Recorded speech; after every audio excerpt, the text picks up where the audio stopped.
Earth. Blood Wedding and Yerma by Federico Garcia Lorca. The sun is rising when Jimmy Kerwin sets out on a cold November morning. He passes the lighthouse first, its tall form looming over St. Agnes like a winter ghost.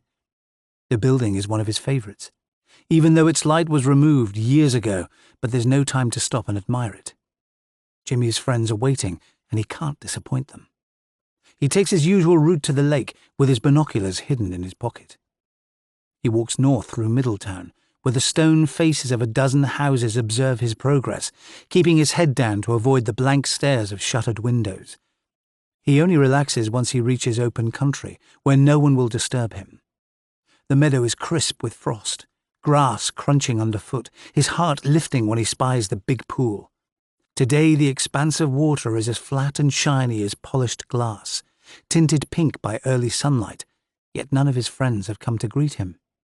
The sky is empty, not a single cry of welcome.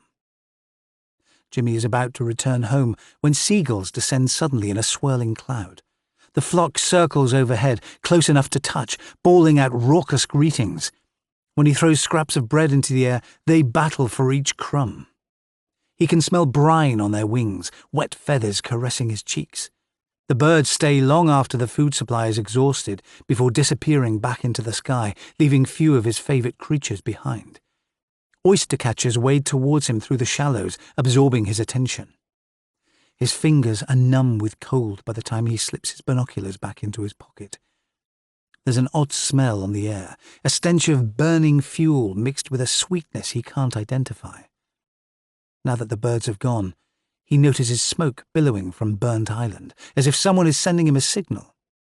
He leaves the pool and picks his way across the sandbar that stretches from Blanket Bay. Jimmy's pace slows as he scrambles uphill towards the source of the fire. The smell is stronger now, its sickly taste irritating the back of his throat. He's panting for breath by the time he reaches the top. The sight that greets him makes little sense at first. A mound of charred sticks glowing a dull red, paraffin cans abandoned on the grass nearby. When he looks again, small flames surround a blackened mass at the heart of the bonfire. His stomach rolls with nausea. A face leers up at him from the ashes, melted flesh hanging from exposed cheekbones, empty eye sockets fixing him with a direct stare. The dead body appears to be begging for help, and Jimmy can't refuse. Another life slipped through his fingers years ago. This is his chance to make amends. "I'll find out who hurt you," Jimmy mutters. "I promise." He can't even tell whether the corpse is male or female. The sight sends him reeling backwards, desperate to escape, but his conscience keeps him rooted to the spot. His fingers catch on a rocky mound as he steadies himself. Letters have been scratched into the stone beside the bonfire, but he has never learned to read, forced to rely on the instructions of others. His gaze soon returns to the embers. Jimmy recalls something his mother used to say: "Always leave something for the dead to show respect." His eyes smart with smoke and tears as he throws his sheepskin coat over the body, extinguishing the last flames. Jimmy recites the start of his mother's favourite prayer: "Our Father, who art in heaven, hallowed be thy name." His words vanish in the smoky air, his grey hair flying on the breeze as he stumbles towards safety. Chapter 1. Friday, 5th of November. My 35th birthday arrives without fanfare. It's a workday like any other, with an evening duty to complete. The winter air chills my skin as the ferry struggles to land on St. Agnes at 6 p.m. Tonight's riptide too fierce to dock near Highertown. The island releases its familiar smell of wood smoke and freshly turned earth as I step onto the old quay at Blanket Bay. Granite boulders are littered across the long horseshoe of sand, beside piles of razor shells and seaweed from the last high tide. St. Agnes is the wildest and most secretive place in all the Scillies. Just 2 miles long and half a mile wide, it lies furthest from the mainland with dozens of hidden coves and a pair of small islets clinging to its coastline. There are no cars or motorbikes to disturb the peace. The only vehicles here are a handful of tractors, golf buggies and rusting bicycles. My dog Shadow seems happy with his new surroundings, even if I could use some more excitement.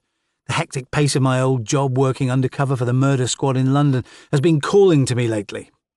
But my dog is in his element, sniffing every stone and refusing to follow instructions. Shadow is a 2-year-old Czechoslovakian wolf dog with pale grey fur, eyes the colour of sea mist, and a strong sense of mischief. He only materialises at my side again when I head inland, our walk bracing enough to dispel my reluctance to spend my birthday overseeing the island's firework display. St Agnes appears deserted this evening, steadying itself for an influx of visitors in a few hours' time. I walk uphill towards the hamlet that lies at the heart of the island without seeing a soul. Middletown is home to most of the community's 80 permanent residents. The village so picturesque that it often features in the tourist board's glossy brochures, advertising the joys of Cornish holidays. The island's lighthouse still dominates the settlement from the top of a low hill, despite being decommissioned years ago. It's only when I drop down to Coveen Beach that I catch sight of a gang of people building a bonfire on the rocky shore, hurling pallets, logs and driftwood onto a 6-foot pile, their laughter rising from the darkness.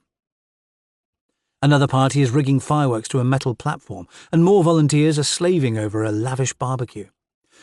My arrival dampens the atmosphere by a few degrees.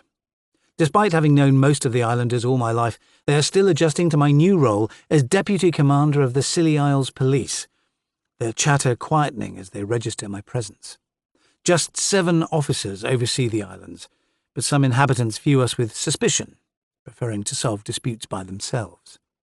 I'm surprised to see one of the island's newest residents, Naomi Vine, helping with preparations.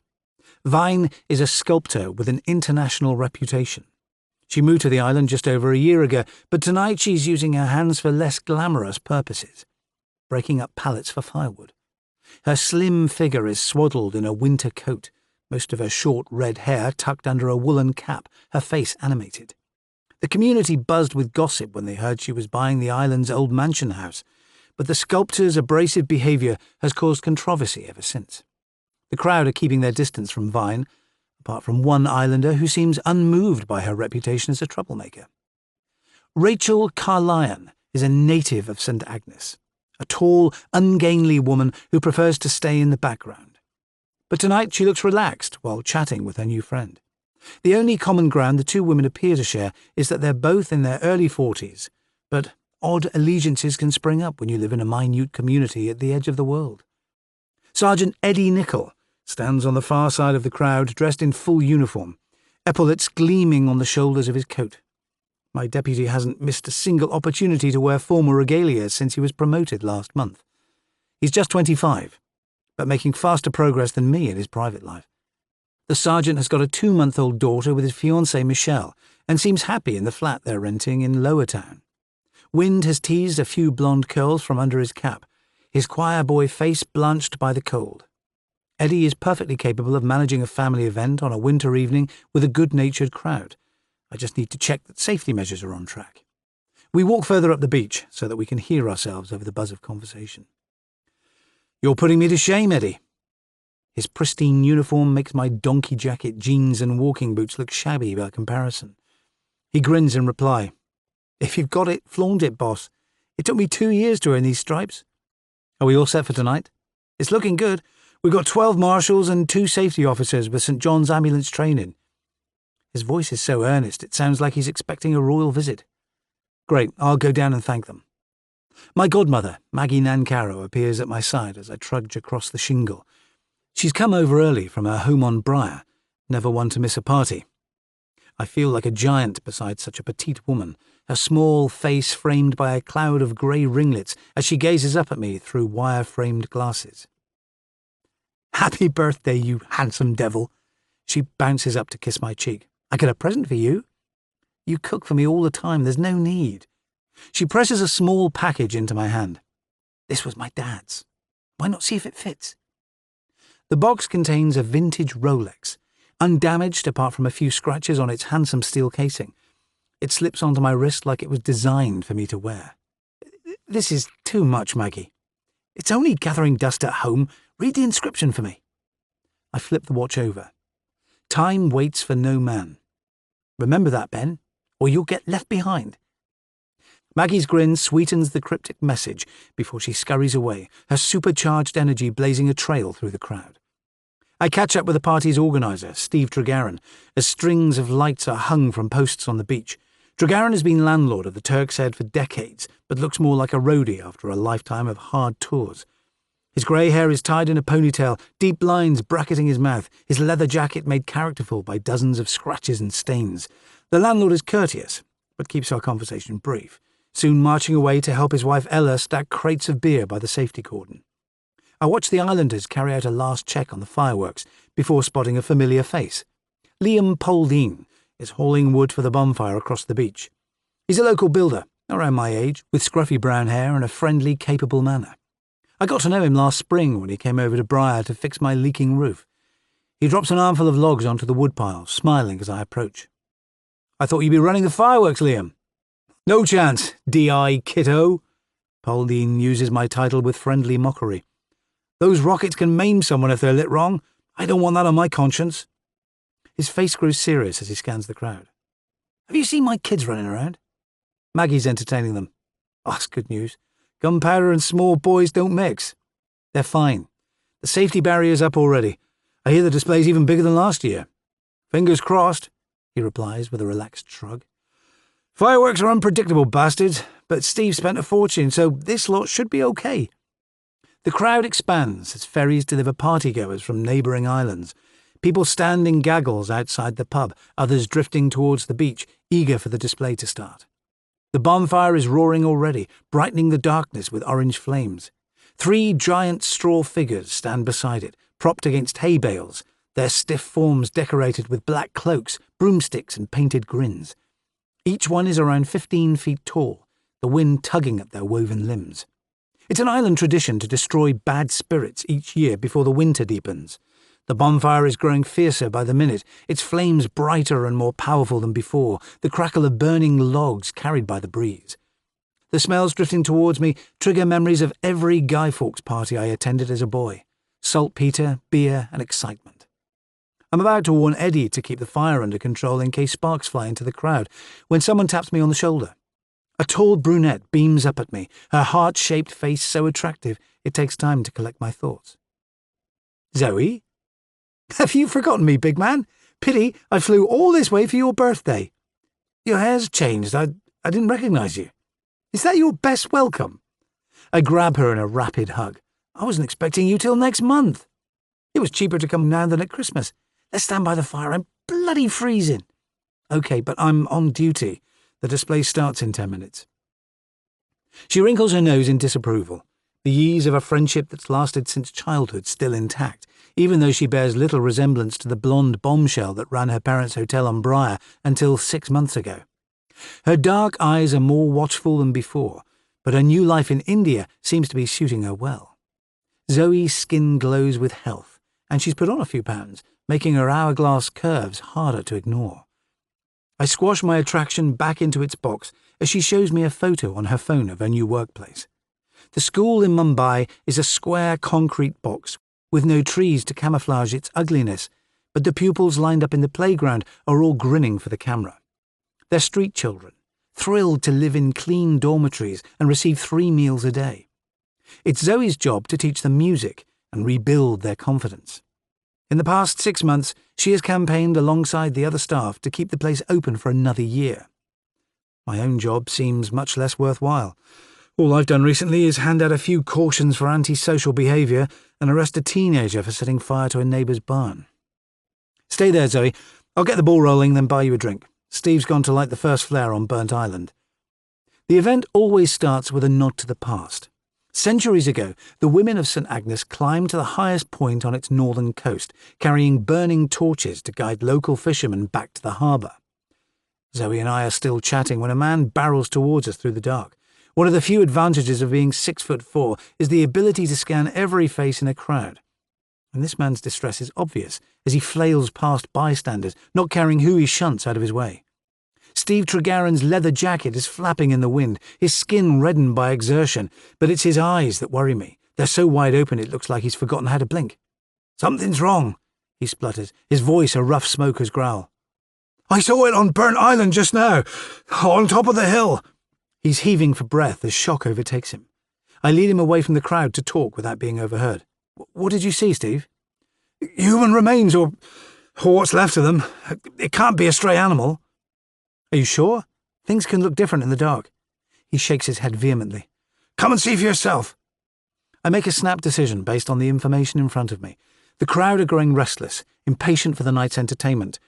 If I cancel the display, over 300 people will wander around the island, polluting a potential crime scene.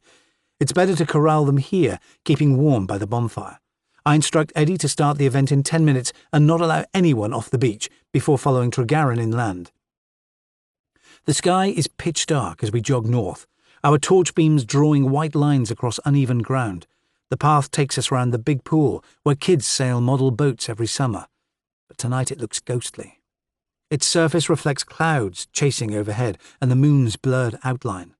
Tregarron seems too distressed to speak. I can hear his breath rattling, and my concern grows. If he is a coronary, I'll have 2 corpses on my hands. But he ignores my advice to slow down. I'm still not fully convinced that he's found a body. It's more likely that a lone sheep has scrambled up the hill, then broken its neck in a fall. Hurry! He calls over his shoulder. Before someone else finds it! We've reached the northwestern coast of St. Agnes, with the black outline of burnt island rising from the sea before us. Moonlight spills onto the narrow causeway. Later tonight, the islet will be cut off by racing currents, until the tide drops again at dawn. The path seems to be afloat on the water's surface already as the currents rise. Tregarron scrambles up the rocky hill so fast his boots release a stream of shale. The man finally comes to a halt at the peak, but I can't see anything suspicious. Just a granite cairn built so high it could tumble with the first strong wind. It's over there, the landlord says. There's a tremor in his voice, and I can tell he'd love to be wrong. I don't know whether it's a failing or a strength, but 10 years with a murder squad in London have dulled my sense of horror. My first reaction when confronting a new crime scene is curiosity.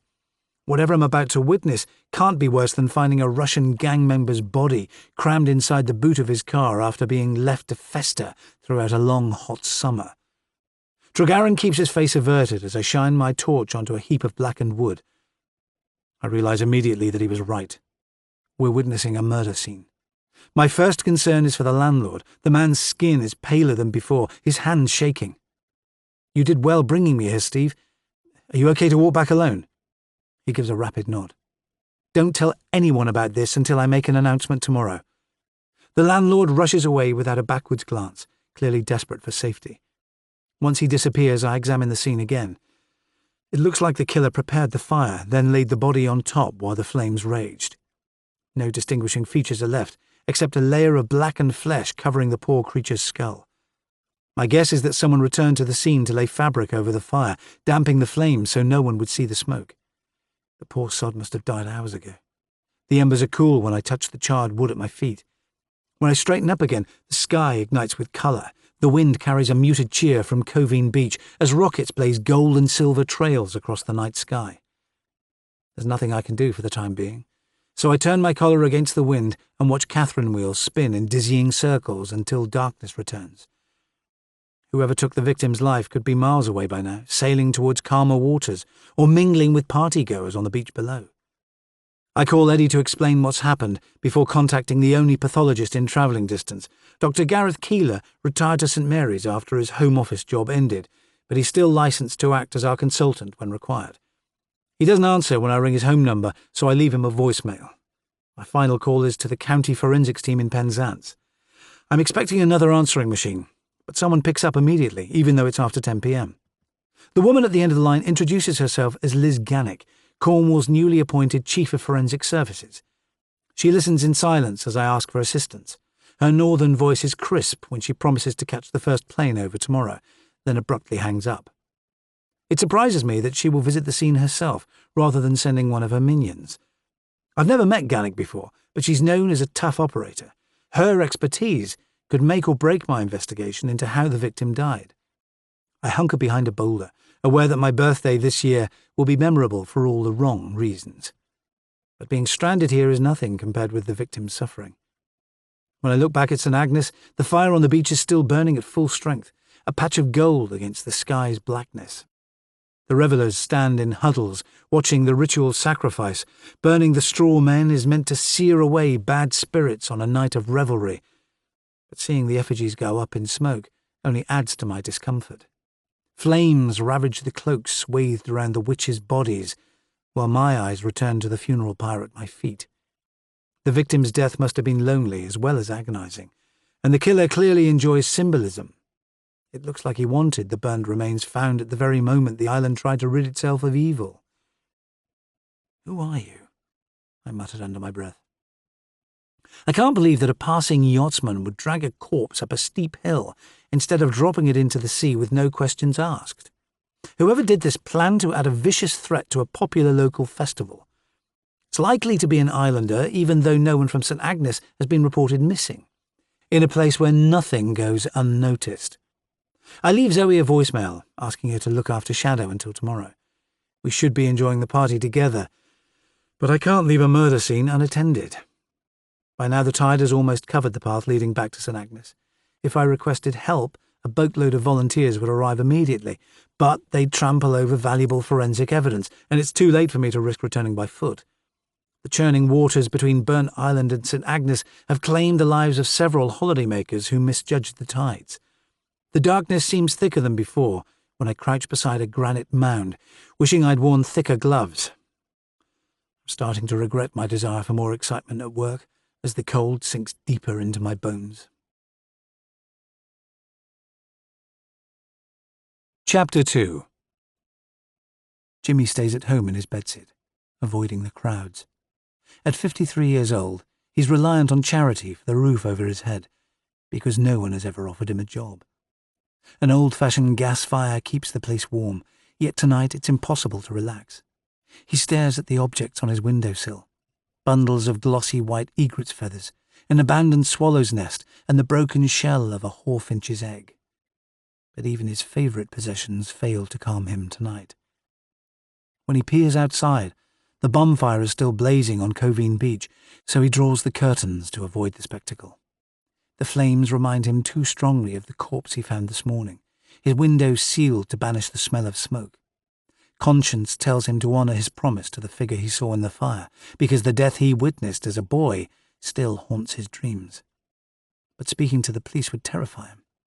He can recite the names of every bird species on the island when he's alone, yet words escape him when people are listening. He will have to find the killer without help from anyone. Jimmy paces around the room, too agitated to relax. He turns on his radio, but strangers' voices discussing things he can't understand set his teeth on edge. Only one thing will settle his mind. So he stuffs a bag of seed in his pocket and hurries downstairs. The air in the yard is freezing, but he doesn't care. The enclosure he built is made from chicken wire and driftwood, the frame rattling as he pulls open the door of the first compartment. Birds call loudly as he drops food into their bowls, a juvenile puffin pecking at his hand. "Don't be afraid," he whispers. "I won't hurt you." An Atlantic gull lets him stroke its wing, his touch slow and cautious.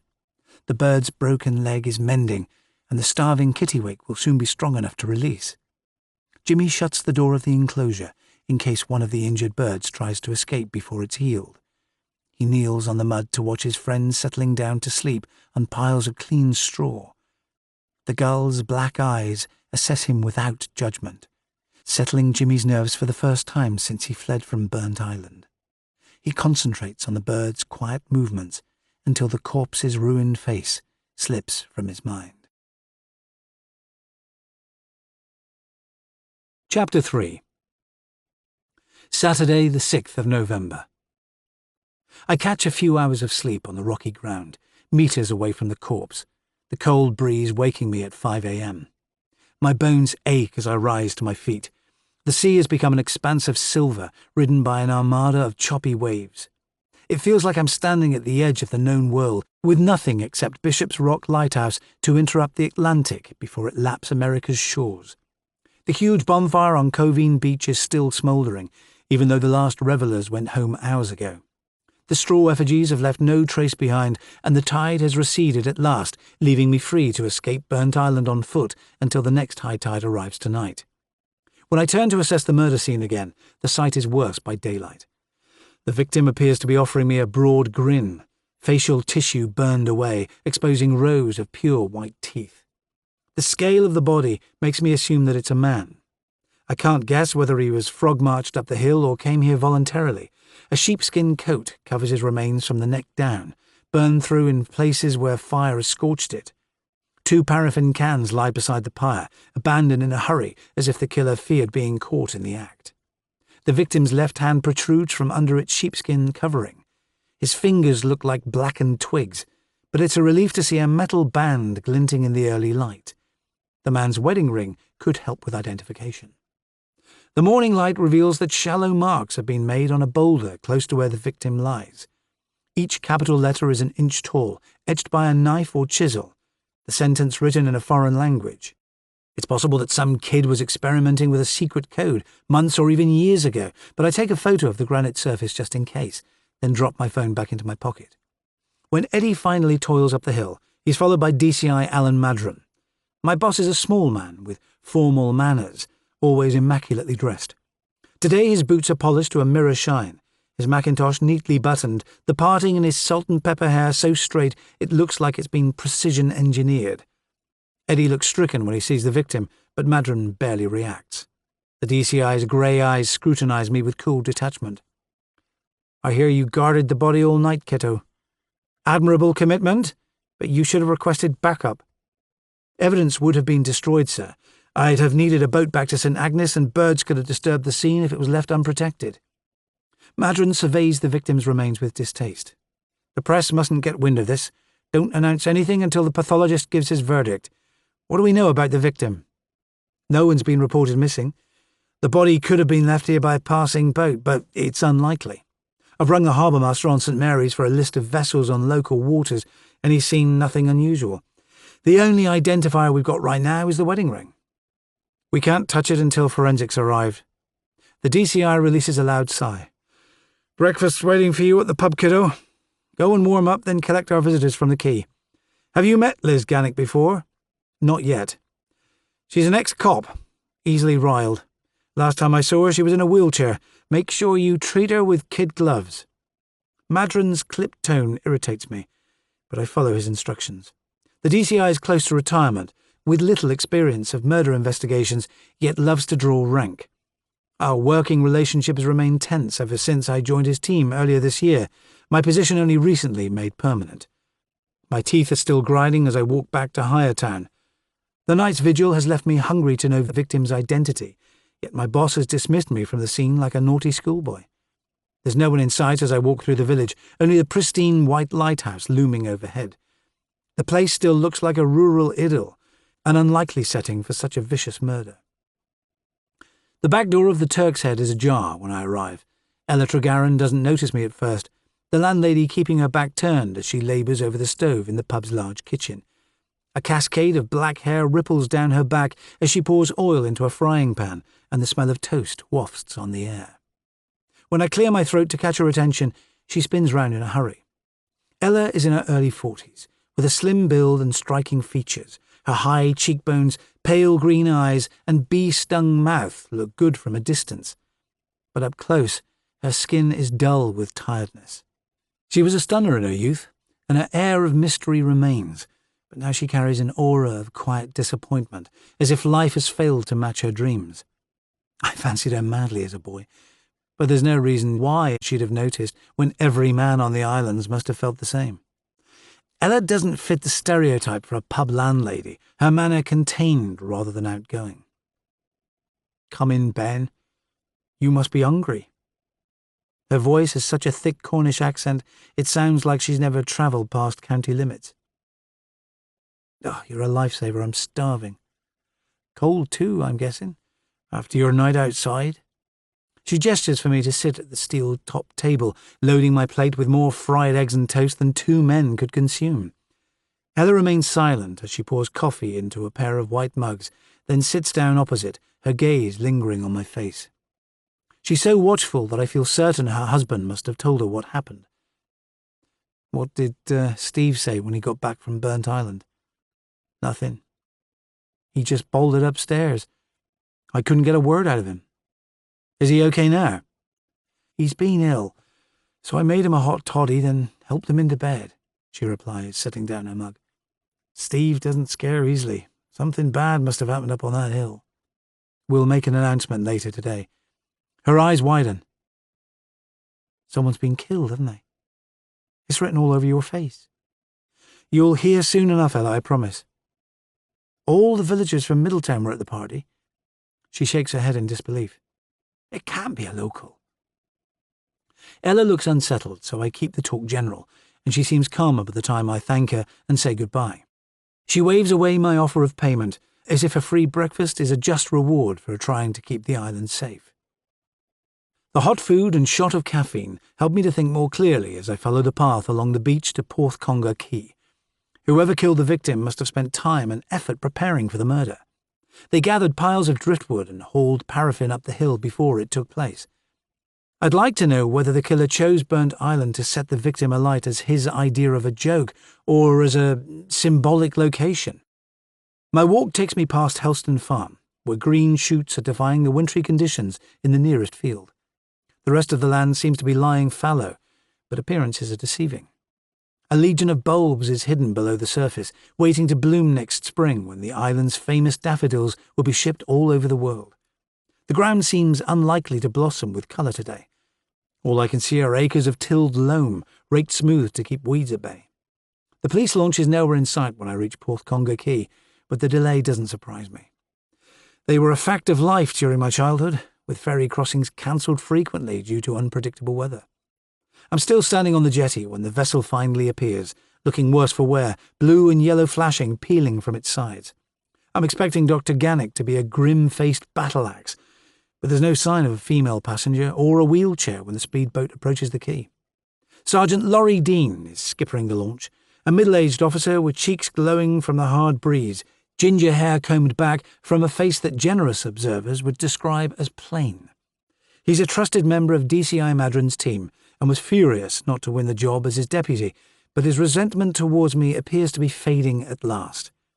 Dr. Keeler is seated beside him, the pathologist's expression sombre as he gives me a nod of acknowledgement, his eyes shielded by thick spectacles. Once the boat moors, I spot a small figure hiding in the bow, clad in a black leather jacket, skinny jeans and red Wellingtons. Liz Gannick is tapping out a message on her phone, oblivious to my stare. I can't imagine her in white overalls crawling over crime scenes, but she must be outstanding in her field to win the job of running the county's forensic service. Her appearance is elfin, with short hair dyed platinum, a few longer wisps falling across her brow. Gannick has the physique of a 12-year-old child, but fine lines around her eyes suggest that she's in her early 40s. Her pale brown stare is penetrating enough to measure my flaws in a couple of blinks. She offers a rapid handshake, but remains in her seat as I thank her for making the journey. Rough seas don't bother me, Inspector. I know the islands well. Her tone sounds even more brusque than it did on the phone, her northern accent broader than before. Help me out of here, can you? I could lift her onto the jetty in moments, but the woman's spiky manner indicates that she prefers independence. She uses crutches to lever herself out of the vessel, only grasping my hand for a second as her matchstick-thin legs land on solid ground. She looks annoyed to catch me observing the manoeuvre. It's rude to stare, D.I. Kitto. Didn't anyone teach you? She makes the statement in a breezy tone, but it's clear I'm being tested. I was told you'd need a wheelchair. We'll be crossing some rough terrain. Is that okay? I'm fine on foot. Good to hear. Shall we get moving? Let me give you some advice first. Go ahead. Treat me like a fully functional human being. If we're working together, it'll make life easier for us both. Sorry, I didn't mean to insult you. Now she can see me squirming. There's a glint of amusement in her eyes. Believe me, I've had worse. There are overshoes and Tyvek suits in that box. I'll grab my kit, then you can give me the details along the way. Dr. Keeler waits in silence as Gannick gathers her equipment. His expression world-weary, as if examining corpses, is a waste of valuable leisure time. He walks ahead with Dean, while I accompany the forensics officer. The pair of us must make an odd spectacle, a lumbering giant carting a caseful of equipment for a minute woman wielding her crutches at a rapid pace. The scientist's questions are laser-sharp. She absorbs my answers in silence, storing away facts to analyse later. When we reach Burnt Island, Gannick makes no complaint about the steep climb. Dr. Keeler marches ahead while she navigates between boulders with deft agility. By the time we reach the top, I'm embarrassed to have doubted her strength. The Chief of Forensic Services isn't even out of breath when she greets DCI Madron and Eddie, who are still guarding the body. My boss offers her and Dr. Keeler a formal welcome. He's a stickler for protocol, and their seniority has put him on his best behaviour. Gannick ignores the DCI's old-fashioned courtesy, remaining in the background while Keeler approaches the murder scene. But I can tell she's itching to get started. The pathologist focuses on the victim's face when he lowers himself to a crouching position. "Someone's made a mess of you, haven't they, my friend?" he mutters under his breath. Keeler draws on sterile gloves, then peels back the sheepskin carefully. Eddie is swaying on his feet, eyes glassy as he observes the corpse, but at least he remains upright. Fire has melted the victim's flesh, arms fused to his torso where fragments of bone are visible, shreds of blackened muscle still clinging to the legs and ribcage. Dr. Keeler is too busy studying the remains to pass comment. Silence thickens around us, and I'm about to request his verdict when he turns to face me. "The victim was male with an average build. It's too soon to tell his age." He leans forward to study the skull more closely. There's a fracture in his parietal bone, but the blow could have been inflicted posthumously. "Can you give us any more details?" Madron asks. "I'll need to do a full post-mortem first. His arms and legs must have been bound, or else the heat would have forced the muscles to flex at right angles. The lab will have to analyse the embers to explain how the fire started, but you'd need petrol-based firelighters as well as paraffin and solid fuel to create such intense heat. It would have taken a minimum of 3 hours to destroy so much tissue. The coat was thrown over the body after the event. If everything goes to plan, I'll do the post-mortem this afternoon, and we'll take x-rays for a dental records match." He turns to face Liz Gannick. "I'm afraid you'll struggle to find the killer's DNA. We've had rainfall since the man died." "I can work miracles, Dr. Keeler. Didn't you know?" The forensic officer's grin is a direct challenge to anyone who questions her ability. "Put a sterile tent over the body immediately, please. I'll get started before my colleagues arrive." "Thanks for coming all this way, Dr. Gannick," Madron offers. "You've had a long journey." "No problem, Chief Inspector. I've got relatives on St. Mary's. This gives me a chance to visit them." The DCI and Laurie Dean escort Keeler back downhill to the waiting boat, leaving me and Eddie to find the white polythene tent in Gannick's box of equipment. My deputy's expression stays blank as he studies the remains again, as if he can't believe that a murder is being committed half a mile from his flat in Lower Town. Once the canopy is securely in place, I use sterile gloves to ease the victim's wedding ring from his blackened hand, then drop it into an evidence bag. The design is unusual, white gold etched with stars and crescent moons. "Take a picture, Eddie, then see if Marie can identify it."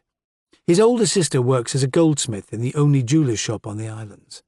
The young sergeant looks relieved to be given a specific task. His fingers are white when he grips his phone, as if he's clutching a lifeline. I call some of the islanders while he's busy speaking to his sister, asking them to spread the word that there will be a public meeting in the old lifeboat house at 2 o'clock.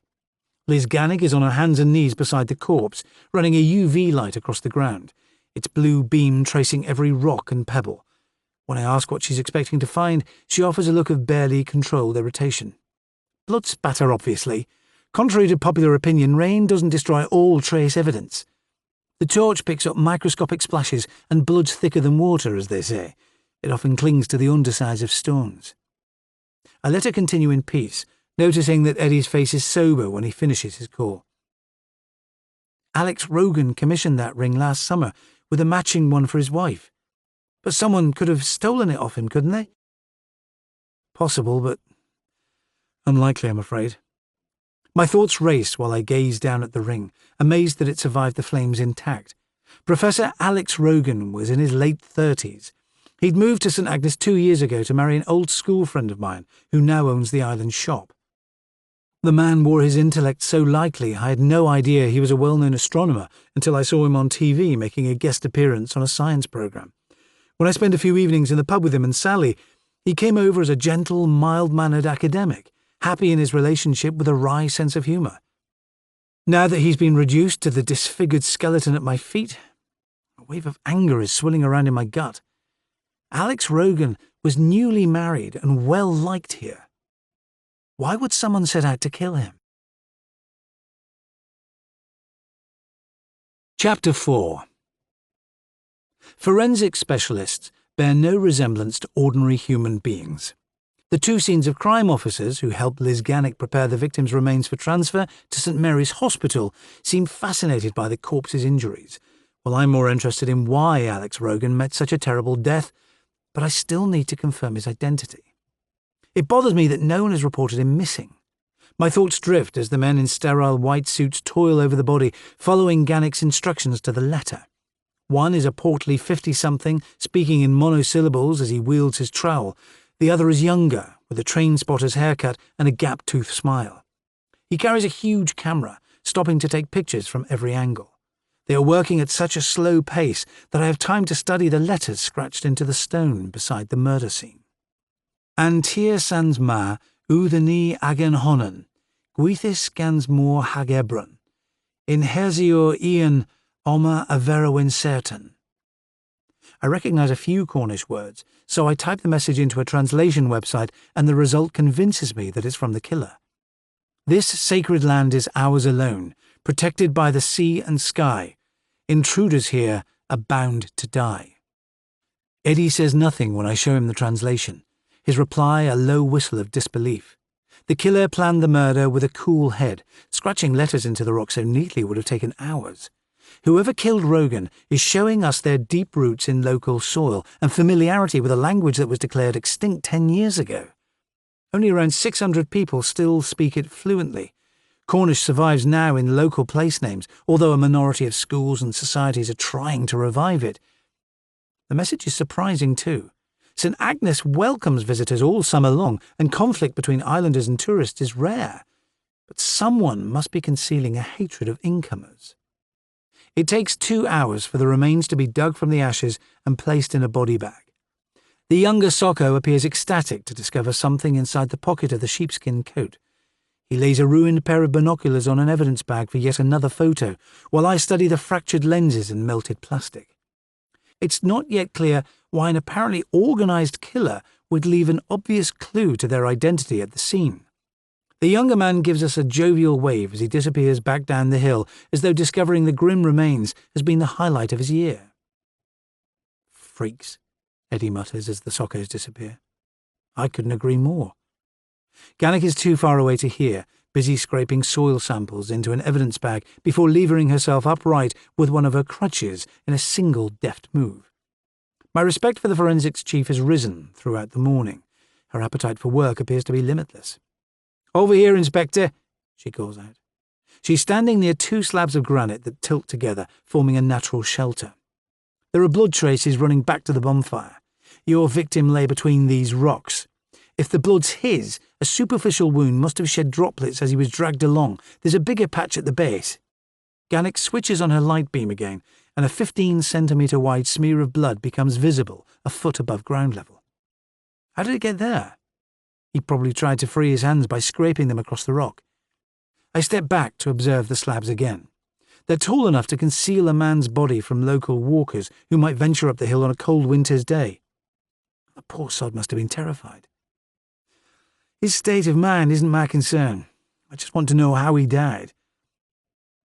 I'll have the blood sample sent to the lab today. I'm taking leave on St Mary's for a few days. Let's talk again when they email the results. Her pale brown gaze assesses me for an uncomfortably long time. Feel free to consult me, Inspector. Once a case starts, I like to get a result. Oh, that's good to know. I consider offering to escort her back to the quay, but settle for thanking her instead. I'm curious to know why she switched from a police career to forensics, but it's the wrong time for personal questions. Gannick gives a formal smile before setting off, feet barely touching the ground as she descends the hill with the grace of a downhill skier. Once she's gone, I'm left to reflect on the victim's horrible death. He may have been alone for hours, struggling to free himself before facing the worst end imaginable. Whoever killed him is still on the island, relaxed and fancy-free. My deputy is studying a list of names from the latest electoral roll. 79 people live on St Agnes permanently, with 3 more on Goo's tiny settlement. but just over 20 islanders are working on the mainland until the tourist season starts, leaving 60 potential suspects. None of them have ever committed a serious crime, making them unlikely culprits for a cold-blooded murder. We need to visit Sally Rogan urgently. I want to rule out the possibility that another man was set alight with her husband's wedding ring on his finger. Eddie follows in silence as we walk towards Middletown. Our 10-minute journey takes us past muddy fields and a herd of goats nibbling winter sorrel. I can see Troytown Maze in the distance as we reach the hamlet. The landmark is one of the island's biggest mysteries, a scattering of white stones lying in a ragged circle. Some say that early settlers made it, while others claim that a lighthouse keeper built the maze to stave off boredom. I used to love hurling myself from one boulder to the next as a kid, never stopping to question who created the giant spiral of stepping stones. I'd like to walk around the circle and gather my thoughts before talking to Sally, but there's no delaying the inevitable. People of the same age are tightly connected on the Scillies. We're all graduates of Five Islands School on St. Mary's, which can be a blessing and a curse. You're never short of friends at the pub, but there's nowhere to hide when tragedy strikes. Sally's workplace stands in the middle of the settlement. The shop has been in operation for over 100 years, doubling as a post office. It's a small one-story building, constructed from local stone with an apex roof and steps rising to its front door. There's no sign of her as we approach, but my old school friend's improvements are obvious. The window frames are freshly painted. Winter flowers are flourishing in a tub by the door. The interior has been painted duck egg blue, floorboards glossy with new varnish, and the shelves are loaded with hundreds of different items, from packets of soap to a fridge packed with local butter and cheese. Several minutes pass before Sally emerges from her stockroom to stand behind the counter. My memory spins back to our days at primary school. Sally was a tomboy back then, agile enough to beat most of us boys at football. Later, she became Zoe's closest friend when they sang in a band together. By 16, she was a wild child with a fiery temper and black makeup caked around her eyes. She hated every subject at school, but could play bass guitar with the best of them, despite her dad's attempt to keep her on the straight and narrow. Sally has turned that restless energy into a selling point in recent years. In addition to buying the shop, she started another business, offering walking tours of the islands. Today she looks more girl next door than rock chick, her sandy hair cut into a practical crop. Her attractive face breaks into a smile until she sees Shadow scratching at the door, prompting her to scowl at me in mock disapproval. "Shadow's smarter than you, Ben. Don't leave him outside." It's only when she steps out from behind the counter to stroke him that the penny drops. Sally is expecting a baby, her jumper taut over the dome of her stomach. We met for a drink at the Rock on Briar 3 months ago, but she never said a word. The news must have been too recent to share. "Come and sit down. I'll put the kettle on." Her smile is burning too brightly, as if she's unaware that 2 policemen on her doorstep might signal bad news. "You're not arresting me, are you?" "Not today." "Is Alex at home, Sally?" "He's in London seeing a TV producer, leaving me stranded like a beach whale." "When did he leave?" "Thursday morning. His phone must be on the blink, but he's due back tonight." "Can you put the closed sign on the door for me a minute?" Sally glances from Eddie's face to mine, as if we're playing an elaborate joke, but she does as I ask. We wait for her in her small stockroom, surrounded by boxes full of tins and packets of coffee until she returns. "I want you to ring Alex's hotel to check he's okay." I stand at her side while she makes the call, her relaxed manner starting to fray. "The receptionist's been calling his mobile. He never checked in." Her hand settles on my arm. "Where is he, Ben?" "I'm afraid it's bad news. Do you want your dad here while we talk?" "Are you kidding? I haven't seen him since our wedding." "What's wrong? You're scaring the shit out of me." I explain that a man's body has been found, which still needs to be identified, but she doesn't let me finish. Her hands flail in the air before landing on my chest. Curses pour from her mouth as she lashes out, as if it's my fault her husband won't be coming home. Her fingernails tear my skin before I can catch hold of her arms. She collapses back onto a chair while Eddie calls round for local support. Sally's father, Keith Pendennis, is her only relative on the island, but since they've fallen out, Eddie asks one of the island's elders to come to the shop. Sally's cries are so raw, the keening sound is only 1 notch below a scream. I keep my arm round her shoulders as she weeps. Eddie and I offer to walk her home, but she's too distressed to cover the short distance to the end of the village. Louise Walbert appears minutes after she's summoned, and I step outside to give her the news. Her wavy grey hair is caught in a ponytail, revealing a round face that looks like it was designed to smile. She's dressed in her usual eccentric style, a scarlet sweater with clashing green trousers and huge earrings that glitter with rhinestones. Despite her bohemian clothes, Louise balances her part-time job as a solicitor on St. Mary's with helping her husband Mike to run their farm. She listens in silence to the information about Alex Rogan, her expression stricken, but it's clear we picked the right person to comfort Sally. My friend falls into the older woman's arms immediately, weeping on her shoulder. I'd like to get her home where she'll be more comfortable, but Louise shakes her head. We can't rush her, Ben. I'll take her back when she's ready. I'll phone you later. Eddie's expression is sober when we finally leave. Sally Rogan was too upset to provide details. All we've learned is that her husband left home 48 hours ago to catch the early ferry to St. Mary's, carrying only an overnight bag and the kit needed for his short trip. I'm willing to bet that his mobile phone and laptop were incinerated with his body. Eddie's head bows lower when I explain that we must speak to Sally's father next. Keith Pendennis is well known around the islands, with most people giving him a wide berth.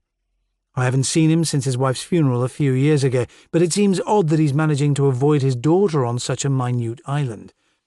The man must go to St. Mary's to buy food and plan his outings with military precision to prevent accidental meetings. The walk to Ben Dennis's house takes us through the heart of the island.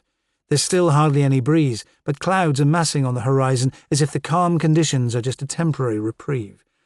The landscape is organised into small, orderly fields as we approach Higher Town, with a few sheep observing us over dry stone walls until they catch sight of shadow and skitter away. We walk down to the sandbar that connects the islet of Goo to St. Agnes. It's a larger, greener version of Burnt Island, with half a dozen houses and barns and a sprinkling of ancient graves and cairns. Goo is a popular destination for tourists each summer because of its pretty, secluded beaches and its air of secrecy, but you'd need to enjoy your own company to pick the islet as your home. It has only 3 permanent residents, whose homes are cut off from the main island for hours every day.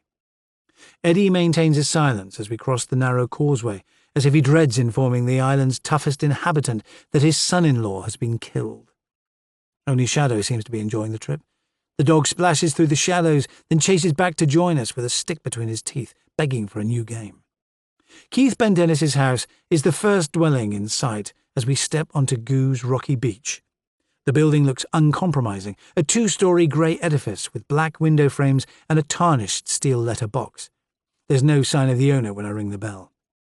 Let's try the back entrance, I tell Eddie. Shadow traipses after us at a slow pace when we skirt round the side of the house, only growing lively again when Pendennis's Jack Russell trots out to greet him, the 2 dogs racing away to explore new territory. The kitchen is empty when we look through the window, but the door to a small outbuilding hangs open. A rhythmic thudding sound emerges, but no human voices. The outbuilding has been converted into a gym with free weights and a bench press. The door is open, and Sally's father has his back to us, dressed in a vest and tracksuit bottoms, a line of sweat marking his backbone. Leather bindings are strapped across his knuckles while he beats a punch bag that's suspended from the ceiling with steady, rhythmic blows heavy enough to break an opponent's jaw. He may have aged, but his golden career as a middleweight boxer shows in every movement. The sight of his brutal workout triggers uncomfortable memories. Keith Pendennis still runs the gym on St. Mary's, where I attended his boxing club as a kid until I grew tired of his bullying style of coaching and my interests switched to rugby. I can still remember his disdain when I swapped solitary combat for a team sport that I loved. Pendennis only notices our presence when he stops to adjust the strapping on his hands. He's average height, but his build is pure muscle. His hatchet-jawed face as lean as his body, even though he's in his late 50s. I'm almost a foot taller and 20 years younger, but I'd still hate to receive the full power of his left hook. His bald head is slick with sweat when his dark blue eyes fix on us. Then he lets out a bellowing laugh. Why are you 2 skulking there? Are you rating my form, lads? You look fit as a fiddle, I reply. The man shrugs. I have to keep in shape. It's my livelihood. Can we talk, please, Keith? It's best if we go indoors. Pendennis's slow response shows his reluctance to take instructions from a former pupil. His walk is a rolling swagger as he leads us back to the house. His kitchen is transformed since Zoe and I hung out with Sally here in our teens. All signs of his wife's softness have been stripped away, leaving only black floor tiles, clinical white paint, and units that gleam with cleanliness. I'm guessing that the man's reaction to Jeannie's death has been to redecorate his home with ruthless efficiency. He dumps mugs of coffee in front of me and Eddie without asking how we take it, but he looks ill at ease. The sweat on his arms must be turning cold when he finally lowers himself onto the stool opposite. "You need more boxing lessons, Ben. Someone gave you a pasting, didn't they?" He nods at the scratches his daughter left on my neck. "It's nothing. We just want a short conversation."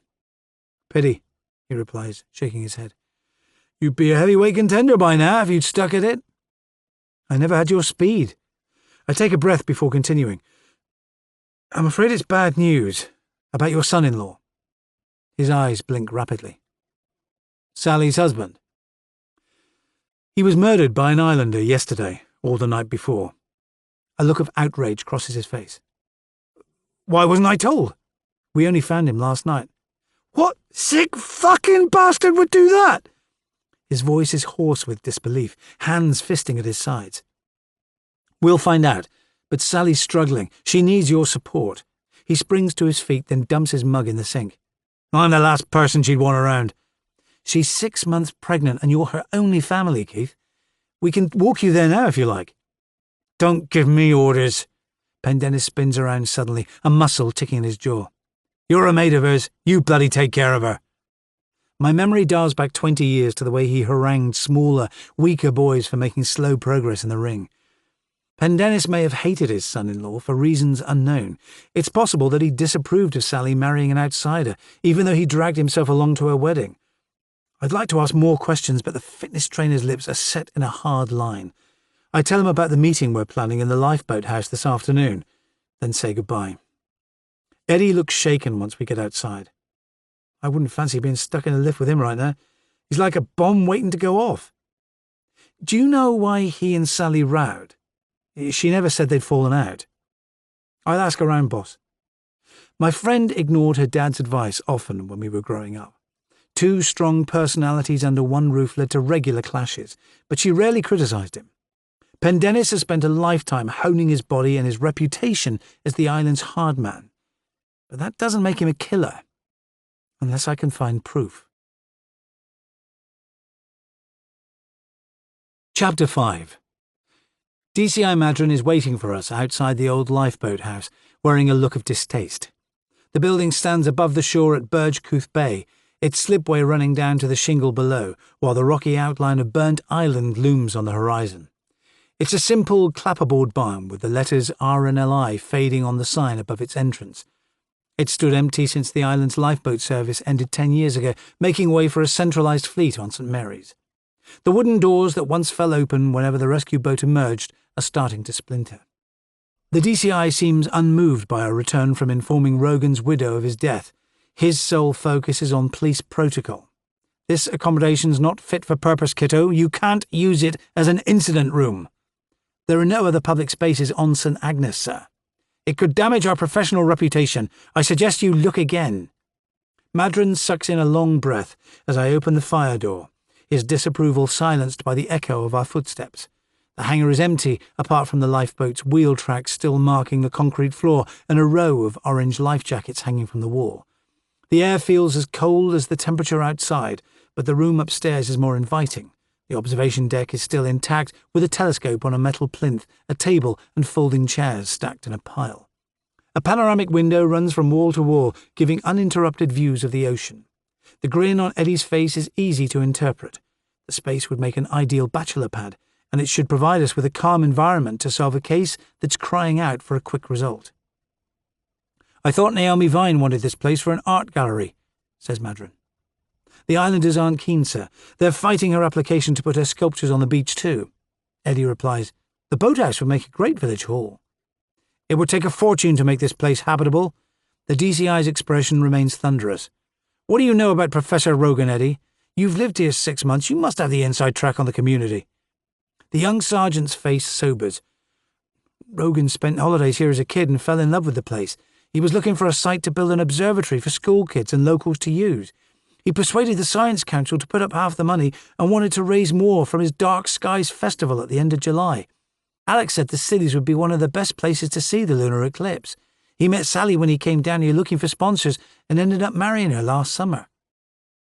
What's the festival about? The DCI asks. It's a get-together for stargazers. Apparently there's hardly any light pollution here. That's all well and good, but it doesn't explain Rogan's murder, Adrian replies.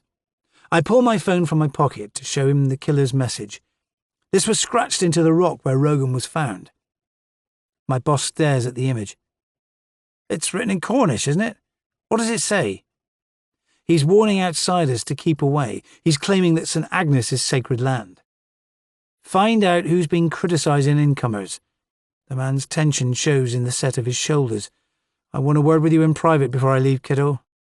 The DCI's grey stare is colder than the ocean outside when we return downstairs. Remember that your conduct as senior investigating officer is under intense scrutiny. The press will spread rubbish all over the tabloids if you put a foot wrong. They'll ask why an eminent astronomer met such a violent death on a small island and we won't get a minute's peace. I expect the highest professional standards from you, kiddo. Have I let you down before? There's always a first time. Sally Rogan's a personal friend of yours, isn't she? A schoolmate. There's no conflict of interest. He narrows his eyes. It's fortunate that Eddie lives here, but I want you on St. Agnes at all times until the killer's found. That message sounds like the start of a campaign. Go home, pack a bag, then get back here immediately. I was planning to stay till I get a result. There's plenty of room at the pub. Don't allow anyone to visit or leave St. Agnes. I'll contact Rogan's parents on the mainland and keep them away until we've got answers. His gaze lands on my ancient donkey jacket. How many times do I have to tell you to smarten up? Get a decent coat and a haircut before the press briefing. Is that all, sir? I need to prepare my talk for the Islanders. Liz Gannick knows the Chief Commissioner. He's asked her for a partnership report on the island force. If she writes one negative word, it'll be a disciplinary matter. Make sure you stay in her good books. The DCI marches away before I can reply. The man's lack of faith in my ability annoys the hell out of me. But at least he's left me to my own devices. He used to insist on attending every public meeting to monitor my behaviour, so his level of trust must be rising, even though my wardrobe is still failing to impress. When I get back upstairs, Eddie is putting the room in order. He's busy sweeping dust from the wooden floor, but it feels like the lifeboat crew could return at any minute to reclaim the nautical maps and tide tables covering the walls. Eddie's diligent approach usually makes me smile, but today I have to suppress my irritation. My deputy is performing cleaning duties, and my boss is fretting about his professional reputation, even though a man has died in the worst circumstances imaginable. 40 islanders gather for the 2 o'clock meeting. I scan their faces in turn, aware that any of them could be Alex Rogan's murderer, but their expressions are unreadable. The people of St. Agnes have a reputation for toughness. Local families rely on one another when the summer tourists leave and harsh winds race in from the Atlantic. The island is too distant from St. Mary's for easy crossings during winter, so the population are forced to be self-sufficient.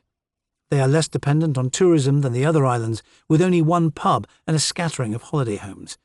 Many of the permanent residents still survive on fishing, farming or growing flowers.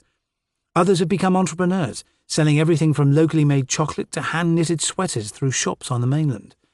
The people milling around on the slipway look like nothing could faze them, but their reactions to Rogan's death will be interesting to observe. They can handle life's adversities, but a cold-blooded murder is bound to test their defences. Eddie has laid out some chairs in the hangar downstairs, yet most of the crowd choose to stand, their faces wary as the meeting begins. Keith Bendennis is by himself, arms tightly folded across his chest. The coach has smartened himself up since we spoke, dressed in a heavy winter coat, dark jeans and boots, but his truculent expression remains. He still looks ready to deck anyone who dares to meet his eye. Ella Tregarin is smiling at me from the front of the crowd. She's wearing a coat with a fur collar, her lips painted a vivid crimson like a fading Hollywood starlet. Her husband appears to have survived his ordeal intact, but the couple's differences are stark by daylight. Steve is still dressed in his scruffy leather jacket, threadbare jeans and cowboy boots, while his wife is perfectly groomed. I notice the man's tight grip on her hand, as if she might slip from his grasp if his concentration lapses. When I scan the faces again, only Liam Poldine looks genuinely upset, his face white with strain as he shifts his weight from foot to foot. The meeting has already begun when Eddie's fiancée Michelle sneaks in at the back of the room with their baby daughter Lottie slung across her chest. She's a pretty 24-year-old with long chocolate-brown hair, currently on maternity leave from her job as a nursery school assistant. The young woman's face lights up when she spots Eddie beside me and gives him an encouraging wave. It crosses my mind that announcing a local murder would feel a hell of a lot easier if someone in the crowd was rooting for me with that kind of devotion, but I've been single for months. I should be used to solitude by now. Silence falls over the room once I rise to my feet. Thanks for coming, everyone. Most of you know us already. I'm D.I. Ben Kitto, and this is Sergeant Eddie Nickel. I'm sorry there's nowhere warmer for us to meet. You'll have heard by now that a man's body was found last night on Burnt Island. We can confirm that we're treating this as a murder and that the victim, who we believe to be Alex Rogan, was killed in a fire. The crowd's shock hisses round the room like Chinese whispers. Alex left home to catch the 7 a.m. ferry to St. Mary's on Thursday morning, but it appears he never reached the quay. I'll be running the investigation and using this building for our headquarters. This is a murder inquiry. No one can leave St. Agnes without my permission. I want all of you to keep your homes secure, lock your doors and windows, and don't spend time alone. I take my time passing on selected information, allowing it to register. The islanders' faces are impassive, and people seem reluctant to speak. Even though I was born on Briar and Eddie grew up on Tresco, they're treating us like aliens. Stan Eden is the first to break the silence. Eden is one of the oldest islanders, a former lighthouse keeper with a stout build and a thatch of white hair, his expression solemn. The rest of the crowd watch the old man rise to his feet, like he's their best source of guidance. Alex was on Port Killier Beach a few nights back, setting up his telescope. I had no idea he was missing. Neither did his wife. His killer wanted him found on bonfire night for reasons we don't yet understand. I paused to scan the crowd. Please speak to me if you know anything about the attack. We'll be visiting every house on the island, and before you leave today, please tell Eddie where you were on the 4th and 5th of November. None of you should talk to the press about Alex's death. Anyone who does will be arrested for obstructing a murder investigation. The meeting fragments after a few more questions. The islanders seem eager to escape, but their behaviour doesn't stem from rudeness. They've grown used to life with few outside interventions. I'll have to proceed with caution to stop them siding against us. We need all the cooperation we can get. One more thing, I say as the meeting ends. We found a coat with binoculars in the pocket at the murder scene. Does anyone know who owns a worn-out sheepskin? The Birdman, Steve Tregarron calls out. Jimmy Kerwin wears one all year round. The crowd releases another hiss of whispers, the man's guilt already decided. Keep watch for him, please. Jimmy may not be connected to the attack, but I want to speak to him. The bloke's an oddball. No other islander would commit murder. A male voice reaches me from the back of the room. I can't tell who made the accusation, but plenty of heads nod in agreement. I need to know why they're so quick to assume Kerwin's guilt. Leave the investigation to us. Trust me, we'll make arrests as soon as we have proof. The crowd departs in unison, leaving me and Eddie alone in the freezing boathouse, packed to the rafters with unanswered questions. The Birdman has lived on St. Agnes all his life, a dishevelled figure patrolling the shore after every high tide, but I know little about his history, except that he was cautioned 2 years ago for disturbing the peace. I'm about to go back upstairs when one of the islanders returns to the doorway. Martin Tolman's appearance is distinguished. He's in his mid-40s, grey hair cropped close to his skull, his dark eyes set deep into their sockets. He looks like a character actor playing a particularly intense part. But Tolman is a local architect. I employed him to draw up some blueprints back in the summer when I was thinking of converting my loft. Weight has dropped from him since then, exaggerating his sharp cheekbones. He barely manages a smile when I reach out to shake his hand. Good to see you, Martin. Were you at the meeting just now? He gives a distracted nod. I don't know if it's relevant, but Alex Rogan came to my house last Monday night. He was in a dreadful state when my wife opened the door. What did he want? Someone had put burning rags through the window of his study that evening. Luckily, he put out the fire before it caused damage. He made me promise not to tell Sally. She was out when it happened. Tolman's story fits the circumstances precisely. The killer was so determined to end Rogan's life, he tried to murder him on 2 separate occasions. Did Alex see who did it? He shakes his head. There was no one around when he went outside. The poor chap seemed mystified. Liam Pauldine had called by earlier with his kids, but they'd had no other visitors. Were you close friends with Rogan? Acquaintances, really. He came to our church a few times for communion. Tolman bites his lip. Sorry, Ben, I should have reported the incident straight away. It's not your fault. Thanks for letting me know. Can we have a longer chat soon? Anytime, you know where I am. The architect offers a quiet goodbye, his slim form barely casting a shadow when he slips out of the building, but he's the least of my concerns. I need to find out why a coat belonging to the island's most eccentric resident was used to shroud a body at a murder scene. Chapter 6. Jimmy hides behind the lifeboat house, peering through a crack in the fire door. He used to love this place when he was a boy. The building reeked of diesel, brine, and the rubbery sweetness of oilskin. The crew used to let him peer through their telescope to watch puffins plummeting into the sea, hunting for mackerel. But there's no trace of those officers today. A tall, black-haired man stands where their boat lay, rubbing the back of his neck as if his muscles hurt. Jimmy recognizes Ben Kitto and the younger man who waits at his side, his frame so much smaller that the pair look like father and son. He tries to gather the courage to tell them what he witnessed on bonfire night, but the words turn to dust in his mouth. Jimmy presses his ear to the crack, struggling to follow the conversation. Individual words carry on the still air. Suspect, victims, forensics, but their meanings confuse him. Soon the big detective walks closer, his voice reaching Jimmy more clearly. We need to find out why Kerwin was at the scene, Eddie. No one's seen him since. He could be our killer. Jimmy reels backwards, almost stumbling from the ledge. He escapes through the bushes, then chases the path back to Middletown. No matter what happens, his birds need him. He can't neglect them. When he gets home, the sun has already dropped from the sky. He regrets leaving his coat on Burnt Island because his jumper and thin trousers offer little protection from the cold. Once indoors, he tries to remember what he heard. The police think he's to blame. He must find out who killed the Burning Man, or they'll put him in jail, and the creatures he's rescued will starve. He pulls on another jumper, stuffs his pockets with bundles of feathers from his collection, then packs food in a carrier bag before rushing downstairs. A tern screams out a raucous welcome, but the gull eyes him calmly as Jimmy refills water dishes and tips seed into their trays. "I'll find the answer," he whispers. "Then I'll come back." Jimmy wishes he could spend longer with his birds, but there's no time to waste.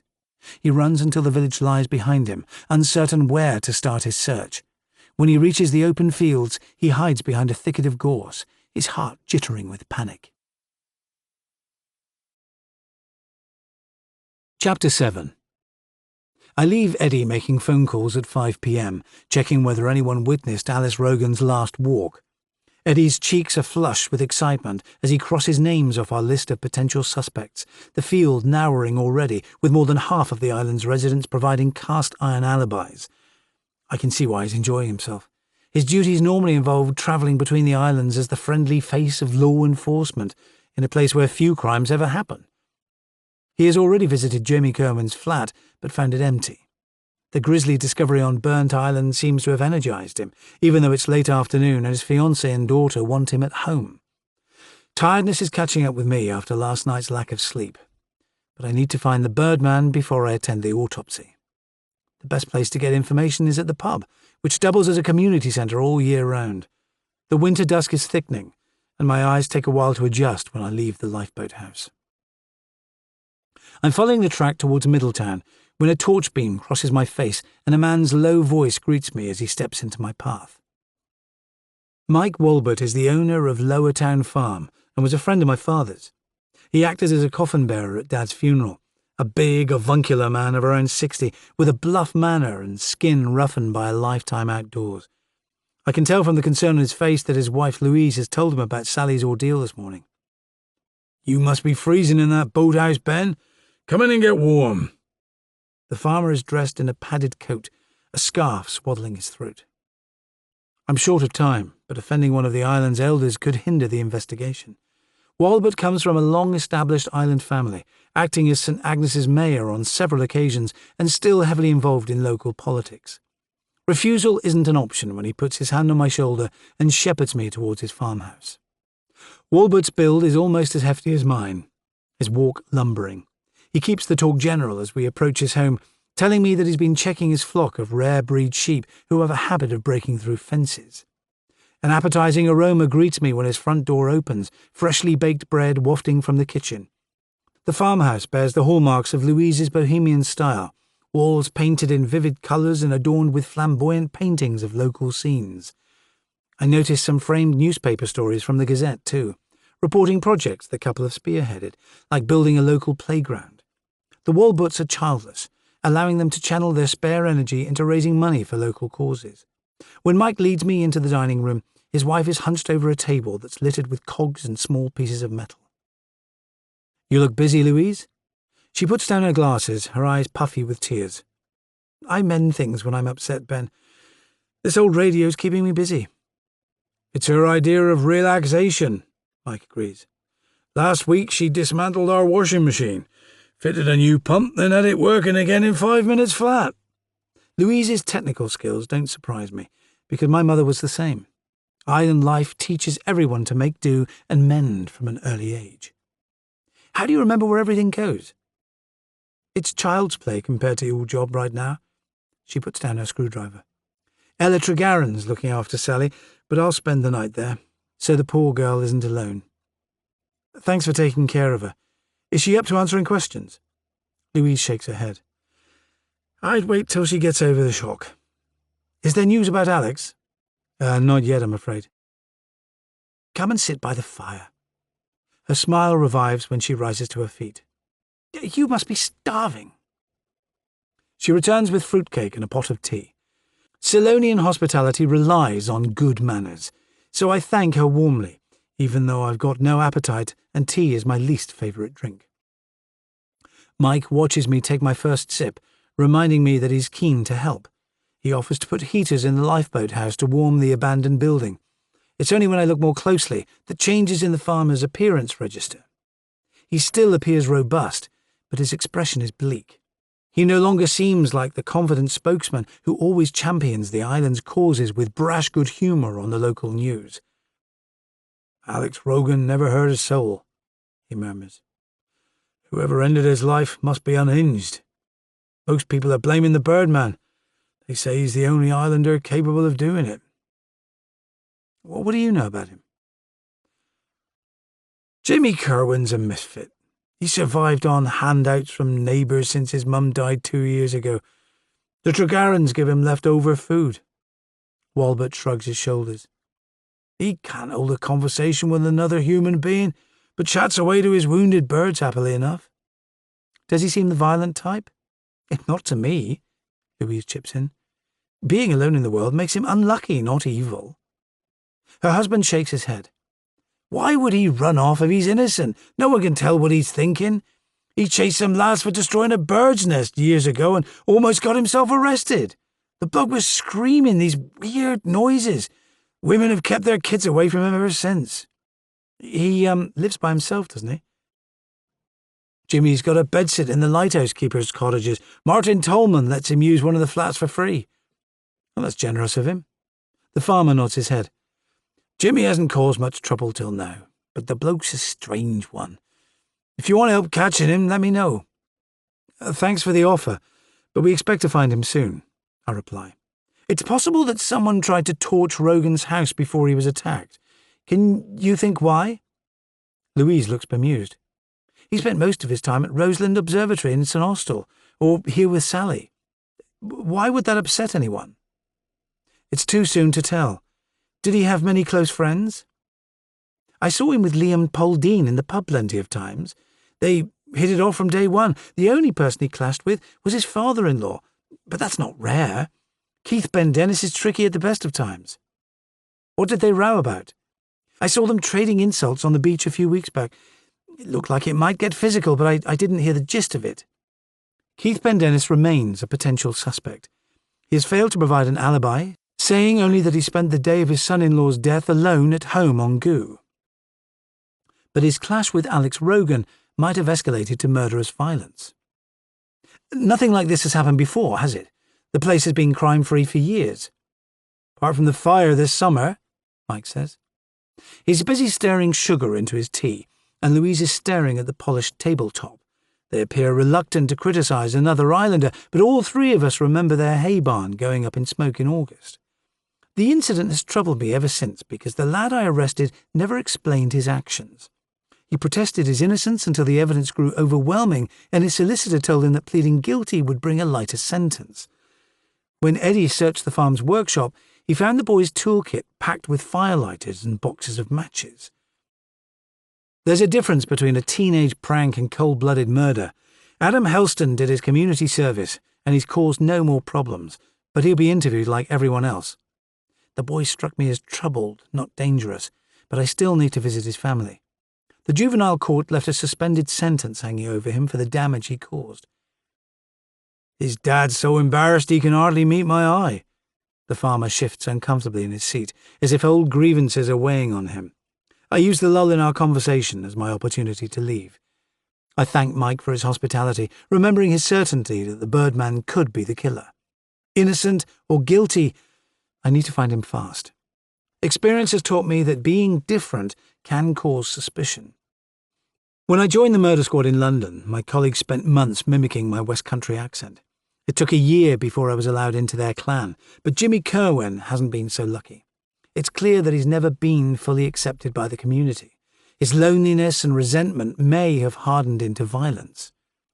It's 6 p.m. by the time I continue my journey to Middletown, trailing my torch beam over dry stone walls. There are so few outdoor lights in the Scillies that night falls abruptly. Torches are essential to avoid breaking your ankle tripping on a rabbit hole. The drama of nightfall is one of the things I missed most in London. The city sky faded to a dirty brown outside my flat in Hammersmith, with wreaths of smog choking the stars. But the difference between day and night is absolute here, particularly in winter. The sky is midnight blue already, the constellations gleaming. I'm still questioning why Mike Walbert's confidence has been replaced by anxiety. Shock at Alex Rogan's death seems to have knocked even the strongest community members sideways. The islanders seem unwilling to accept that a vicious murder could occur in a place which has been law-abiding for decades, with the exception of a few petty crimes. I need to remain open-minded at this stage in the investigation. I'll keep a close eye on Keith Pendennis and Adam Helston, but Sally must provide more evidence before I start making assumptions. I get back to Middletown and head for the keepers' cottages. They stand in a neat, whitewashed terrace at the foot of the lighthouse, a single light glowing from an upstairs window. The back door of the end house is unlocked, so I climb the stairs. An odd smell taints the air, growing stronger outside the Birdman's flat. A Hessian bag of straw almost blocks the entrance to the loft room, releasing a farmyard odour of dust and newly mown grass. I tap on the open door, but there's no reply as I step inside. The room is dominated by Jimmy's passion for the avian species. Rows of fractured eggshells crowd the mantelpiece, and different types of feed are stored in tubs and boxes. A few threadbare clothes hang in Kerwin's wardrobe. The closest thing to modernity is the Birdman's ancient radio, with no TV or computer in sight. I put through a call to Eddie to inform him that our chief suspect's flat remains empty. Jimmy's absence since the time of the murder places him under strong suspicion. A life of poverty without any home comforts may have spurred his violent tendencies, but doesn't explain why he would target a man like Alex Rogan. Further checks must wait until tomorrow. When I glance at my watch, it's 6:30, and Dr. Keeler will be waiting for me on St. Mary's. "Go home, Eddie," I say over the phone. "Kerwin will still be here tomorrow. He can't leave the island without being seen." My deputy sounds uneasy when he informs me that no one has provided any useful information about Alex Rogan's abduction. I've spent enough time here to know that the islands yield their secrets slowly, but the first 48 hours after a body is found are crucial. Sleeping beside the victim's charred remains has made the vigil personal, my old school friend's grief increasing my need to catch the killer. The case puts the other islanders in danger too. Whoever killed Rogan must be unbalanced. Few people of sane mind could stand back and watch someone burn. A noise stops me in my tracks as I cross the yard, the high squealing of an infant in distress, making me break into a run. It's coming from an enclosure attached to the wall by wooden plinths, but when I get closer, the cage houses a seagull lying on a nest of straw, and half a dozen more birds in separate compartments. One of them screams in terror, wings flapping wildly against the chicken wire, a white bandage encasing one of its claws. I crouch down to inspect Jimmy Kerwin's bird hospital and notice that the food bowls are almost full. He must have come back here to feed them since going on the run, but his care for the wounded birds doesn't make him innocent. I still need to find out why the birdman has disappeared straight after the island's only violent crime in recent history. Chapter 8. It's 8 p.m. by the time I sail the police launch into Hughtown Harbour. St Mary's is 3 times the size of St Agnes, with almost 2,000 inhabitants. It seems like a metropolis by comparison, with a handful of vehicles driving through the narrow streets. The island's hospital is one of the smallest NHS facilities in England, and despite being purpose-built, the place looks like a handful of white porter cabins thrown together beside a small car park. It contains 3 treatment rooms, an operating theatre for emergency procedures, and the mortuary where Dr. Keeler is waiting for me. He looks unimpressed when I rush through the door. I've witnessed his autopsies before, and communication between us is improving, although he claims to prefer working alone. The pathologist's suit looks like it was purchased from a gentleman's outfitter's several decades ago. Thinning grey hair combed over his bald patch, tortoiseshell glasses reducing his eyes to pinpricks when he glances in my direction. He seems oblivious to the stink of formaldehyde and the fact that his only companion is a corpse waiting beneath a thin white sheet. "You're late, Ben. My wife tells me it's my turn to cook. She doesn't appreciate being kept waiting. Sorry, I had some loose ends to chase. Didn't you get my text?" He gives a grim smile. "The only reason you sent that polite little apology is to stop me whining to Madron." Guilty as charged. I held up my hands as if he's pointing a loaded gun at my chest. "Can I stay anyway? If you keep quiet, background noise ruins my concentration." My lips are sealed. He stands beside the operating table. "I sent x-rays to dental records and got a match an hour ago. The victim is definitely Alex Rogan." The pathologist's face is sober when he draws back the sheet, and the state of the corpse makes me glad not to have eaten recently, my empty stomach somersaulting against my ribs. The sight would trigger nightmares in most of the population. Rogan's body looks worse under the strip light's glare, his features melted like candle wax, fragments of blackened wood still clinging to his limbs. Keeler's movements are delicate, as if he's treating a living patient. He murmurs a slow monologue for the benefit of the recorder that hangs from the ceiling, but occasional words and phrases reach me. Necrosis, edema, 3rd-degree burns. I only understand half of his terms, but the facts are clear enough. Someone set out to cause Alex Rogan an excruciating death. When I look up again, Keeler is using a long-bladed knife to separate Rogan's ribs and remove the heart, lungs, and spleen from the shell of his torso, forcing me to swallow hard to suppress my nausea. Behind the stench of chemicals, I can smell the oily sweetness of burned flesh. Once the organs have been weighed and examined, he places them in metal trays, then finally replaces the white sheet. "At least you stayed, Ben. I hate it when people run screaming from my theatre." It crossed my mind. "Full marks for bravery, but I'm afraid your victim had a bad death. His arms were bound with rope that burned away in the fire. He received a heavy blow with a sharp metal instrument, like a pickaxe. The 3-inch deep wound to his skull would have caused a fatal brain injury, but he was alive when he entered the fire." "How do you know?" "The alveoli in his lungs are blackened by tar. If he'd been dead at point of entry, there would have been no smoke inhalation. When the tissue samples come back, I should be able to pinpoint when he died to within 6 hours. That's the best help I've had yet. The islanders are keeping their cards close to their chests." I study his face again. "Anything else?" Your killer chose the best way to cover his tracks. Fire destroys all trace evidence at source. If it's intense enough, it can even wipe out DNA. Disappointment worsens my bad mood. My journey to St. Mary's has only proved that Alex Rogan's killer can't be pinned down. I feel like slinking away to lick my wounds, but a stiff drink might be a better remedy. Let me buy you that dinner you missed, or a pint at least. Keeler shakes his head. My appetite's deserted me. The older I get, the more premature death exhausts me. Your victim's the same age as my youngest son. I need a bath and an early night. That's a pity. The mermaid's got some great local beer. He's scrubbing his hands with surgical soap that colours his skin a vivid yellow. Liz Gannick's waiting for me there. She wants to discuss my findings, but I'd rather you went in my place. Let's have that drink another time, Ben. I'll hold you to it. I head for the pub at a rapid march, keen to find out why the chief forensics officer contacted Keeler without my permission. The Mermaid Inn has guarded the mouth of Hughtown Harbour for 200 years. The sign above its door shows a brightly painted siren perching on a rock, and the interior is equally characterful. The place was a favourite of mine in my teens for its relaxed atmosphere and high-quality beer. It hasn't changed much since then, still doubling as a maritime museum as well as a drinking den. An array of marine salvage hangs from the rafters. Tillers, oars, and brass-framed portholes from local shipwrecks dangle above the tables with mariners' knots and pieces of scrimshaw mounted in frames. I paused to glance at a broken compass that always fascinated me as a kid, its needle still pointing due north. Liz Gannick is alone at a corner table, poring over a newspaper. She's dressed entirely in black, her bleached hair standing up in spikes, elfin face youthful but careworn. Can I join you? I pull up a stool before she can refuse. Where's Keeler? She looks like an angry sprite about to cast a bad spell. I've just watched the autopsy. Why did you set up an unauthorized meeting?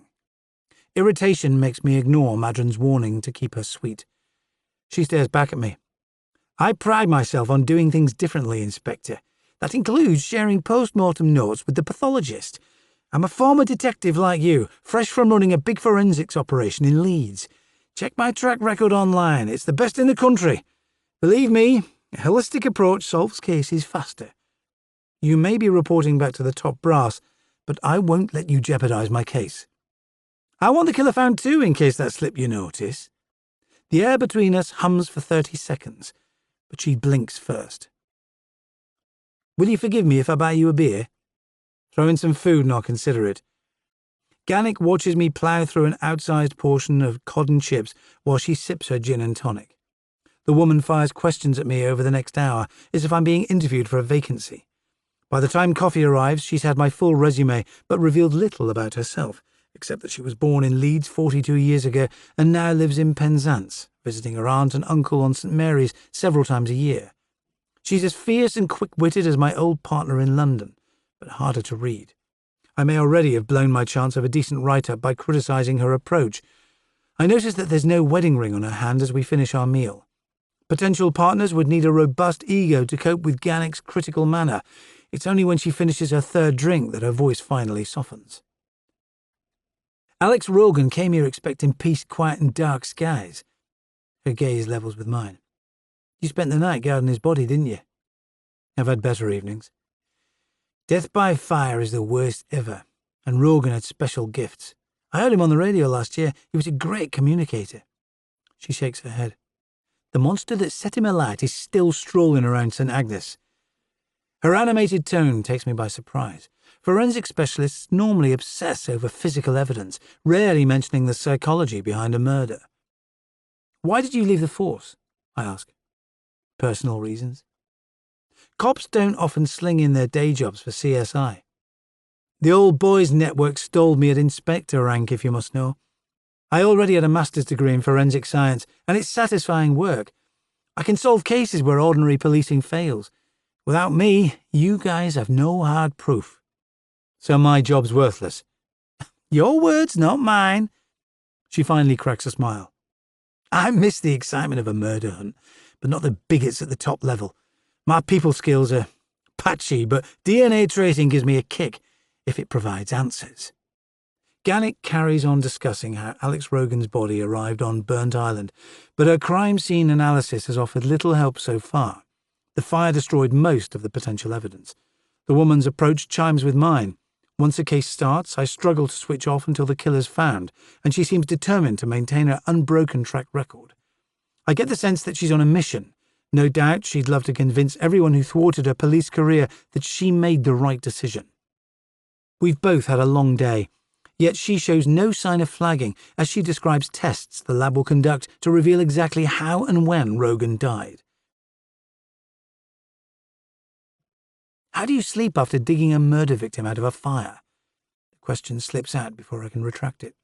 My loyalties are with the dead, not the living. If you're skillful, that corpse can share all of its secrets. She levers herself upright, then reaches for her crutches. Don't get up, Inspector. My aunt's house is a stone's throw away. I'm staying there till the end of the week. Similarities between us hit home after she leaves. Many people would view us as freaks. My cart-horse build means that women often press their phone numbers into my hand, and men square up to me after a few drinks to prove how hard they are to their mates. But fighting isn't my forte. No one would guess that I like to read unless they saw my collection of vintage American novels. Gannick isn't as tough as she seems either. Most sockers become hardened from witnessing fatalities, but emotions churned in her eyes when she described Rogan's suffering. I get the sense that she's alone for the same reasons as me, too proud to risk rejection. I assess the sea conditions carefully before firing up the police launcher's engine. The water is ominously calm, but I limit my risk of encountering a squall by returning to St. Agnes at top speed, with a line of wash unreeling behind the boat like a spool of cotton. The journey passes easily, with no clouds to obscure a clean sweep of stars. The Turk's Head is empty when I walk through the doors at closing time. Ella Tregarron is alone behind the bar, polishing wine glasses, black hair spilling over her shoulders, looking more mysterious than the mermaid on the sign outside the pub I just visited. Her gaze is so vacant that I guess she spent the evening knocking back vodka. The smile of greeting she offers is running at half strength. Are you okay, Ella? I hear you spent time with Sally today. She gives a slow nod. Poor girl's falling apart. This has come at the worst possible time for her. I still can't get my head round it. We'll know what happens soon. Can I stay here for the next few days? No problem. But have a nightcap with me before you go up. You don't need to twist my arm. I settle on a stool as she pours a double shot of whiskey, then slides the tumbler into my hands. When she rests her elbows on the bar and gazes up at me, the sensuality in her gaze is hard to ignore. It's just as well I've learned to avoid married women, despite being sorely tempted a few times. Are you having any luck finding Alex's killer? Her eyes connect with mine again. We're getting there. In a place this small, it won't take long. I can tell she'd love more details, but instead I take another sip from my drink. You and Steve have been helping Jimmy Kerwin, haven't you? It's not much. She looks embarrassed. I just give him anything we can't use. Our leftovers would be wasted otherwise. Have you ever seen him act violently? She pauses before replying. I doubt he'd hurt anyone without a reason, but he gets frustrated when he can't express himself. I got to know him well over the years. Jimmy knocks on the kitchen door every week, or I leave a box outside his flat. He's lucky to receive so much kindness. Jimmy hates relying on charity, but no one's ever given him a job. She waves the compliment away with a waft of her hand. That must make him angry too. I'd love to let him wash dishes here, but we'd struggle to pay another wage. Do you know where he might be hiding? He'll be back soon, wherever he's gone. Jimmy never neglects his birds. He'd rather starve than let them go hungry. I smile at her. Did you always plan to stay on St. Agnes, Ella? When I was in my teens, I dreamed of leaving. Modelling agency offered me a contract, believe it or not. I'm not surprised. Oh, thank God I stayed. There's nowhere more peaceful than Blanket Bay in summer. That's why I hate all this violence. Her skin glows for a moment, then the sadness on her face deepens. I'd like to understand why she's in pain, but there's no point in asking until she volunteers an explanation. I've lived here long enough to know that islanders never reveal secrets until they're ready. Was Alex a regular visitor? He popped in every week without fail. The guy sat where you are now, reading the paper or chatting to people. Everyone liked him, with a few exceptions. Well, Sally's dad wasn't his biggest fan, and he clashed with Naomi Vine. Did you see them argue? They had a snappy conversation in here last week. Naomi was in tears before storming out and slamming the door, but I bet she caused it. That one loves creating a fuss. What do you know about the Dark Skies Festival? Alex planned to build an observatory here. Steve loved the idea too. He was thrilled about the festival. Anything that attracts tourists helps our business. This place is already booked solid for that weekend. It's awful that Alex won't be around to enjoy it. A tear trails down her cheek, and I reach over to touch her hand just as her husband appears in the doorway. Steve assesses our body language, his expression murderous. I pull back slowly to prove that my gesture was intended as comfort. Ella was telling me about Alex Rogan, I say.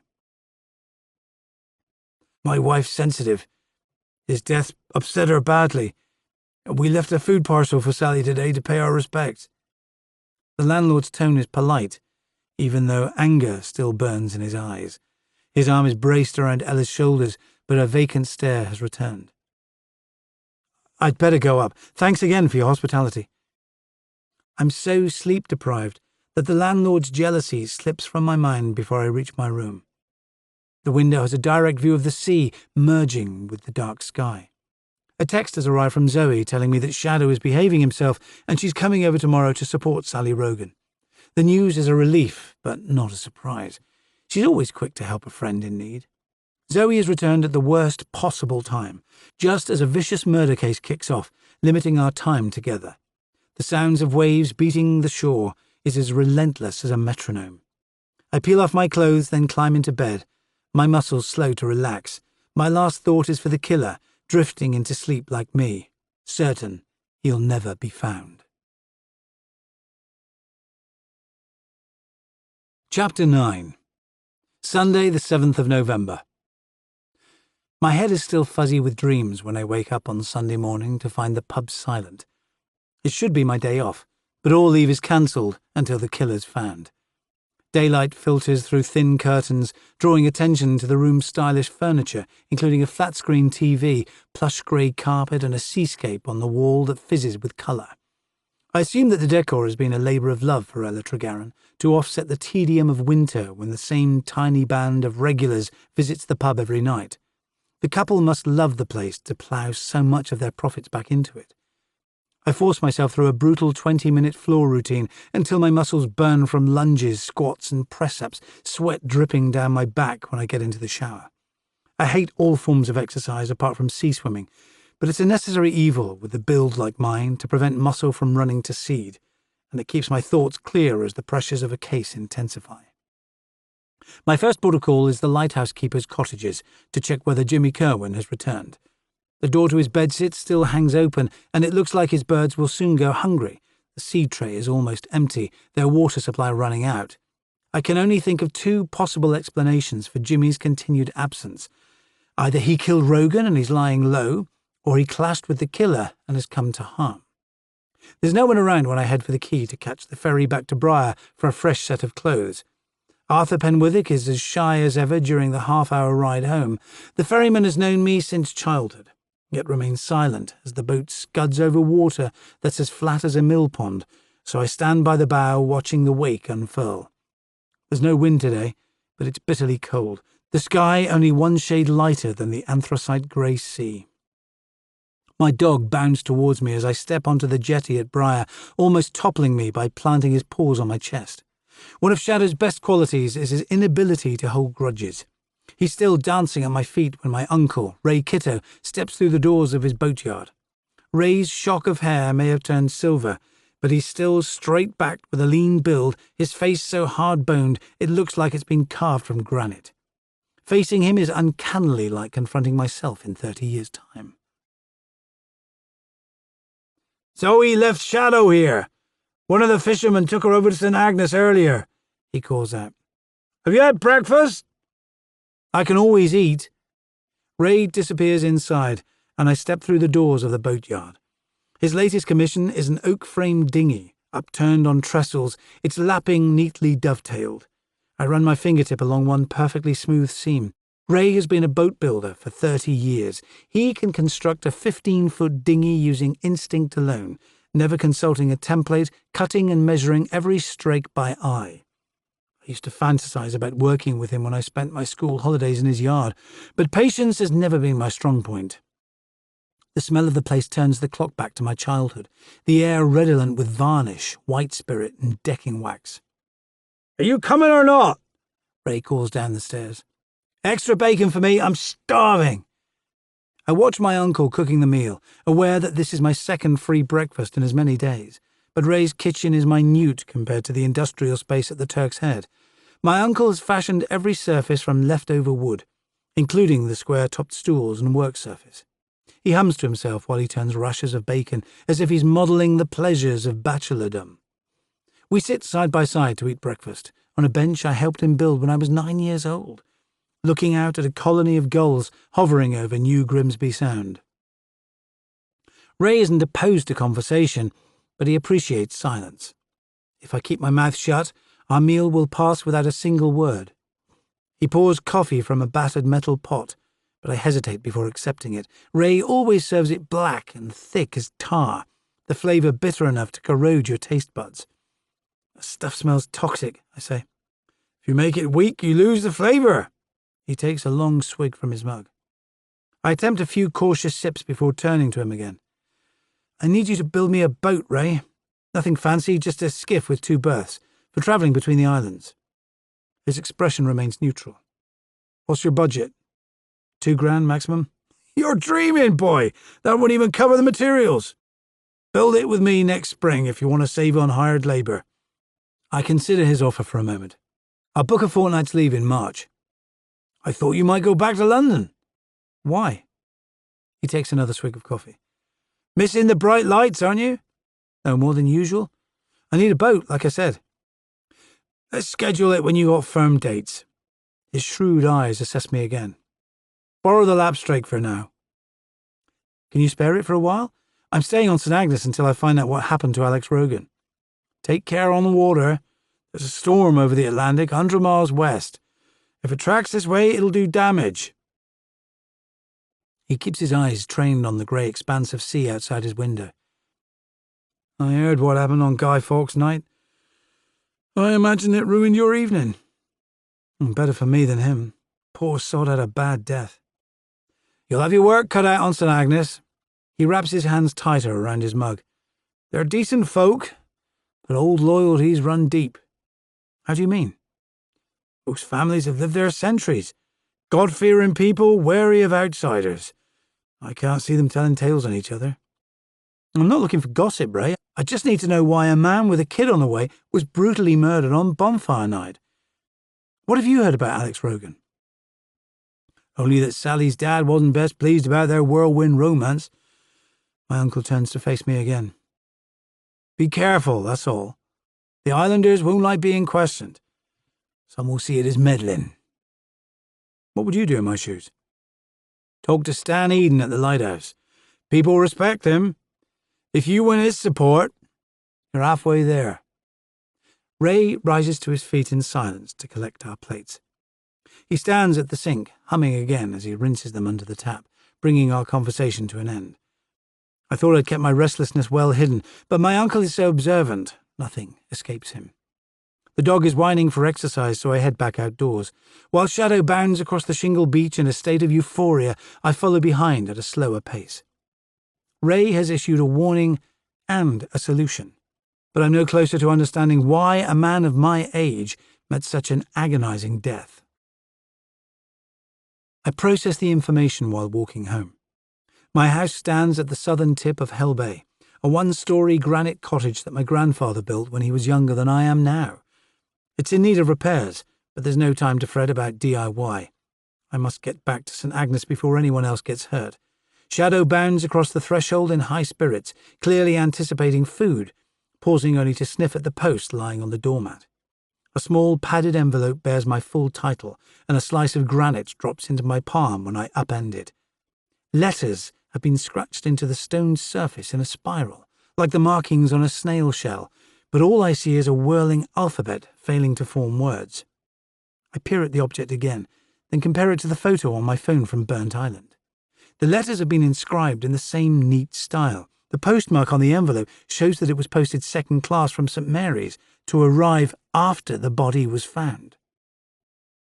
I drop the stone into my coat pocket without caring about fingerprint evidence. If the killer is smart enough to discover my address, he's got enough nous to sterilize his materials before sending me a package. He probably found the stone on a local beach, but I'll have to wait until I get back to St. Agnes to decipher it. It's too soon to tell whether the coded message is intended as a warning or a threat. Chapter 10.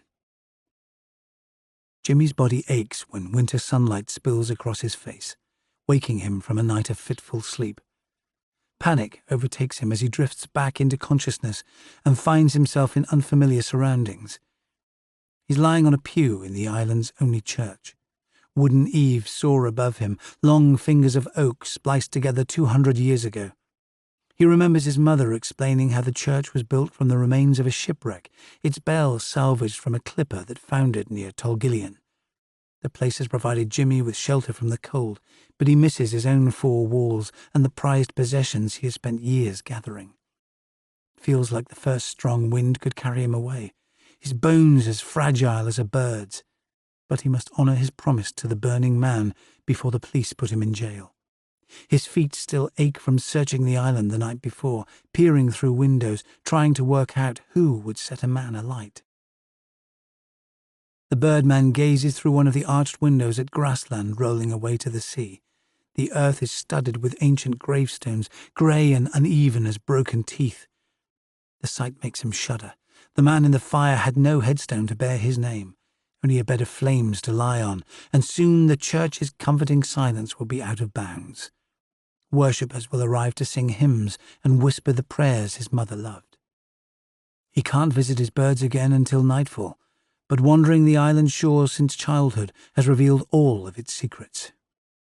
If he listens hard enough, the fields and hedgerows will explain why the man died. Jimmy can hear the raw keening of a tern summoning him outside. He gathers his bag, then hurries from the church, leaving no trace of himself behind. Chapter 11. I arrive back on St. Agnes at 11 a.m, with Shadow chasing towards the boathouse. I won't be able to return home until the killer's found, but the island's beauty is fair compensation. The wide sweep of sand on Blanket Bay would tempt me to take a dip, if the weather were 10 degrees warmer. When I step inside the building, Mike Walbert has installed paraffin heaters, which blast out heat as I climb the stairs. Eddie is hunched over his notepad by the window. The young sergeant has abandoned his uniform for once, dressed in jeans, boots, and a thick jumper, but his excitable expression remains. When I show him what the killer sent me, he gazes at the stone, as if ancient secrets lie below its dry surface. "What do you think it means, boss?" "It's written in Cornish, but some of it doesn't translate on the language website. We need to find an islander who's fluent." I sit down opposite him. "It's okay to use my first name, you know. I answer to Ben or Benesek, whichever you prefer." He looks embarrassed. "DCI Madron says junior officers should always treat their seniors with respect. We've worked together all year. Why not drop the formalities when he's not around?" "It feels weird. I was in the Sea Cadets for years and they made us address officers by rank." He looks at the chip of stone again. "Do you think the killer's targeting you?" He sent the package before the body was found, so he was smart enough to figure out I'd be running the investigation. The gift's meant to keep me on my toes. We don't know if he'll strike again. That's what worries me. I put the piece of granite back into my pocket. There was no sign of Kerwin at his bedsit last night. Have you had any sightings? Not a whisper, but Jimmy wouldn't go on the attack. He's so timid. He runs away if you try to speak to him. But what about those kids he chased? He almost got arrested for threatening behaviour. The little sods were raiding gulls' nests on the cliffs. He put down his notebook. Jimmy must have a reason to hide from us. You haven't seen him lose control? Never. He'd be terrified if he found Alex's body. Eddie looks uncomfortable when he speaks again. Jimmy was the first person to welcome me and Michelle to our flat. He left shells and wild flowers on our doorstep. I can't believe he'd do something like this. The report says those children were terrified. People agree he's got a nasty temper, but we'll find him soon enough with everyone keeping watch. Have you found out who Alex spent time with, apart from Sally? Eddie still seems concerned, as if he wants to continue defending the Birdman's corner. I often saw him on the quay last summer, fishing with Stan Eden and Liam Pauldine. We need to speak to them, but let's visit Sally again first. If we search the place thoroughly, we might find out why Alex was targeted. I make a vain attempt to lock Shadow inside, but he's wise to all my tricks, sprinting through the fire escape before the doors closed. Our walk takes us past St. Agnes Church, where a handful of worshippers are filing inside, dressed in sombre winter clothes as if their god disapproved of brightness. The slim figure at the back of the line is Martin Tolman, the architect, his wife Deborah standing beside him as they follow the other members of the congregation into the building. Seeing the couple reminds me to interview Tolman soon. Our brief conversation in the boathouse raised as many questions as it answered, but I envy him his faith. I'd love to be able to rely on a greater power, even though I'm a natural skeptic. My belief system doesn't extend far beyond the here and now. Sally's home lies at the edge of Middletown, 50 metres from her shop. It's a typical Solonian building, 2 stories high, crafted from local stone, with slate roof tiles and a deep porch to provide shelter from bad weather. The entire island appears to have visited before us. Cards, bunches of flowers, and containers of food have been left by our front door. I can see the 2 women huddled together on the sofa through the front window. Zoe is clutching Sally's hand while she cries, which doesn't surprise me. Her kindness is bone deep, but I can tell she's shaken when she greets us. She leads Eddie and me through to the kitchen, dressed in faded jeans and an old blue jumper, still managing to look gorgeous, even though her eyes are glossy with tears. How's she doing? Eddie asks. Zoe shakes her head. She's ranting and raving, which beats keeping it all inside. Her GP came over from St. Mary's to check she's okay. He's left sedatives to help her sleep, but it's hard keeping her indoors. Sal keeps taking walks by herself. I think it's her way of staying sane. Has she had many visitors? I've sent most of them away. Keep a list of names and times, please.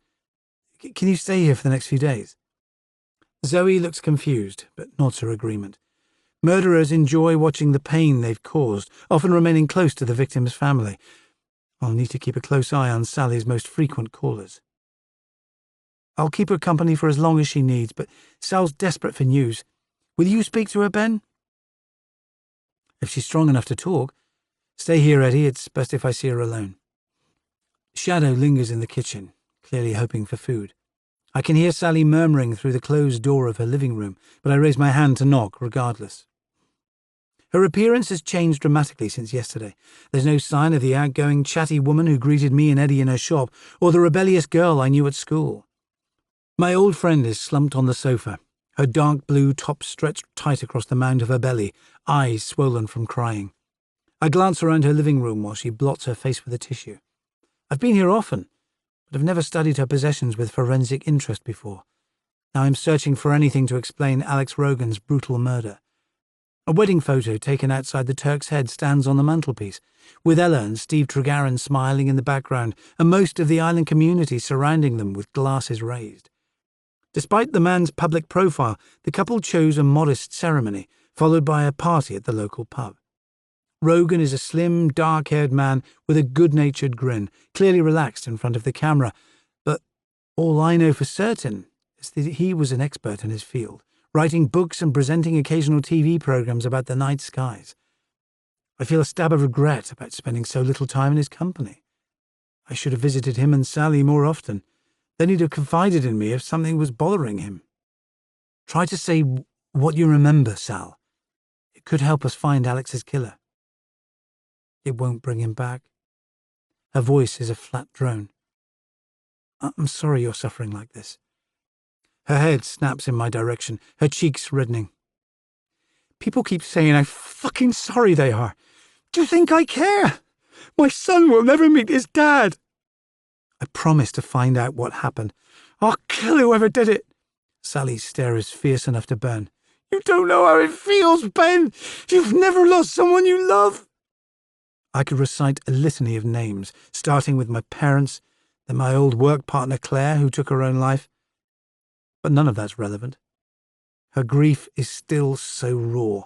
She can't see or hear anything else. I've never been much good at comforting people, but this time there's no choice. When I put my arm around Sally's shoulders, she collapses immediately, her face pressed against my collarbone. I rest my hand on her back, waiting for her emotions to flood out, some of my own tension releasing as her tears flow. I scan the room again while she weeps. The couple's shelves are filled with books, on topics ranging from meteorites to the history of jazz. Rogan may have been a committed stargazer, but the couple's home is earthy and unpretentious, the well-worn furniture proving that they kept their feet on the ground. After several minutes, Sally pulls back, her breathing unsteady. When her gaze catches mine again, there's shame as well as grief in her expression. You don't need this. I'm sorry, she mutters. I messed up your shirt. It doesn't matter. She notices the marks on my neck. Did I leave those scratches? Don't worry, Sal. They'll heal soon. I'm turning into a monster. Thank God it was you that told me, not some stranger who'd never met Alex. She leans forward to clutch my wrist. Find out why he died, Ben. Please. I can't sleep till this killer's in jail. It's only a matter of time. Are you up to answering questions? She dabs her eyes again. I can try. Did Alex have his laptop with him the morning he left? He takes it everywhere. It's his lifeline. How do you mean? All his contacts are on there and everything he's written. She slumps forward suddenly, covering her face with her hands. I want to press harder, but it would be unwise to rush a pregnant woman whose world has just fallen apart. When Sally reaches for my hand again, her eyes are so reddened by tears it looks like she's got conjunctivitis. I want every detail. Her voice quakes with a fresh wave of tears. Promise not to hold anything back. Give me an update every day. If it helps, of course. Has your father been in contact? Her frown deepens. Dad can't forgive me for being a difficult teenager. He thinks it made Mum ill. You're a businesswoman now. Why can't he move on? He was never around when I needed him. It's got to the point where we can't even listen to each other. She shakes her head wearily. That doesn't matter anymore. I have to focus on Alex. How did he spend the night before he left? He went to the pub for a quick pint. He was home by 10. Can you think of anyone Alex had argued with? Only Dad, but I stayed out of it. Getting him to change his mind is like trying to shift Everest. Alex wanted the rift healed before the baby comes. What about Naomi Vine? It pissed him off that she fought his application to turn the lifeboat house into an observatory, but we don't know her personally. She's not the sociable type. Sally wipes her hand across her face, clearly exhausted. Sorry. My brain stopped working. I can't think anymore. We can talk again tomorrow. Is it okay to search Alex's office? Just find out what happened, please. It's killing me not knowing. Have you got his email address and password? Tears ooze from her eyes again. There's a notebook in his desk drawer. Alex could hold all those huge theories in his head, but forgot anything practical.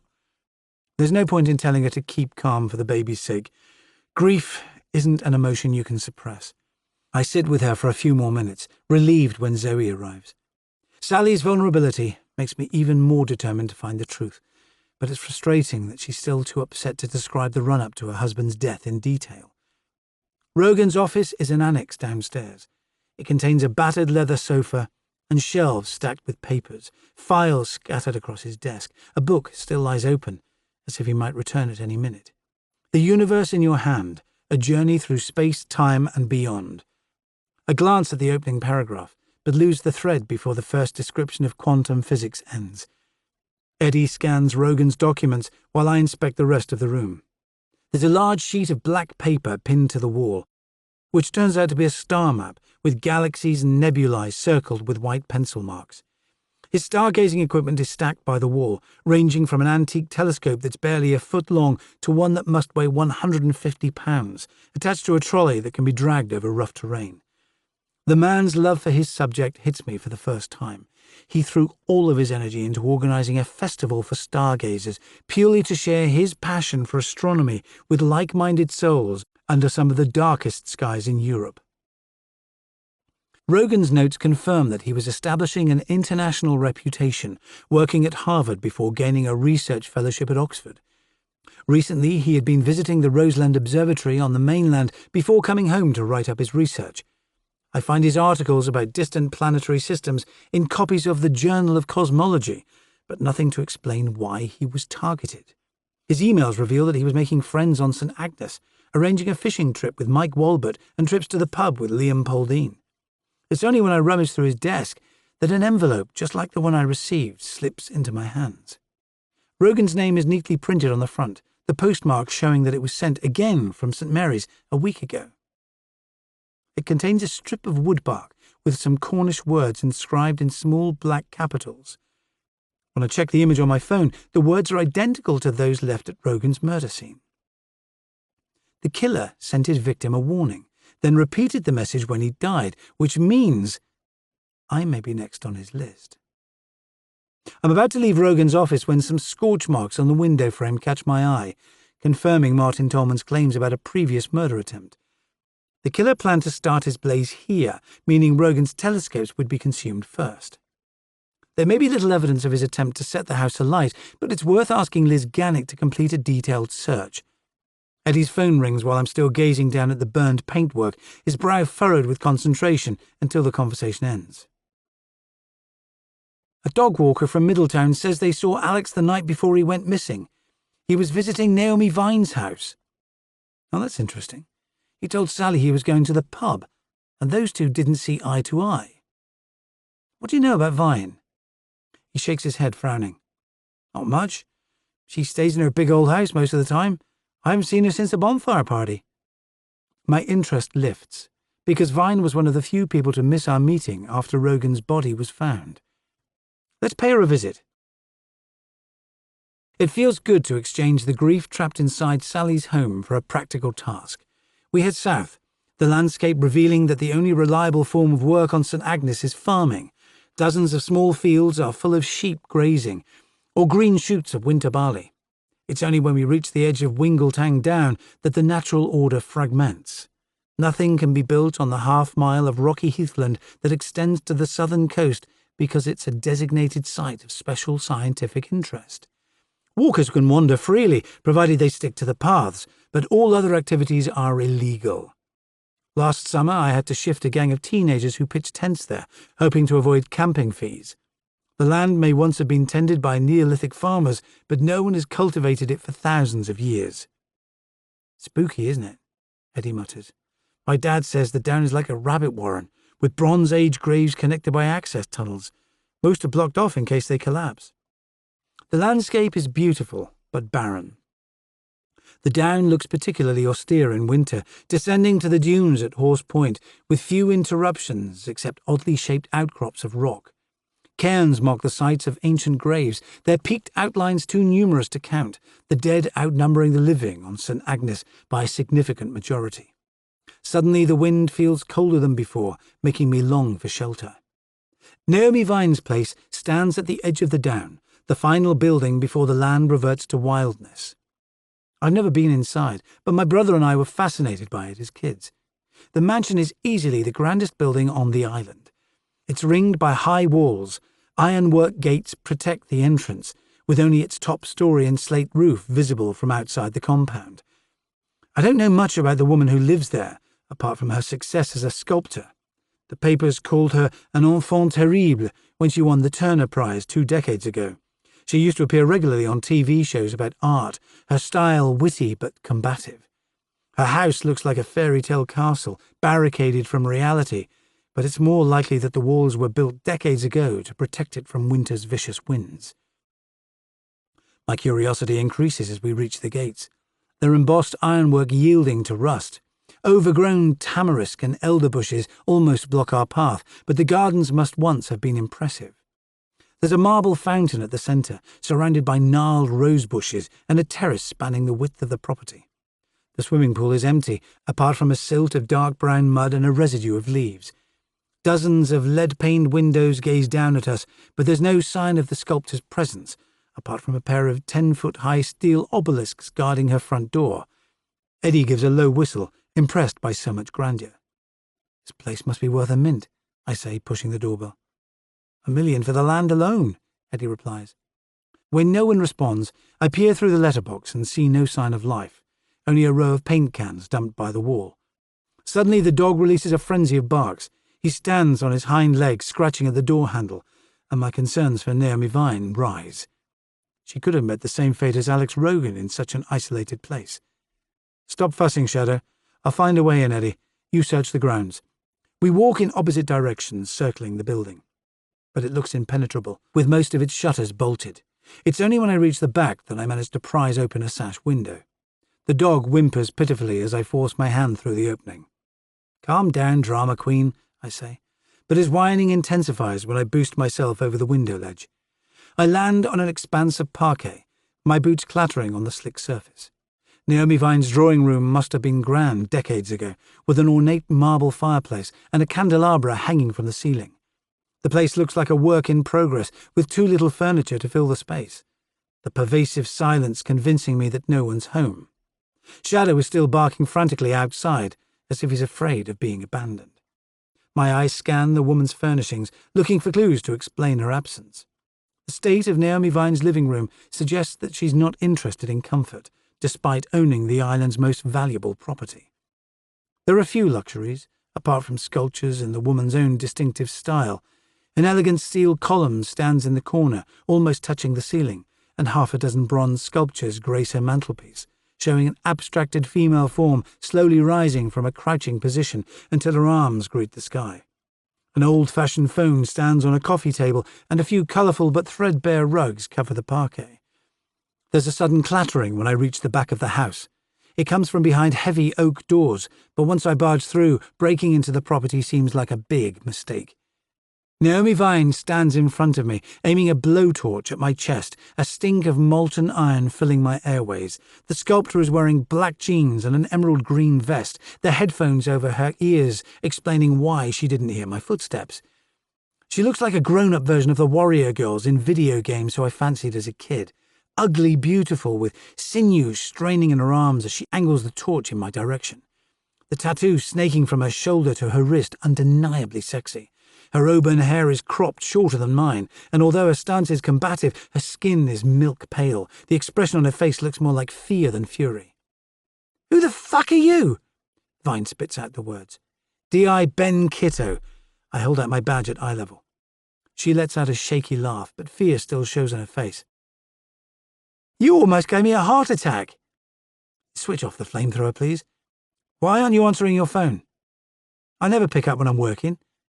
It looks like she ignores basic physical needs like eating and sleeping too. There are blue-black circles under her eyes. Her cheekbones are hollow, and her mouth is too large for her delicate bone structure. Vine's studio reveals how hard she's been working. Light spills from a skylight window onto a huge aluminium sculpture with metal leaves spiking out from its core. Ghostly white plaster heads peer down from shelves high above us, and welding gear litters the floor. The sculptor's frown returns when she catches me assessing her studio with interest, but at least she's turned off her blowtorch. "Can we talk, please, Miss Vine? I'm investigating Alex Rogan's death." A look of sadness crosses her face. "Come and sit down, but watch out for solder. It'll damage the soles of your shoes." I walk past the huge tree-like sculpture to a sitting area at the back of the studio, noticing broken floor tiles.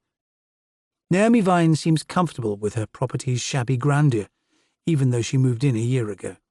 She keeps her back to the wall while she gestures for me to sit on a battered wooden chair, arms folded tight across her chest. It looks like the first loud noise could shatter her nerves, although the cause of her anxiety is unexplained. She reaches for a cigarette before meeting my eyes again. I was upset about Alex. I didn't know him well, but he called by recently. He was seen here the night before he died. Can you say why? The pair of us were vying for the same building. It seems ridiculous now, but we'd had a row in the pub about the relative value of art and science. He gave a charming apology, so I forgave him. Alex asked if guests could stay here during his festival. There aren't enough hotel rooms on the island to accommodate them all. Did you agree? She nods her head. I felt obliged to say yes, but regretted it straight away. I hate having my privacy invaded. We had a glass of wine to be neighbourly, then he went home. How long did he stay? Vine shrugs her shoulders. Less than an hour. Had he ever called round before? Never. He didn't tell his wife he was coming here. She stubs out her cigarette, keeping her gaze averted. That's odd. Must have been a spur-of-the-moment thing. Do you get many visitors, Miss Vine? Naomi, please. She hesitates before answering. I don't seek out company. I left London to escape social obligations and focus on my work, but Rachel Carlyon calls and the Birdman occasionally. Jimmy Kerwin comes here. I always call him Birdman. The name fits him perfectly. He never settles anywhere for long. The guy's face is extraordinary. I'll have to sculpt him sometime. He's hidden from us since Alex was killed. If you spot him, please call me immediately, and don't let him inside. I'd like to press for more details about Rogan, but the woman still looks as fragile as spun glass. No one's seen you since the bonfire. I'm preparing for a big show in Paris. How did you hear about Alex's death? Rachel phoned. The poor thing's terribly upset about his wife being widowed. I did my best to console her. Forgive me for saying this, but you seem tense, Naomi. She folds her arms tighter across her chest. I left London because I was attacked. A mugger assaulted me near my house at night. I managed to fight him off, but the shock affected me for months. I thought the islands would be a safe place to stay. They are, most of the time. I let my gaze wander around her studio again. This is a great house, but it needs work, doesn't it? The Views sold it to me. She offers her first full smile since I arrived. I'll give it an overhaul this spring, if I can find a decent builder. It's a perfect creative retreat. Unless policemen disturb your peace. She gives me a wry look. I'll keep my windows locked in future. You shouldn't be here alone until the killer's found. He might be targeting newcomers to St. Agnes. Why not take a room at the pub or let someone stay with you? That wouldn't work. The fear in her eyes remains, even while she defends her solitude. Why not? I grew up in care. Sharing a crowded dormitory cured my need for company on a permanent basis. At least keep your phone switched on. I can't change the habits of a lifetime. I need silence to concentrate. She pauses before addressing me again. It's something else you should know, Inspector. What's that? Her gaze fiercens again. I can protect myself. It's tragic that Alex died, but it won't drive me from a place I love. Promise to keep your property secure, Naomi. She gives a grudging nod.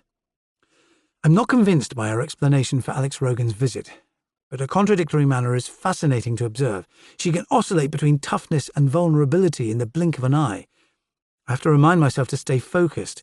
In a place this small, outsiders can seem exotic, and Naomi's energy is pulling at me.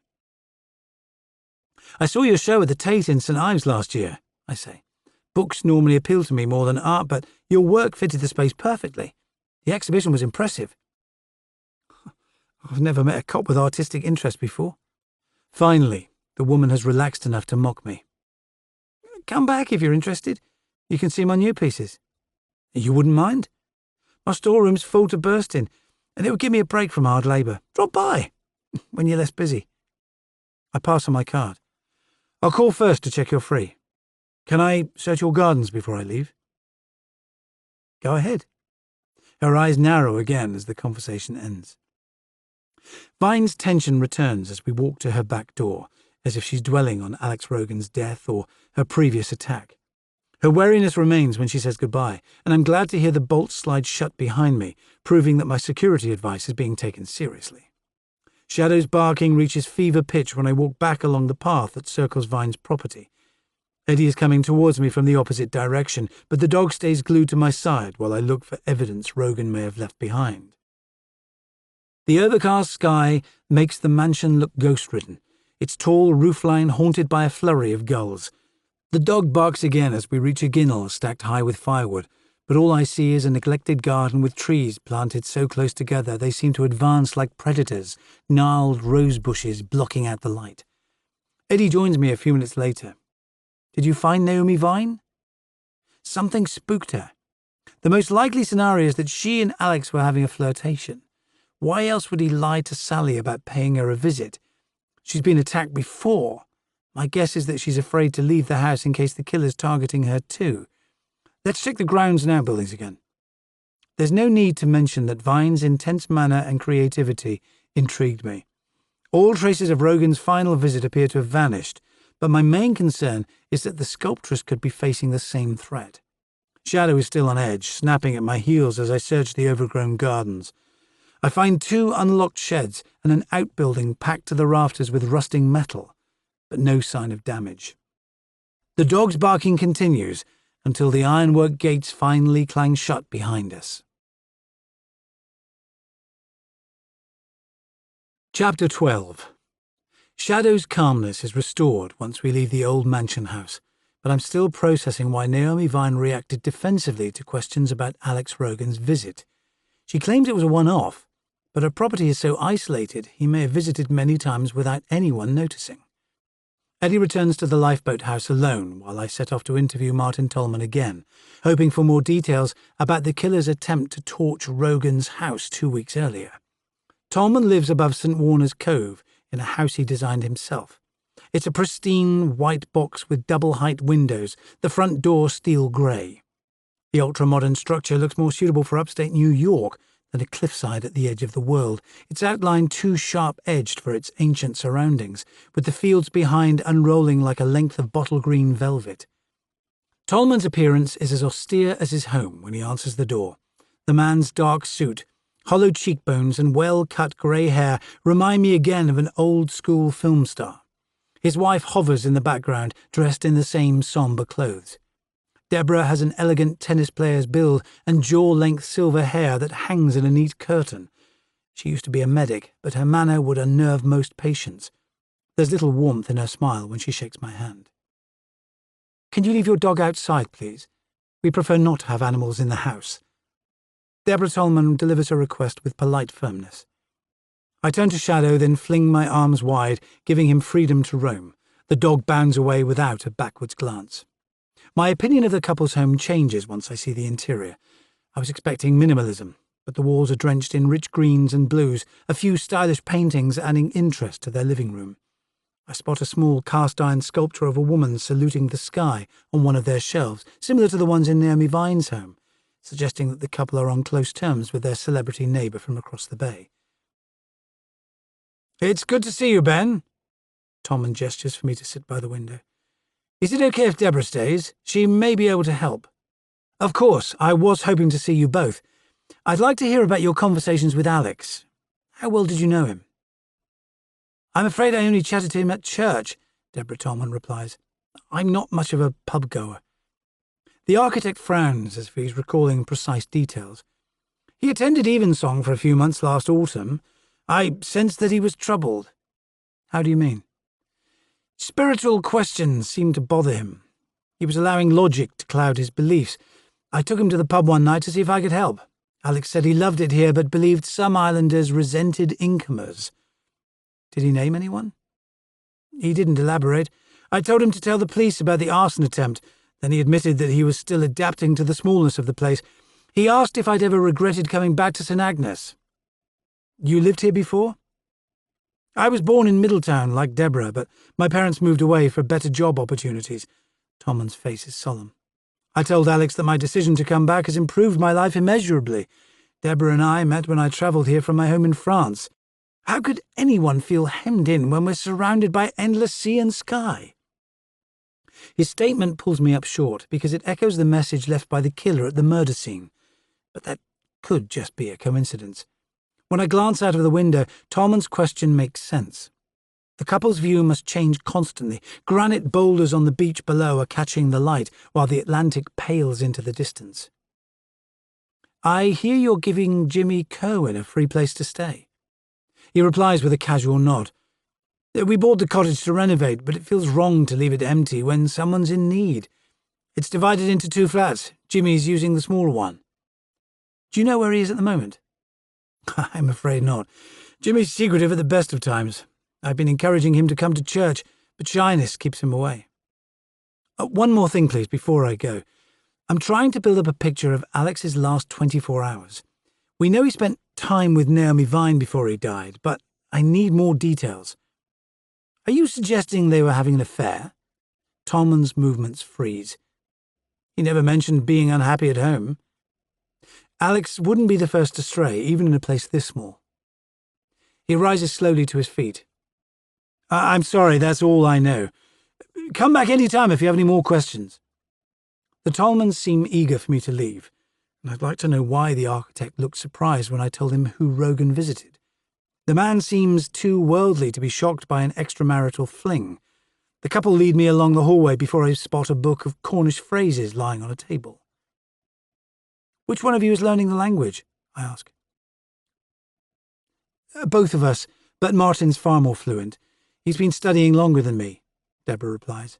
There's little chance of improving when so few people here know the language. Let us know if we can help further, her husband says, steering me towards the door. The architect has retreated into himself by the time I say goodbye. Deborah Tolman soon vanishes inside, but he remains in the doorway when I look back, a funereal figure dwarfed by the grandeur of his home. Shadow bounds across the grass to greet me once I get outside. The lighthouse is the first thing I see when I turn inland, reminding me of my uncle's advice to speak to Stan Eden. I don't know whether to be daunted or impressed that my dog is already racing towards the building, his telepathic skills growing stronger all the time. There's a slow tapping of footsteps when I knock on the lighthouse's door. Eden's face is impassive when he greets me, clumps of white hair protruding from his scalp, his matching beard in need of a trim. He must be in his 70s, but looks in good health, his pale blue eyes inspecting me closely. I still remember Eden visiting my secondary school to speak about his long career as a lighthouse keeper. The job struck me as romantic back then, but his way of life had already vanished. Come for a tour, have you, young man? I was hoping for a chat about Alex Rogan. I don't have much to say. Eden's wariness fades by a few degrees when he spots Shadow. Is that a police dog? He'd never passed the training. If I leave him at home, he wrecks the place. The old man scrutinizes my face again. Ray Kitto's nephew, aren't you? That's right. I moved back to Briar earlier this year. Help me check the building if you like. The volunteers always miss things. He's already climbing the spiral staircase, so I follow in his wake. The building's history clings to its walls. The air smells of sea salt, brass polish, and the keeper's tobacco. We're climbing higher now, and the ascent would be cruel for anyone with vertigo. The steps are made of perforated metal, giving a clear view down to the concrete floor 100 feet below. Our boots send echoes ringing around the lighthouse's circular core like coins dropping through a grate. Despite his age, Stan Eden has enough stamina to describe the building's history as the steps wind upwards. The first lighthouse stood here in the 16th century, but keeping was hard work back then. They lit fires in the brazier each night, hoping mariners would see the flames. Gaslight didn't take over until the 19th century. It was still being used when I worked here. That sounds dangerous. Only if staff were badly trained. One of my colleagues got second-degree burns from releasing too much fuel into the canopy before lighting the flame. Were you always stationed here? Trinity House could send us anywhere. The hardest light was Bishop's Rock, 5 miles west of here. Sometimes the seas were so high we'd be stranded for weeks with little food. I preferred working here, while my wife was alive. By now we've reached the gallery with its high glass walls. I can see the ring of metal where the beacon once rotated, but the circular room is empty. apart from winter light flooding through the windows. The building's had its guts ripped out. I'm campaigning for the lantern to be replaced, but it won't happen in my lifetime. There's a frown on his face when he turns in my direction. We worked long hours in those days, and the discipline was brutal.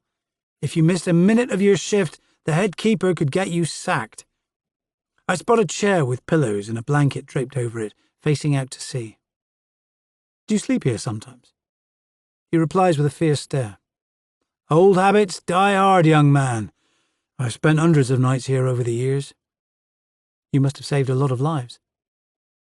Eden's wizened features relax suddenly. Many ships would have foundered on the western rocks without this light. I'd like to ask about Alex Rogan, but the man slips into a reverie as we circle the glass-walled room. I can see the entire island from the gallery, all the way down to Wingletown Bay. Eden must enjoy keeping watch over familiar terrain during his long vigils. He peers out at the Atlantic as if it's still his responsibility to protect mariners from harm. The man's expression is calm as he surveys the ocean, and I understand why his opinion carries so much weight on St. Agnes. His work has given him a long view, letting him see past every obstacle. I'd like to request his support, but sense that a direct appeal would be rejected. What is it you want to know? He asks. Why Alex Rogan's body was found on bonfire night. You understand the island better than anyone. That's a terrible business. It makes no sense at all. You fished with Alex sometimes, didn't you? He joined me some evenings last summer, if the water was high. Did he seem afraid of anything? Only fatherhood. He was nervous, but excited. Eden's voice quietens. I'll fish with anyone who wants to drop bait off the quay, but Alex interested me more than most. He never bragged about his achievements. I liked his dry sense of humour. People aren't giving much away. I need to interview Jimmy Kerwin, but he's nowhere to be seen. Birdman was at his flat last night. Are you sure? I saw him from up here outside the keeper's cottages. Jimmy's a neighbour of mine. He always feeds his birds just before bedtime. Call me if he comes back, please. It would help the investigation. He studied me again. You went to Naomi Vine's house earlier today, didn't you? You don't miss a trick, Mr. Eden. Call me Stan. But you should know, that woman's not popular here. Most people wish she'd pack up and leave. The boldness of his statement shocks me. Well, why's that? We welcome incomers who respect our ways, but Naomi Vine only thinks of herself. I don't want her sculptures littering our beaches. She'll be trying to buy the lighthouse next. His voice is filled with disgust. She's almost persuaded the council to let her dump her rusting bits of metal all over Blanket Bay. It interests me that the island's most respected citizen has taken such a strong dislike to its most creative newcomer, as if he's terrified of change. Alex visited her the night before he died. Maybe that was his mistake. I should go now. It's time to lock up. Thanks for your help, I say, pressing my card into his hand. Give my regards to your uncle. That man builds the finest boats in the Scillies. He'll be glad you think so. He sends you his best wishes. I take the piece of granite from my pocket, then hand it him. Before I go, could you translate these words for me, Stan? Someone's not keen on you, Eden speaks in a lilting Cornish accent. Gaz Crees the St. Agnes, Nagafo Tanthaenev. What does it mean? He seems in a hurry to pass back the stone. Leave St. Agnes in peace, or fire will claim your soul. Chapter 13. Jimmy is hiding in a thicket of alder trees at the edge of Wingletown Down. He saw the police leave the old mansion empty-handed. They must be looking for whoever set the man on fire, so he's following in their footsteps, determined to complete his promise. Jimmy wishes he could visit Naomi Vine too, but he's afraid the policeman will return. He tips his head back to inspect the sky. Shearwaters are winging down to the island's south coast in search of a fresh shoal, reminding Jimmy that his own hunger is growing, his food supply almost exhausted. He waits at the edge of the down, keeping watch over the grand house. Before it fell into disrepair, its windows gleamed, but he won't be safe to steal through the gates until nightfall, even though the woman who owns it has always been kind. Curiosity made him peer through her windows months ago until she beckoned him inside. Vine let him stand in her studio, watching her work, then gave him a food parcel to take home. He's returned often since then, and she never sends him away. Gusts of wind blast his face with cold, and Jimmy knows he must find better shelter. Fear hits him as he emerges from the thicket, but the landscape is deserted. The other islanders will be eating Sunday lunch at home, the drizzle heavier than before. His mother used to take him rambling over the rough grass, but the shapes that jut from the scrubby soil seem too human to be rock formations. Jimmy recites their names as he passes. Saddle Rock and Cairn Adnes, then the Devil's Punch Bowl. Its towering form looks like a giant's cup carved from granite, balancing on the land's wide palm. Yet it has always stood there. Jimmy's throat is tight with anxiety, until he spots a cormorant's feather on the grass, as sleek and glossy as black satin. He tests its softness with his palm, then places it in his pocket to add to his collection. The find gives him enough courage to go on as the rain thickens, until the back of his neck prickles with anxiety. Jimmy senses that he's being watched, but when he spins round, there's only open land descending to the shore. The sensation could just be electricity from the gathering storm. He hurries on at his quickest pace, feet slipping on the mud while he heads for a cave in the middle of the down. Chapter 14. I stand by the boathouse window, watching bands of rain mark the sky with hard black lines. Right now, I'd happily swap places with the lifeboat crew that worked here years ago, despite the storm warning that's currently in place. I love my job most of the time, but at this point in the investigation, nothing is certain, apart from the killer's desire to rid the island of outsiders. Madron's voice is terse when I call to give him an update.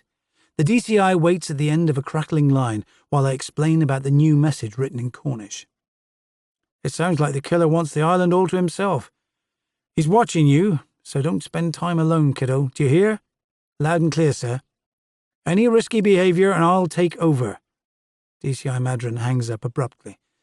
The man always reacts badly to pressure, and there's nothing more chaotic than a murder investigation until it starts to make sense. I'd love to discuss strategies with him, but his knee-jerk reactions to every new threat make each case harder to manage. I push my resentment aside to focus on Alex Rogan's death. It's already 3 p.m., and the vital 48-hour period since discovering his body has almost passed. So far, no unusual behavior has been reported among the islanders. Rogan seems to have been accepted by the local community, but I haven't seen him and Sally recently enough to judge if their marriage was happy. It's possible that he was neglecting his pregnant wife to enjoy a fling with Naomi Vine, complete with lovers' tiffs. The only person he had a serious dispute with was Keith Pendennis, but I found no hard proof against Sally's father. And the elusive Birdman is still out of reach, even though he was tending his rescued gulls last night. No one has come forward with information about potential suspects yet. It's starting to feel like the islanders have signed an oath of secrecy. The Helston family are next on my list. The last time I visited their home was during the summer, after Adam completed his community service for starting the fire that destroyed the Walberts hay barn. I doubt that a 17-year-old boy would commit such a violent, well-organised crime, but it would be remiss not to interview the island's only confirmed arsonist.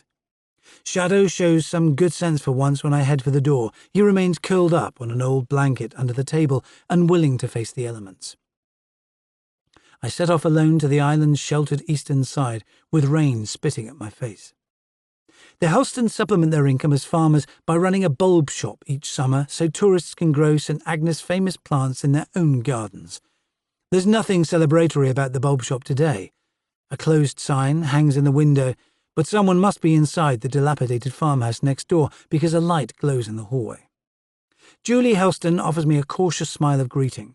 She's carrying a few extra stone, her skin puffy with tiredness, and even though she's around 45, she's dressed like a pensioner. Her blouse is a drab shade of brown, buttoned up to her throat, mousy hair pinned into a bun. She ushers me into her kitchen, then gestures towards a table loaded with baskets of fabric and cotton reels. I notice that one of the containers is packed with tiny leather shoes. "Let me clear this mess away," she says. "Don't worry, I've got plenty of room. Have you been sewing?" "I make rag dolls for a mail-order company each winter while the shop's closed." My gaze falls on rows of 2-inch-wide faces, with lips and eyes neatly stitched into place. It doesn't surprise me that Julie Helston needs a second income, but such repetitive work would send most people mad. "How many can you sew each day?" 20 if I start early." She picks up a half-finished doll, and I can tell she would rather continue than deal with my intrusion, her shoulders rigid with tension. "I'm investigating Alex Rogan's death. Have you heard about it, Julie?" Her gaze is glued to the doll's crimson smile. "Sam was at your meeting. He told me what happened. It's tragic that Sally's been widowed so young." "Are your husband and son here today?" "They're in the fields, but they'll be back soon." "How's Adam doing?" Fine, thanks. Sam keeps a close eye on him. He'll never do something that stupid again." "Did you ever find out why he started that fire?" Her defences slipped by a fraction. "I wish to God he'd say. He still claims he had nothing to do with it, but he'd been in so much trouble at school, it fit the pattern. I felt awful for Mike and Louise, even though their insurance covered the damage. The Warburts have been friends all our lives." "What was Adam doing in the run-up to bonfire night?" Her expression hardens. "So that's why you're here. My son's been in trouble before, so you're coming after him again. I have to check everyone's alibi for the 4th and 5th of November. He was working with his dad. Are you sure Adam never left the farm? The pair of them stayed in the flower shed till late. We've only let Adam see his mates at the weekend since his arrest." My gaze drops to a deep crack in the wall opposite, just above the skirting, with a smear of mud beside it. Someone must have kicked it hard to cause so much damage. "Did Adam put that hole in your wall?" Her eyes blink shut. "My son's easily upset. Like most teenagers, he'd never do anyone serious harm." I glance around the cottage-style kitchen while she blusters. A framed photo above the range reveals a family that no longer exists, preserved in celluloid. Sam and Julie Helston are an attractive couple smiling for the camera, with their only child giving an impish smile. Adam looks around 12 years old, a handsome, fresh-faced lad, already morphing into adulthood, but not yet renowned at Five Island School for truancy and bouts of fighting. When I look up again, Julie Helston's scowl has deepened. "Can't really believe our boy killed someone. She's 17, for God's sake!" "The murderer's still here, Julie. I'm checking everyone's movements." She rises to her feet in a hurry. "Search his room. You won't find anything there." "That's not necessary at this stage." "Do it now, please. Then you won't bother us again." I feel uncomfortable following her upstairs. A woman's footsteps heavier than before. Adam Helston's bedroom is typical of any teenage boy. The air reeks of cheap tobacco. There's a Plymouth Argyle FC poster on the wall and pictures of Paloma Faith pouting into the camera, crumpled T-shirts thrown across his unmade bed. I search the drawers of his bedside cabinet and under the furniture, while Julie, watching my every move, guarding her son's reputation like a security officer outside a mausoleum. I point to a stack of boxes on top of his wardrobe. "Can I see those, please, Julie?" "Stay there, I'll get them down," she snaps. She places half a dozen cardboard containers on the bed. The first holds old football programs, tickets and certificates. The next a brand new pair of Adidas trainers, but it's the largest one that draws a dull squeal from the boy's mother. It contains strips of rag, a box of matches and dozens of firelighters, individually wrapped in cellophane, releasing a sharp tang of chemicals. "Promised us he wasn't involved," she whispers. Before I can ask another question, footsteps thunder up the stairs. Sam Helston looks shocked to see me when he bursts into the room, his face soon clouding with suspicion. He appears older than a man in his mid-40s. His son's exploits have painted deep lines on his face. Adam lingers behind. The boy's dark hair is cut into an arrogant rock star's quiff, but he's refusing to meet my eye. If he's surprised to see his fire-starting kit on display, he's wise enough to keep his mouth shut. Sam Helston positions his stocky frame to block my exit, while Julie cowers in the corner. "What are you doing here?" Helston asks, his voice gritty with anger. Investigating Alex Rogan's murder.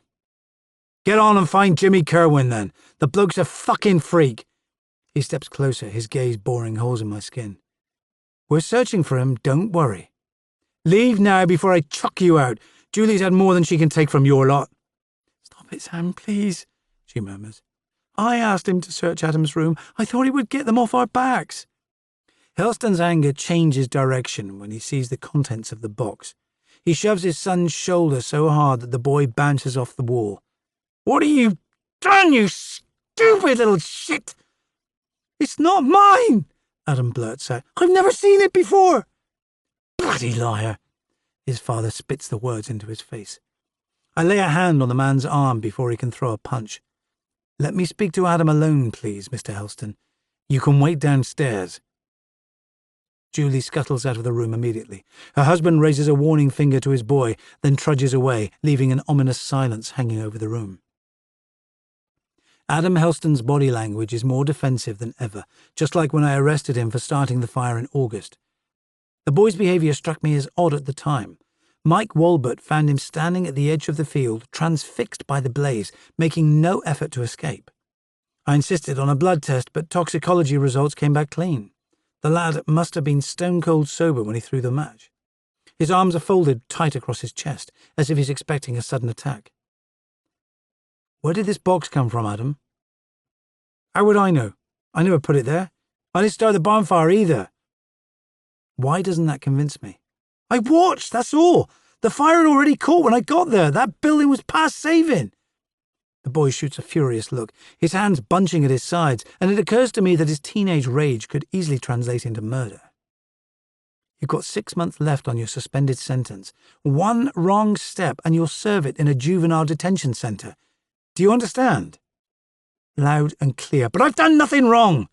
Come on, Adam. This box holds enough firelighters to burn a castle down to the ground. Someone planted them like last time. Can you see? Words fly from the boy's mouth at high velocity. Why would I risk buying that stuff? Even my parents don't believe me. They want me to stay here shoveling shit all day long. Dad says I've blown my chances of getting a decent job. You want to leave St. Agnes? I hate farming. Liam Podine offered me an apprenticeship, but Dad won't listen. Something about the boy's clear eye contact persuades me he's telling the truth, but I wait for him to calm down before speaking again. A criminal record won't stop you trying another career. The army would take you, or even the police, if you pass the entry course. Everyone makes stupid mistakes at your age. The boy's face lightens by a few degrees, but he doesn't reply. Who could get in here without being seen? I ask. I'm in the fields all day, but Mum would know. She hardly ever goes out. Adam's parents are still too tense with anger to answer questions when I go back downstairs with the box of firelighters under my arm. I tell them to keep watch over their son day and night until I come back. The rain is heavier once I leave their property, yet it's a relief to breathe air untainted by misery. Adam seemed to be telling the truth, but I can't prove he's not connected to Alex Rogan's death. His parents' alibi is his only defense. The boy seems trapped in a toxic situation, his father determined to keep him on the family farm. Maybe I'd go on the attack too in his situation. I'm reminded of my own youthful belief that bigger adventures lay over the horizon. My phone buzzes in my pocket when I get back to the incident room. The clipped voice at the end of the line belongs to Dr. Keeler. His statement's so brief, he seems unwilling to waste a syllable. The lab results are back, Ben. Shall I email you the results? Give me an outline now, please. Alex Rogan died roughly 15 to 18 hours after leaving home, which places his death before dawn on the 5th of November. Tissue samples show high levels of cortisol in the surviving muscle mass. And what does that mean? Stress hormones are released into the bloodstream when someone experiences pain. It means he was conscious when he was set alight. The killer probably smashed his skull to stop him screaming. You can tell all that even though he was burned? Cortisol's a powerful chemical. That's why abattoirs keep livestock calm before they die. It taints the flavour of meat when it's cooked. You saying that Rogan was tortured before he died? Your killer wanted to see him burn. The head wound was an afterthought. The only saving grace is that toxicology shows he'd been given a dose of flunitrazepam, better known as Rohypnol, the date rape drug. There was enough in his system to make him sluggish and easier to control. It might have numbed some of the pain. Whoever did it must have hated his guts. Psychology's not my forte, I'm afraid. Sorry, I was thinking aloud. That's my worst failing, Ben. It's a feature of my grand old age. Without meaning to sound rude, I hope we don't meet again soon, unless it's at the pub. I'm happier on the golf course than conducting autopsies these days. I mull over the pathologist's findings after our conversation. I need a forensic analysis of Alex Rogan's house, but travel restrictions are in place until the storm warning lifts. My only chance of expert help is from Liz Gannick, who is still with her relatives on St. Mary's, unable to travel back to the mainland. There's curiosity in her tone when I make the call. I can tell how badly she wants the killer found, not only to add gloss to her reputation. The harbour's in lockdown, she says. I'll come up tomorrow when the ferries are running again. I feel a pang of envy for Gannick's job after she hangs up. She has to confront the results of violence every day, but chasing down the perpetrator rests on my shoulders alone. It crosses my mind that I could pick her up in Ray's lapstrake, but Madron would remove me from the case if he knew she'd been subjected to rough seas. Eddie arrives at the lifeboat house as I'm shoving my phone back into my pocket, so I tell him about the arsonist's toolkit in Adam Helston's room. I still find it hard to believe that a teenage boy would plan such a well-coordinated murder campaign. The killer's use of the Cornish language is relevant too. He appears to resent outsiders' interference in his tiny kingdom. But so far, the only islanders with a proven interest in the language are Deborah and Martin Tolman, even though neither have a clear reason to harm Alex Rogan. Eddie keeps his gaze trained on my face as I pass on the details. Ever since we started working together, he has tracked my movements closely, as if my behaviour provides better guidance than the policing manual. But right now it feels like the blind leading the blind. He shakes his head in disbelief, the news ending his usual stream of chatter until he gazes down at the piece of paper still clutched in his hands. I've called all the local boat owners and ferrymen. No one's given Jimmy Kerwin a lift off the island. Good work, Eddie. Now all we have to do is find him. He's still our chief suspect. I don't agree, sir. He looks awkward, his gaze fixed on the table. Like I said, the bloke seems gentle. Most of the time he keeps out of people's way. I think we should be pursuing other leads. Anyone can flip out, Eddie. And Kerwin's got more reason than most. He fits the psychological profile of most violent criminals perfectly. He's isolated with time on his hands and ostracised by his community since scaring those kids. Let's organise a search party tonight. If he's lying low, he'll only move around after nightfall. Can you do me a favour first? Michelle's been in a state since Rogan died. She respects you. There's a chance you can calm her down. I give a rapid nod. Let's go now, then set up the search. We must be making progress because Eddie has never invited me to his home before. Our talk centering on the case as we walk back to Lower Town. The Nichols' rented apartment is over an old granary with a fine view uphill to the lighthouse. Eddie looks embarrassed as we climb the fire escape to the second floor, as if he's regretting his invitation. The couple's living room gives an insight into his home life. The young sergeant prides himself on being organised at work, but the cramped space is chaotic, with clothes drying on racks and a playmat on the floor heaped with toys. The furniture looks like it was donated by a variety of well-meaning relatives, with armchairs in different styles and colours. Michelle hurries from the kitchen as soon as we arrive. She's holding their daughter Lottie over her shoulder, the infant bawling at the top of her lungs. "Thank God you're home," she tells Eddie. "She's been crying for hours. Can you take her?" "Hang on," he replies. "Let me get my coat off first." Michelle dumps their baby in my arms before I can protest, then disappears back into the kitchen. I can count the number of infants I've held on one hand. It feels unnatural to be left with the howling creature while Eddie follows his fiancée. The baby's face is scarlet with fury, tiny hands curled into fists as she releases her frustrations. "That's a horrible noise," I tell her. "What's your problem?" Eddie leaves me alone for an uncomfortably long time. I try every method going to quiet the baby, from rocking and jiggling to pulling faces, until humming a Coldplay song in her ear finally does the trick. After 2 choruses, she's limp in my arms, gurgling with contentment. She may have old-fashioned musical tastes, but at least she's behaving. The kid keeps burrowing closer to my chest, making quiet snuffling sounds. Michelle looks astonished when she and Eddie finally reappear. "You're a miracle worker, Ben. She's been bawling for hours." "Try playing her radio too," I reply. Eddie tells me the news about Alex Rogan's been getting to you. Her eyes moisten suddenly. "I keep having nightmares about Eddie getting hurt." "He can handle himself.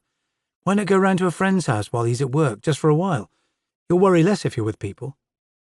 I spend the next 20 minutes reassuring her, and by the time I pass Lottie back, the baby is out for the count, barely stirring when she reaches her father's arms.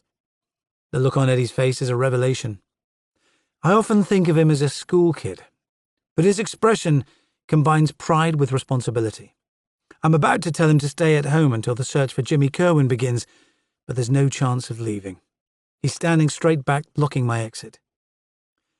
"We've got a favour to ask," he says. "Go ahead." His voice falters when he speaks again. "We're having a naming ceremony for Lottie next spring. Would you consider being her godfather?" "Are you serious?" The question is so left field it takes a while to register.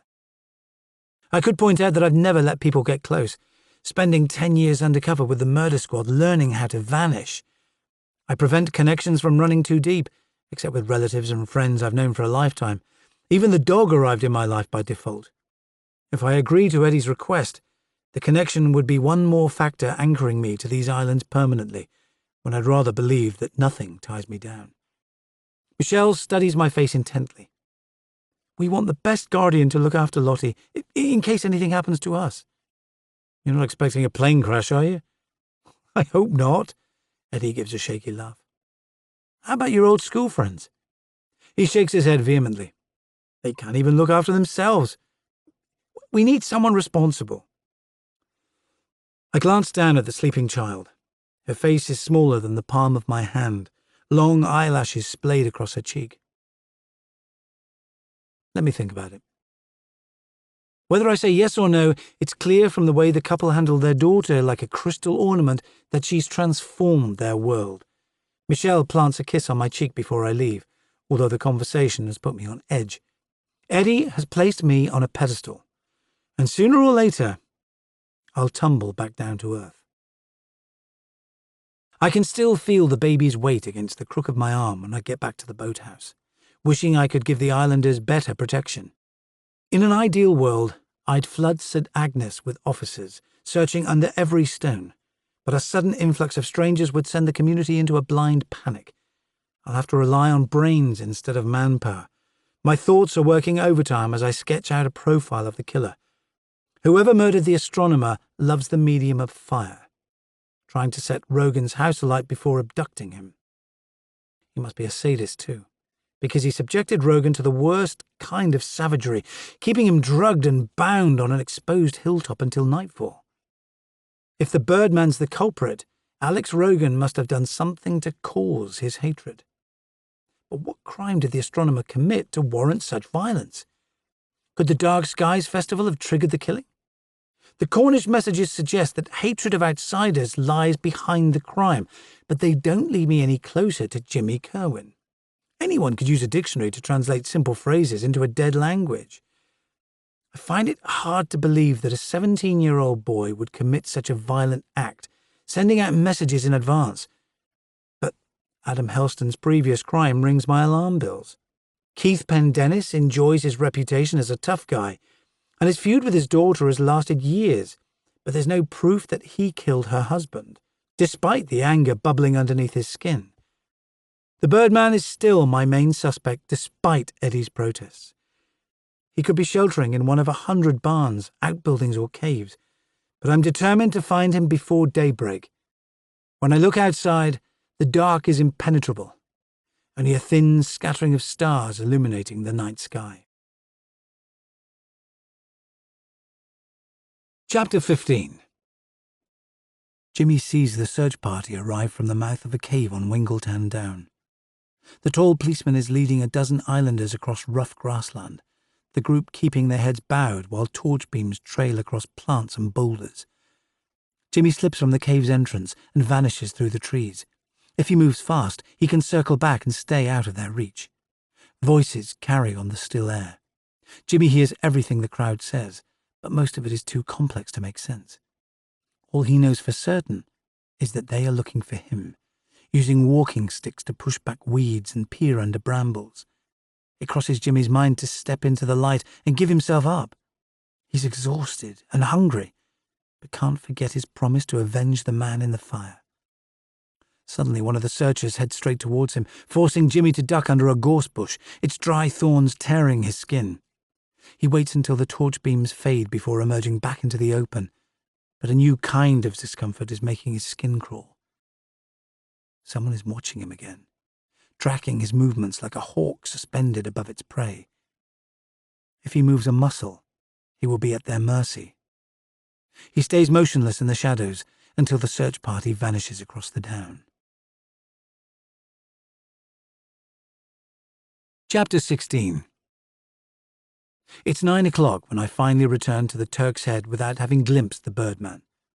Kerwin spends his days roaming the island, so he must know every nook and cranny, his invisibility testing my patience. I leave Shadow tethered to a railing behind the pub with only a slight twinge of guilt. His fur will protect him from the nighttime cold, and he would only damage the pub's pristine interior. Ella is alone behind the bar again tonight, the fire burning low in the ingle nook. My head is too full for conversation, even though she gives me an expectant look when I order food to take up to my room. Ella's smile is wistful when she offers to feed Shadow as well. The woman's mysterious behaviour makes me wonder again about the source of her unhappiness, but her kind gesture tempts me to lean across the bar and plant a kiss on her cheek, even though her husband would be outraged if he caught me near his wife. I stand with my back to the radiator once I get upstairs, thawing away the night's cold, too wired to sit down. I ought to do something recreational to switch off my thoughts, which are still buzzing from the fruitless search. The internet is working again when I open my laptop to check my email, but it's operating at a snail's pace, as if the connection could soon expire. When I glance out of the window, the Atlantic is a solid expanse of black. The air still feels ominously calm, the storm keeping its distance for now. The Skype symbol flashes when my gaze returns to the computer screen, and my brother's face appears, transmitted all the way from upstate New York. Ian is a year older than me, our relationship built on a lifetime of jokes and brutal teasing. His face is so similar to mine, it's like confronting a tidier, clean-shaven version of myself, dressed in a doctor's white coat. "Why are you bothering me? Haven't you got patients to harm? Even successful orthopedic consultants take breaks." He never fails to remind me that his job outclasses mine. "What's with the hair? You look like Poldark." "Just give me a tin mine and a stallion to ride across the fields." He sniggers like a 12-year-old. "Pity you don't have his luck with the ladies." "I get my share. When's the last time you had a sexual experience with a living, breathing female instead of Pornhub?" "None of your business." "Lower your standards, mate. Some lonely spinster might take pity." "I'm too busy. There was a murder here on bonfire night." "Jesus, what happened?" My brother's face grows serious. Underneath the banter, I know he's been checking on my welfare ever since my return to the islands. He listens carefully as I give him the bare details, then updates me on his family. His wife's tired of a high-level career in medical admin, but his 6-year-old daughter is having the time of her life singing in the school choir. "You should hear her let rip. She's like a mini Adele." "Does the world need another?" His face looms closer to the screen. "Are you okay? You've been moping since that girl ditched you. Nina, wasn't it?" "Thanks for reminding me." "Get back in the game, bro, before you forget how." "Thanks for your heartfelt concern." I'm about to say goodbye when he throws a sudden curveball. "We're thinking of coming back to the Sillies next year. I want Christy to know her roots." I stare at him in amazement. "You trade New York for a few lumps of rock in the middle of the Atlantic?" "In a heartbeat." The raw homesickness in his voice takes me by surprise. "Do it then. There's room at mine till you get settled." I'm still reeling when our conversation ends. Ian has always seemed happy with his sophisticated lifestyle, but the same urge to escape city life for clean air, familiar faces, and ocean views dragged me back here too. I didn't wallow after he left for the States, but it took me a while to accept his absence. It felt like one of the few people who knows exactly how I tick had disappeared from view. The prospect of my brother coming home is enough to boost my spirits as I run an internet search on Alex Rogan. Wikipedia offers a detailed profile, describing him as a charismatic astronomer, adept at sharing his knowledge with the masses. On the surface, the man's life was a glittering success. But someone hated his presence on the island, even though he appeared happy with Sally. Maybe the murderer resented his attempt to bring more people to St. Agnes. His celebrity status was affecting the island's delicate chemistry, breaking down the isolation that has preserved local customs for centuries. Curiosity makes me check Naomi Vine's profile too. Her biography confirms that she grew up in care. Her tough start in life makes her achievements even more impressive. There's a picture of her from 2 decades ago outside the Tate Modern, the art world falling at her feet. She had just finished at art college when she became an overnight success. Her looks were distinctive even then. Vivid auburn hair cut into a short fringe, highlighting a pale-skinned face, her oversized features compelling rather than beautiful. Her determination to succeed shows in the set of her jaw, as if she intends to win every battle without yielding ground. Another image shows her outside the Royal Academy, beside a prize-winning sculpture. The artwork towers over her, made up of hundreds of broken mirrors, each reflecting a different vision of the city. Vine's career has waned since that first stellar success, but it kept her on the world stage for several years. The article makes me keen to visit her studio again. The connection between us felt more like friendship than attraction, but I'd still like to get to know her once the killer's found. Until then, I need to understand why Alex Rogan beat a path to her door without telling his wife. My final task is to check Adam Helston's notes from his juvenile court hearing. He only got into trouble at school during the 6 months before he set the barn alight, his behaviour warranting 3 exclusions for fighting with classmates. Sam Helston's anger makes more sense as I scan the report. He and his wife spent the past year hoping their son will turn a corner. Julie seems to be paying a heavy price for Adam's misdeeds, stuck indoors embroidering dolls so that each day ends with a row of perfect children lined up on her kitchen table. My eyes are burning when I finally stop working, a headache brewing at the base of my skull. I ought to rest, but sleep seems like a distant prize tonight, so I text Zoe instead. When no reply comes back, I pull a battered copy of The Great Gatsby from my hold-all. Books have been my biggest obsession since I was a kid, particularly classic American fiction, but I've only read 1 chapter when Zoe taps on the door. Her new image as an elegant brunette makes her seem more grown-up than before. She can still light up the room, even though her day with Sally has muted her smile. "I bought refreshments, big man." She brandishes a bottle of vodka. "In that case, you are truly welcome." "This is pretty swanky." She scans the stylish room with interest, but when she looks up at me again, her distress is obvious. "How's Sally doing?" "She should be in hospital till the shock wears off. Stress is making her claustrophobic. My biggest challenge is keeping her indoors. All she wants to do is walk, but I keep telling her it's not safe to go out at night. She's so fragile, I'm afraid she'll crack up." "And what's she been saying?" "Sal's got it in her head that Alex was having an affair, but when she emailed me in India a few weeks ago, everything was fine." "Why did she suspect him?" "She's got no proof. Sal thinks the woman's husband may have found out and killed Alex, but that's just guesswork. The poor thing's driving herself crazy." "Hopefully I'll have some answers soon. Are many people visiting the house?" "Loads." She pulls a crumpled piece of paper from her pocket. Her list shows that almost every family on St. Agnes has paid their respects, but Sally's most frequent caller is Liam Pauldine. The builder has gone to her home each day since Alex's body was found, yet her father has failed to put in a single appearance. How come Liam's called by so often?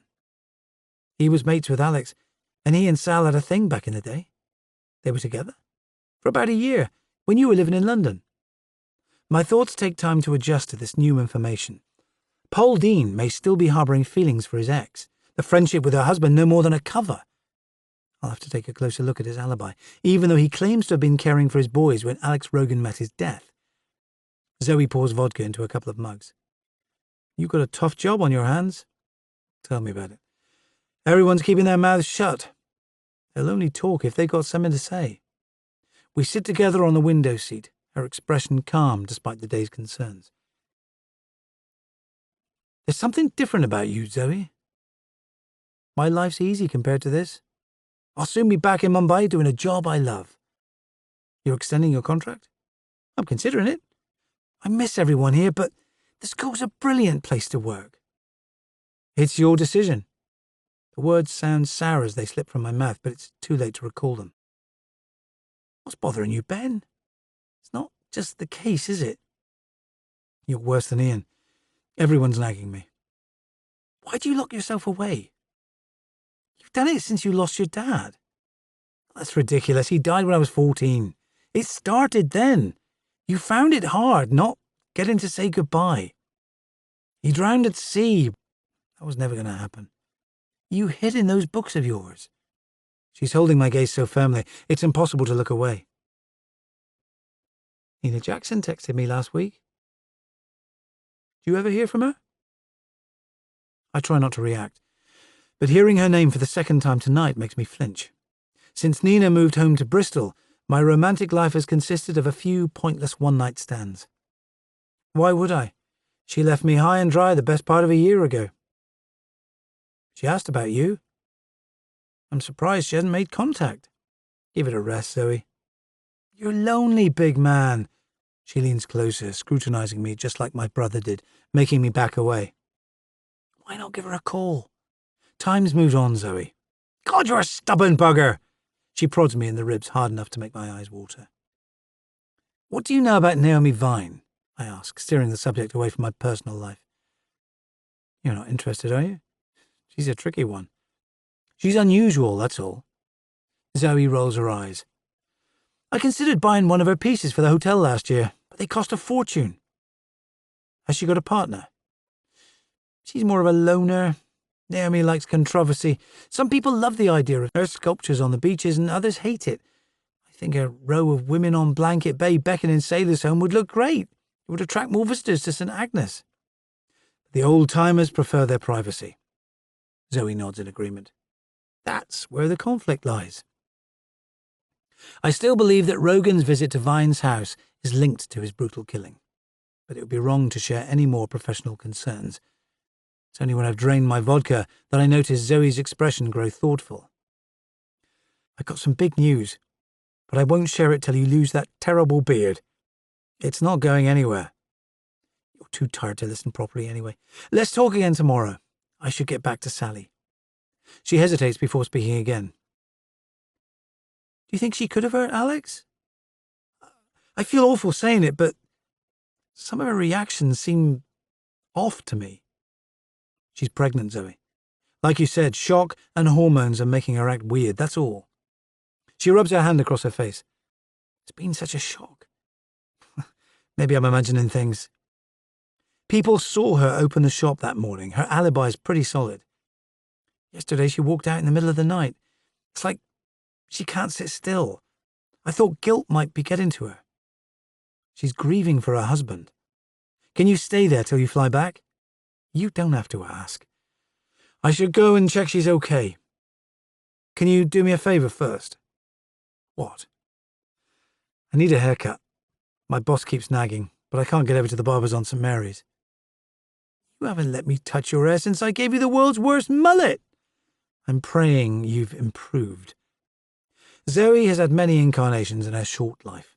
She trained as a hairdresser before following her heart and studying music at university, her dreams of a professional singing career stalling when her parents' retirement required her to run the family hotel. That raven black hair of yours deserves better care. I'll see if Ella's got any decent scissors. I sit in front of the mirror with a towel around my shoulders, watching 2-inch locks of hair fall into my lap. Shadow is whining outside, clearly unhappy about being excluded from the party. But I'm not complaining. It's been months since a woman touched me. Zoe smells just as good as I remembered. Our friendship places her off limits, but it's still a pleasure to inhale her scent of jasmine, lemon soap, and something earthy and appealing that's all her own. When I open my eyes, she's assessing my reflection with a critical gaze. Not bad. She runs her fingers through my hair again, lifting it, then letting it fall. If you smartened up, women might actually fancy you. Only if they go for sleep-deprived giants. You've always been a big, handsome thug. Your new haircut makes you look like a movie star. Bollocks. I can't see any signs of Hollywood glory myself. The mirror shows a heavyweight boxer, rising awkwardly to his feet to avoid confronting his reflection. There are dark smudges under my mud-green eyes, black hair cropped shorter than seems natural, but at least part of Madron's edict has been fulfilled. Whatever happens now, he can't accuse me of insubordination. I checked my phone before walking Zoe back to Sally's house. A text from Naomi Vine arrived 2 hours before, inviting me round to see her work. I wish I'd seen it earlier. She must get lonely in that big, neglected mansion, and the invitation would have allowed me to kill 2 birds with 1 stone. I could have discovered the secret she's hiding and seen her new work at the same time.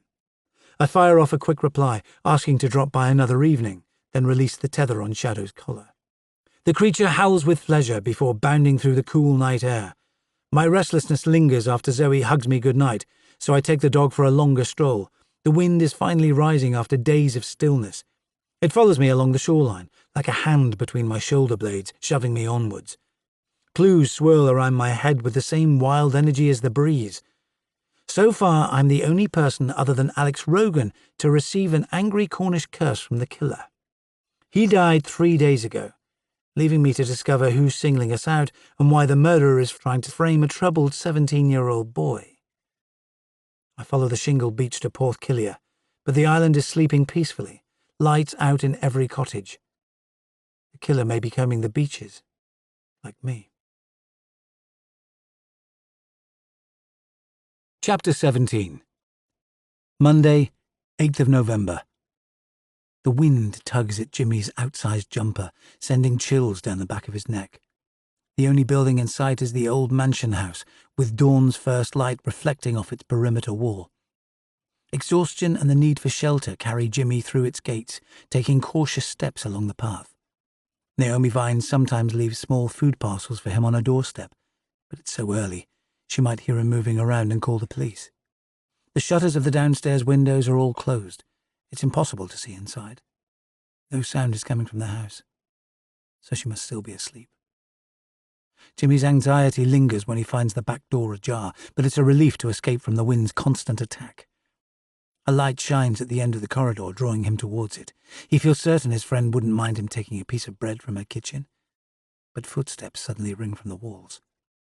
Panic makes Jimmy scrabble for a hiding place. He shelters in a cupboard just in time, the space so confined that his arms press tight against his sides. Footsteps have been replaced by china shattering and the sound of metal beating against a solid surface. The door reduces the voice outside to a drone of angry words. He listens hard, but can't tell whether the speaker is male or female. He recognizes a few of the Cornish phrases his grandfather used, their Celtic intonation rising and falling. His body trembles when someone cries out in pain, fear rooting him to the spot. Jimmy closes his eyes and tries to picture swallows flying low over the island, twisting ribbons through the sky. But the scene refuses to take shape. All he can see is black air in front of his face, while the vicious sounds continue. Part 2. There may be a great fire in our soul, yet no one ever comes to warm himself at it, and the passers-by see only a wisp of smoke. Vincent van Gogh. Chapter 18. I hate shaving, but this morning I have no choice. My new haircut clashes with my overgrown beard, making me look like a Hell's Angel, which would horrify Madron. The shipping forecast is predicting gales in Plymouth, Fastnet, Seoul and Lundy, while I drag my razor over winter-pale skin. The storm is arriving at the worst possible time, isolating St. Agnes from the rest of the world. My mobile rings at 7:30, just as I'm inspecting the breakfast tray that Ella has placed outside my room. The speaker introduces himself as Gavin Carlyon, then apologizes for calling so early, his voice slow and halting. It takes me a moment to recall that he lives on Goo, not far from Keith Pendennis's cottage. The man's voice is a thick Cornish drawl as he asks me to visit his home. I agree to see him later this morning, remembering that his wife Rachel is the only islander to form a close friendship with Naomi Vine. She may be able to explain Alex Rogan's last visit to the reclusive sculptor's house. Shadow barks at top volume when I launch myself into the great outdoors, his behaviour only improving when I drop a handful of dog biscuits at his feet. There's a tang of salt in the air, the wind playing havoc with people's gardens as I walk between Middletown's low cottages with the dog chasing my heels. I notice that Sally's curtains are closed, but the lights are on in every room, so I tap on the door to check she's okay. There's no sign of Zoe's 1,000-watt smile when she answers, her voice a low murmur. Neither of us slept much last night. Sal went on another midnight ramble. She was hysterical when she got back. The poor thing cried for hours. Do you need help? She's slow to reply, and I sense that she still harbours suspicion towards her close friend. Sal won't let anyone else stay over. I'll give you a call later, she says before closing the door. My spirits have lowered when I head for the boathouse. Zoe is always observant. If she can see warning signs in Sally's behaviour, I may have missed something. People saw her opening the shop less than an hour after Alex left home for the last time. It strikes me as unlikely that a pregnant woman would lure her husband to Burnt Island, overpower him, then subject him to a terrible death. But experience has taught me that anything's possible. I'll have to ask Zoe to monitor Sally's behaviour closely until I'm certain she's innocent. Eddie is in an upbeat mood when I climb the stairs of the boathouse, his voice excitable. "Liz Gannick called," he says. "She's stuck on St. Mary's. The ferries are still cancelled." Oh, bloody marvellous, I mutter under my breath. The investigation has faced constant obstacles. The island's elusive birdman is roaming free, and the weather is slowing our progress to a snail's pace.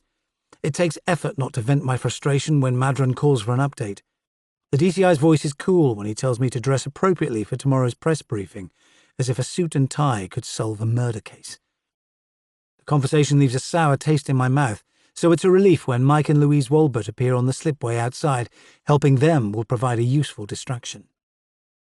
Louise is wearing her usual primary colours, a scarlet coat with an emerald green scarf and yellow Wellingtons, brightening the wintry day. She hands me a biscuit tin when I go out to greet them. "I made you and Eddie some sandwiches." "That's a kind thought, Louise." Her husband lumbers closer, the collar of his coat raised against the wind. "Can we talk to you, Ben?" "Of course. Why not come upstairs?" Walbert shakes his head. "No need. It won't take long." We huddle together in the empty hangar, our voices bouncing back from the walls. "Go on, Mike," Louise says. "Get it off your chest." "It may be nothing, but I've seen Steve Tregarron going over to Burnt Island a few times. There's a direct view across Blanket Bay from our farm. He's the only person I've seen up there lately. Apart from Alex Rogan, that is." "Maybe he's taking exercise." The farmer shakes his head. "Steve's an indoor man, but he's been out in all weathers late in the evening when I'm checking the sheep. He was carrying a holdall last time I saw him crossing the causeway." "When was that?" "Last Wednesday night, about 10 o'clock. Louise meets my eye. "Mike hates telling tales. I had to persuade him to come here." "You're just reporting facts. I wish everyone would do the same." Walbert looks relieved when they walk away, like a weight has been lifted from his shoulders, his wife's hand tucked in the crook of his arm. I try to imagine the pub's affable landlord setting out to commit murder, then taking elaborate steps to cover his tracks. It's possible that he orchestrated the events on Bonfire Night, leading me to Rogan's body to make himself look innocent. But interviewing the publican again must wait until I visited Gavin Carlyon. "Fancy making a house call, Eddie?" My deputy jumps to his feet immediately, making me feel like a jaded old hand. He releases a stream of chatter as we cross the island, our route winding between rain-soaked fields, but thankfully he avoids repeating his request for me to become Lottie's godfather. I can see why locals call the tidal causeway that connects the two islands the Bar.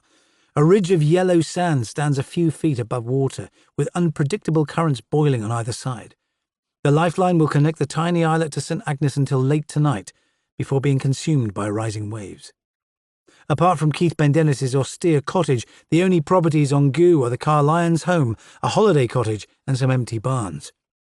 During the hours when the islet is cut off by the tides, the residents can circle their tiny kingdom on foot in less than 10 minutes. Eddie turns to me again once we've made the crossing. "Could you handle this much isolation?" "No way, but it gives the residents peace and quiet." Keith Pendennis is standing by the window as we pass his cottage. The man looks so preoccupied I'm not even sure he's seen us climbing Kitten Hill. The Carlyons' property is smaller than Naomi Vine's, but still imposing. A detached Victorian villa peering down at the ocean. My guess is that a merchant chose the plot 150 years ago for its fine view of St. Mary's. The man who appears in the porch seems to have time-travelled back to the days when his home was built. Gavin Carlyon's waistcoat and white shirt would suit a Victorian gentleman, his thinning brown hair tucked behind his ears, half-moon glasses resting on the tip of his nose. When he steps closer, the light reveals deep burns across his jaw and neck, the skin a livid red. "Thanks for coming," he says. The man's eye contact is so intense, he appears unwilling to blink. "You just missed my wife. She's working at the shop this morning. People are keeping the place open to support Sally." Carlyon's home is the opposite of Naomi Vine's ramshackle mansion, with period details lovingly preserved, from cast-iron fireplaces to ornate plasterwork. The man's office has a table loaded with books, a vase of dried flowers on the mantelpiece gathering dust, and a grandfather clock ticking loudly in the corner. The three of us remain standing, while Carlyon's gaze flits from Eddie's face to mine. "I've got some ideas about your case, but it will take me a moment to explain."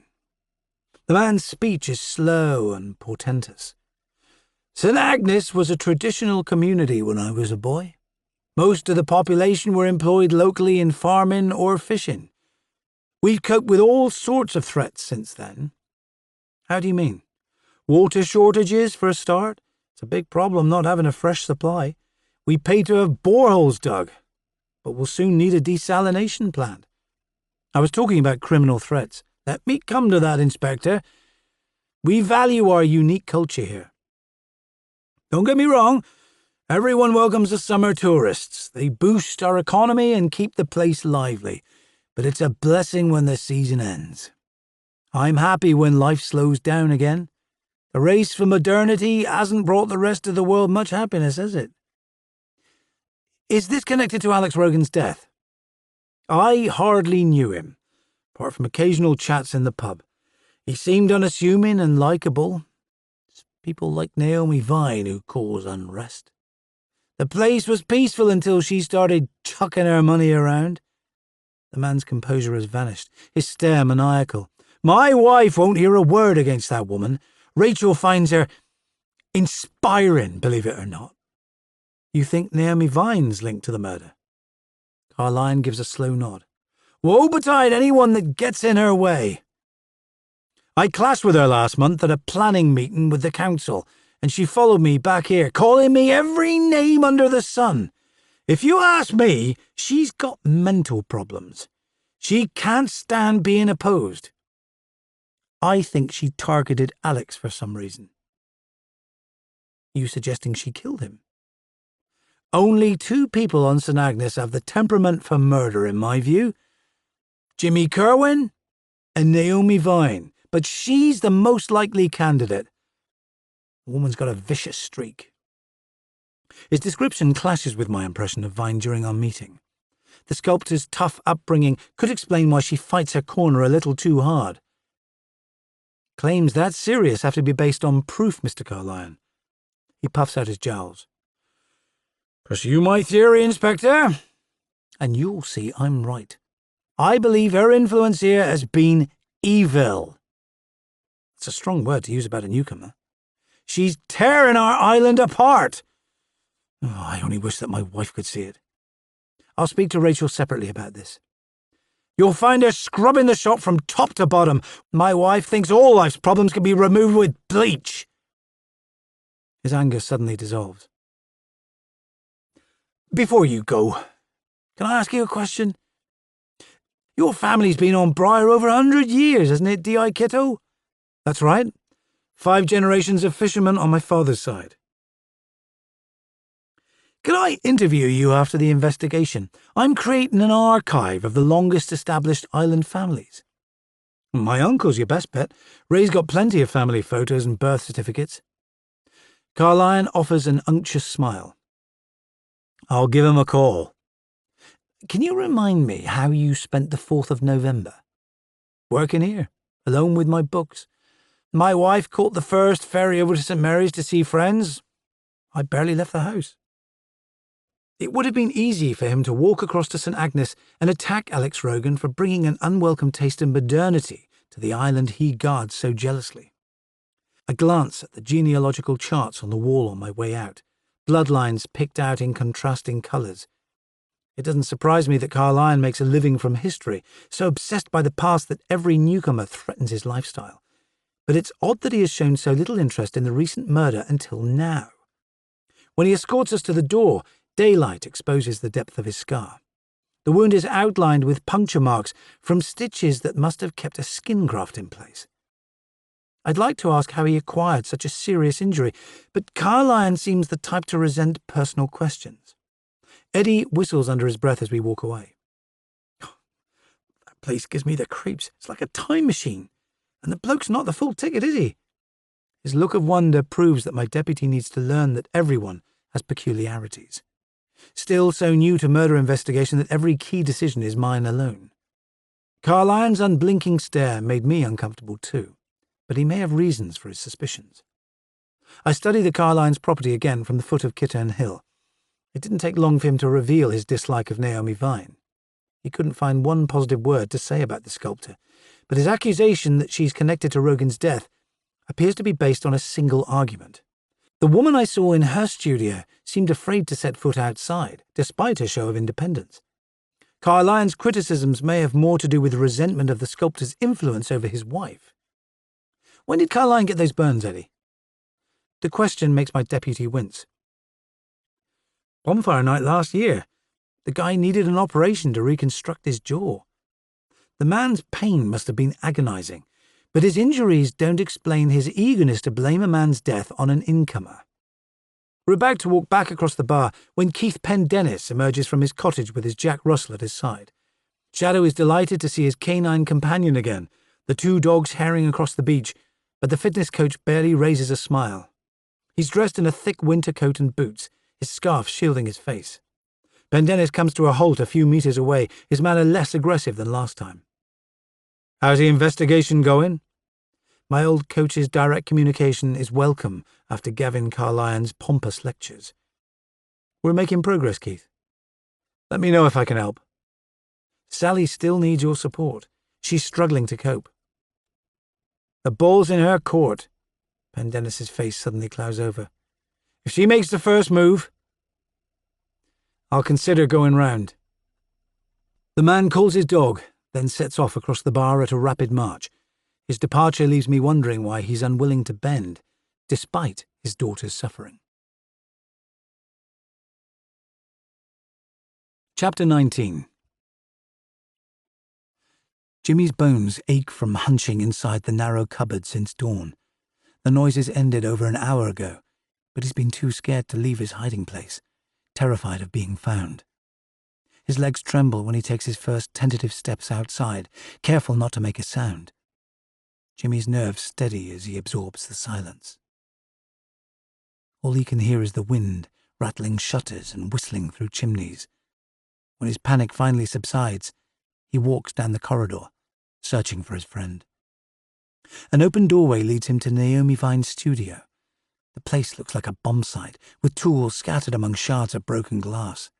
Plaster figurines lie broken at his feet. He touches a metal sculpture of a woman's face, but deep scratches have been grooved through its eyes. Jimmy sets an upturned stool back on its legs, the rest of the damage too great to fix. He's still staring at the ruins when a guttural sound comes from the other side of the room. A chair stands at the center of the huge inglenook fireplace, surrounded by firewood, a reek of paraffin hitting his airways as he draws closer. Naomi sits with her head bowed, arms chained to the seat, her ankles fettered. His gait falters when he remembers the burning man, but he forces himself closer. Naomi's bright green top is stained with blood that oozes from her temple in a steady trickle, one of her eyes puffed shut by bruising, but at least she's alive. He peels away the black tape from her mouth, allowing her words to spill out in a dry whisper. "Thank God! Help me, please!" He tries to free her, but panic makes his hands clumsy, the chains refusing to budge. He manages to drag the chair from the fireplace, and the woman's voice is steadier when she speaks again, even though her eyes are glossy with fear. "Fetch help! Quick, before he comes back, he'll kill me next time. Jimmy flounders back down the corridor, where Vine's phone lies smashed on the floor. He rushes to the nearest exit with panic rising on his chest, but the door handle refuses to give. He hurries along the corridor, hunting for another escape route. Every window is sealed and all the doors locked. Jimmy stands in the corridor, frozen in panic until an idea comes to him. He holds a chair at the nearest window, then clambers through the opening. Shards of glass tear the palms of his hands, but he barely notices the pain as he escapes down the path. Chapter 20. The wind is rising when Eddie goes back to the boathouse to phone some of the islanders and check on their welfare, leaving me to walk alone to Middletown. Shadow attempts to follow me, whining pitifully when I send him after my deputy, but I can forecast that Rachel Carlyon wouldn't appreciate the dog's presence while I ask questions about Alex Rogan. There's no sign of her as I enter the shop, until I spot her kneeling in the corner, mending a broken light fitting. The air smells of disinfectant, as if she's been scouring the place like her husband predicted. Rachel must be inches taller than Gavin, her slim figure slowly unbending as she rises to her feet. Her grey hair is cut into a mannish crop, navy blue jumper rolled at the sleeves, thick glasses obscuring her eyes. "Could we talk, please, Mrs. Carlyon?" She gives a cautious nod. "Not for long, I'm afraid. I have to finish this, then collect stock from the quay. The delivery boat's bringing supplies from St. Mary's. The ferries aren't running, but feel free to carry on working while we talk. I take a seat on a stool by the door. It's good of you to support Sally." Rachel Carlyon's expression remains wary as she applies her screwdriver to the back of the light. "This place isn't just a shop. It's our pharmacy and post office too. We all need it to stay open. I'm asking people about Alex Rogan's death. Someone must have an idea why it happened. It's tragic for poor Sally. Alex was so enthusiastic about the night sky. It made me want to learn more about the stars. Can you think of anyone he'd argued with, Mrs. Carlyon? Call me Rachel, please." She keeps her gaze fixed on her task. "I never heard Alex say a harsh word to anyone. You'd have to be mad to hurt a man like that. He was such a gentle soul." "Your husband agrees, but he's not keen on Naomi Vine, is he?" Her screwdriver hovers in the air. "I keep telling him it doesn't matter if she holds different opinions from everyone here. Newcomers deserve a warm welcome. How did you two become friends?" "I took some flowers round when she arrived. We got chatting and made each other laugh. She can't believe I've never been abroad, but travel's never tempted me. The islands give me everything I need. She keeps trying to persuade me to go over to Paris for her next show." "Why does your husband dislike her so much?" "Gavin prefers the past, but Naomi's forward-looking." Her face lightens again. "She's a breath of fresh air." "You seem fond of her." She gives a cautious nod. "It's about time someone dragged us into the 21st century. Gavin was born in the house where we live now. He believes it's his duty to preserve every brick. My husband wants to protect the whole island." She reattaches the light to the wall, then flicks the switch to check it works. When she turns to face me again, her shyness returns. "Does your cleaning work keep you busy, Rachel?" "Only in summer. The holiday properties here on St. Mary's are all empty now." "Thanks for your help.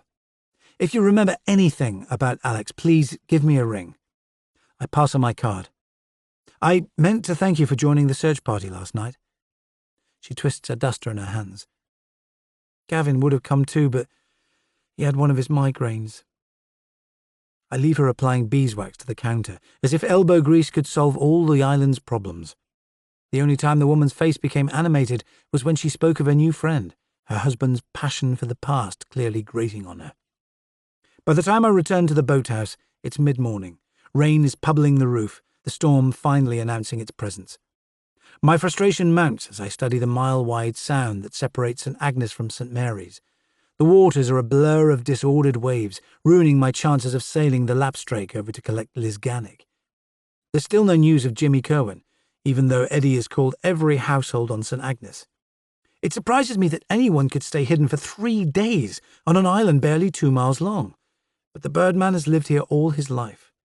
When I check the list of islanders we've interviewed about Rogan's death, my eyes light on another name. I know you've seen Liam Pauldine already. But let's pay him another visit. I've been told that he and Sally had a relationship years ago. Eddie looked surprised. The bloke's got a solid alibi for Thursday. Neighbours saw him playing with his kids at home, then down on the beach. He may have information about Alex. Those two are close, weren't they? My deputy keeps his thoughts to himself when we leave the lifeboat house with Shadow in tow, but I can tell he thinks the visit's pointless. Despite his intelligence, Eddie is too quick to assume innocence. It's taken me a decade of murder investigation to realise that anyone can turn violent if they're pushed hard enough. He relaxes again once I ask for more details about Liam Pauldine, explaining that the builder has established a good reputation locally. He spent the past 5 years renovating the old cottages on St. Agnes. Liam's a decent carpenter too, he says. The bloke's a jack of all trades. Pauldine's house lies at the heart of Middletown, a modest terraced property with a front garden choked with weeds. Shadow gallops away at a sprint when I ring the doorbell, clearly unwilling to stay cooped up indoors. The builder's expression is long-suffering when he greets us, probably because a 3-year-old boy sits astride his shoulders, arms locked tight around his father's neck. Pauldine looks like a typical dad, dressed in ill-fitting jeans and an ancient Snow Patrol t-shirt, his tow-coloured hair in need of a comb. He rolls his eyes in mock despair by way of greeting. "Come in, but be warned, my kids are having a mad half-hour." He leaves the door hanging open as we follow him inside. A slightly older boy appears at the top of the stairs and releases a blood-curdling scream to attract his brother's attention. The younger child slithers from his father's shoulders and races upstairs, a door slamming loudly in his wake. "Thank God, now they can torment each other instead of me," Pauldine sighs as he shows us into his living room. "Balls of their mums on St. Mary's till the end of the week. It's taught me that looking after preschool kids makes my job look easy." The man is wide-eyed with exhaustion, and his lounge resembles a bomb site, with model cars, Lego, and playing cards littering the floor. "I know how you feel," Eddie replies. "Lottie wakes us up every morning at 3 a.m. Paudine's face grows sober. "Is something wrong? I wasn't expecting to be interviewed again." "We just need some background on Alex Rogan. We're struggling to get a clear picture, and I know you were friends." He clears toys from the sofa before sitting down. "I expected him to be some stuck-up boffin, but he was a decent bloke. He had this fantasy about building a house one day, so we traded information in the pub. I told him about brickwork and laying foundations, and he explained how the solar system works." He releases a despairing laugh. "It sounds mad, but we could talk for hours. Listening to him made me wish I'd knuckled down at school instead of chasing girls. He made big, complex ideas easy enough for an idiot like me to understand." The man's voice sounds choked when his speech finally ends. "Sorry if this is hard for you." He looks away. "Sally's suffering the most. Her baby won't have a dad. I hear you've been round to see her. I'm sure she appreciates it." "She's still in shock. I don't think she knows which way to turn." "Didn't you two go out together once?" "In our 20s. His gaze locks onto mine. "We stayed friends. She's like a sister to me and Val now. She babysits for us all the time." The man's speech is too defensive for my liking. It takes bravery to attempt a relationship with a fellow islander in a place this small. If things go wrong, you only have 2 choices. You can bear a grudge, or accept the fact that you'll bump into your ex every day for the rest of your lives. "What did you and Alex talk about last time you met?" I ask. "The Dark Skies Festival. He wanted to make it a success so it could run every year. I agreed to help guests set up their telescopes on Covine Beach." "Did he seem worried at all?"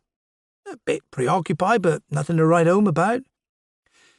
"Alex visited Naomi Vine the night before he died. Do you know why?" "He never said," Pauldine replies, frowning. "Naomi's not my favourite person, to be honest. A few months back, she wanted a quote for all the building work needed at her place. I sweated blood over the costings. She never got back to me." He hesitates before continuing. "Alex had better manners. He was the smartest person here, but he had too much class to put anyone down.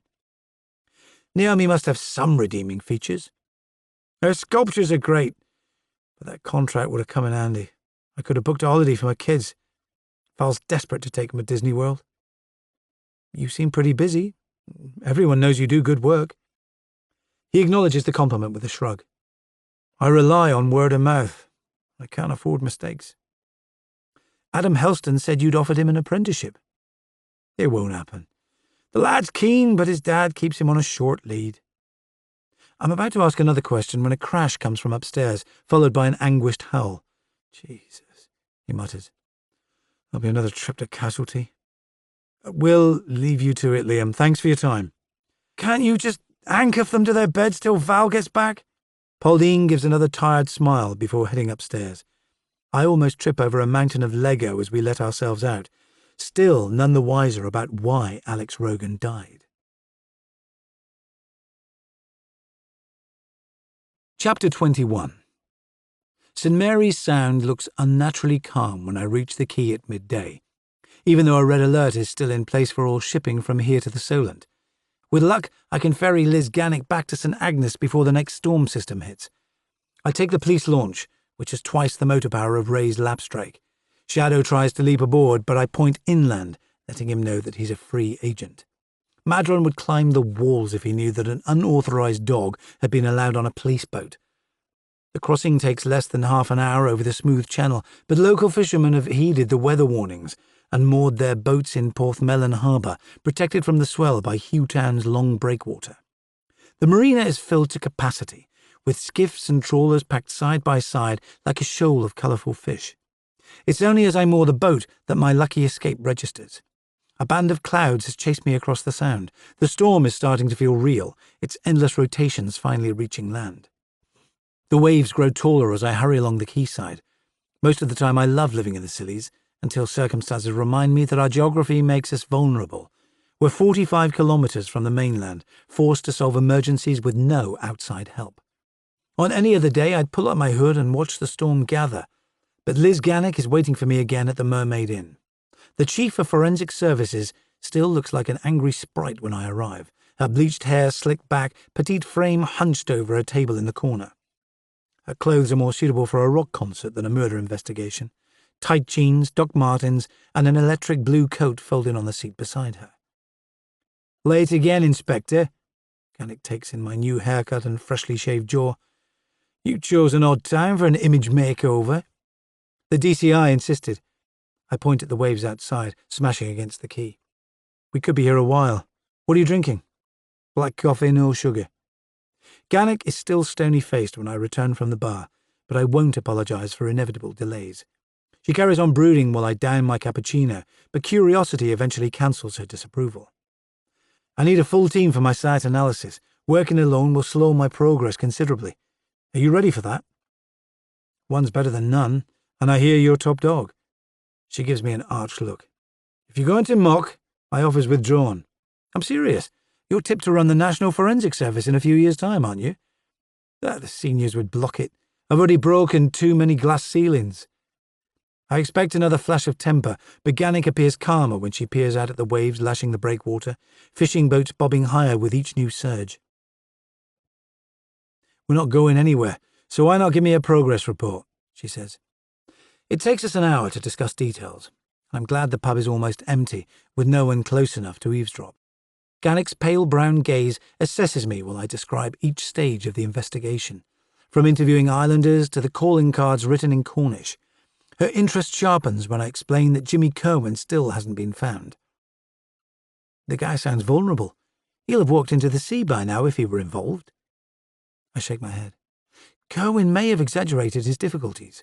If he's smart enough to stay out of our reach for so long, it's likely he could have sent those messages, planned the abduction, and set Rogan on fire. There has to be a reason why his coat was at the murder scene. But there are other suspects too. The pub's landlord, Steve Tregarron, was seen on Burnt Island just before the murder. That doesn't make him a killer. Gannick's voice sours.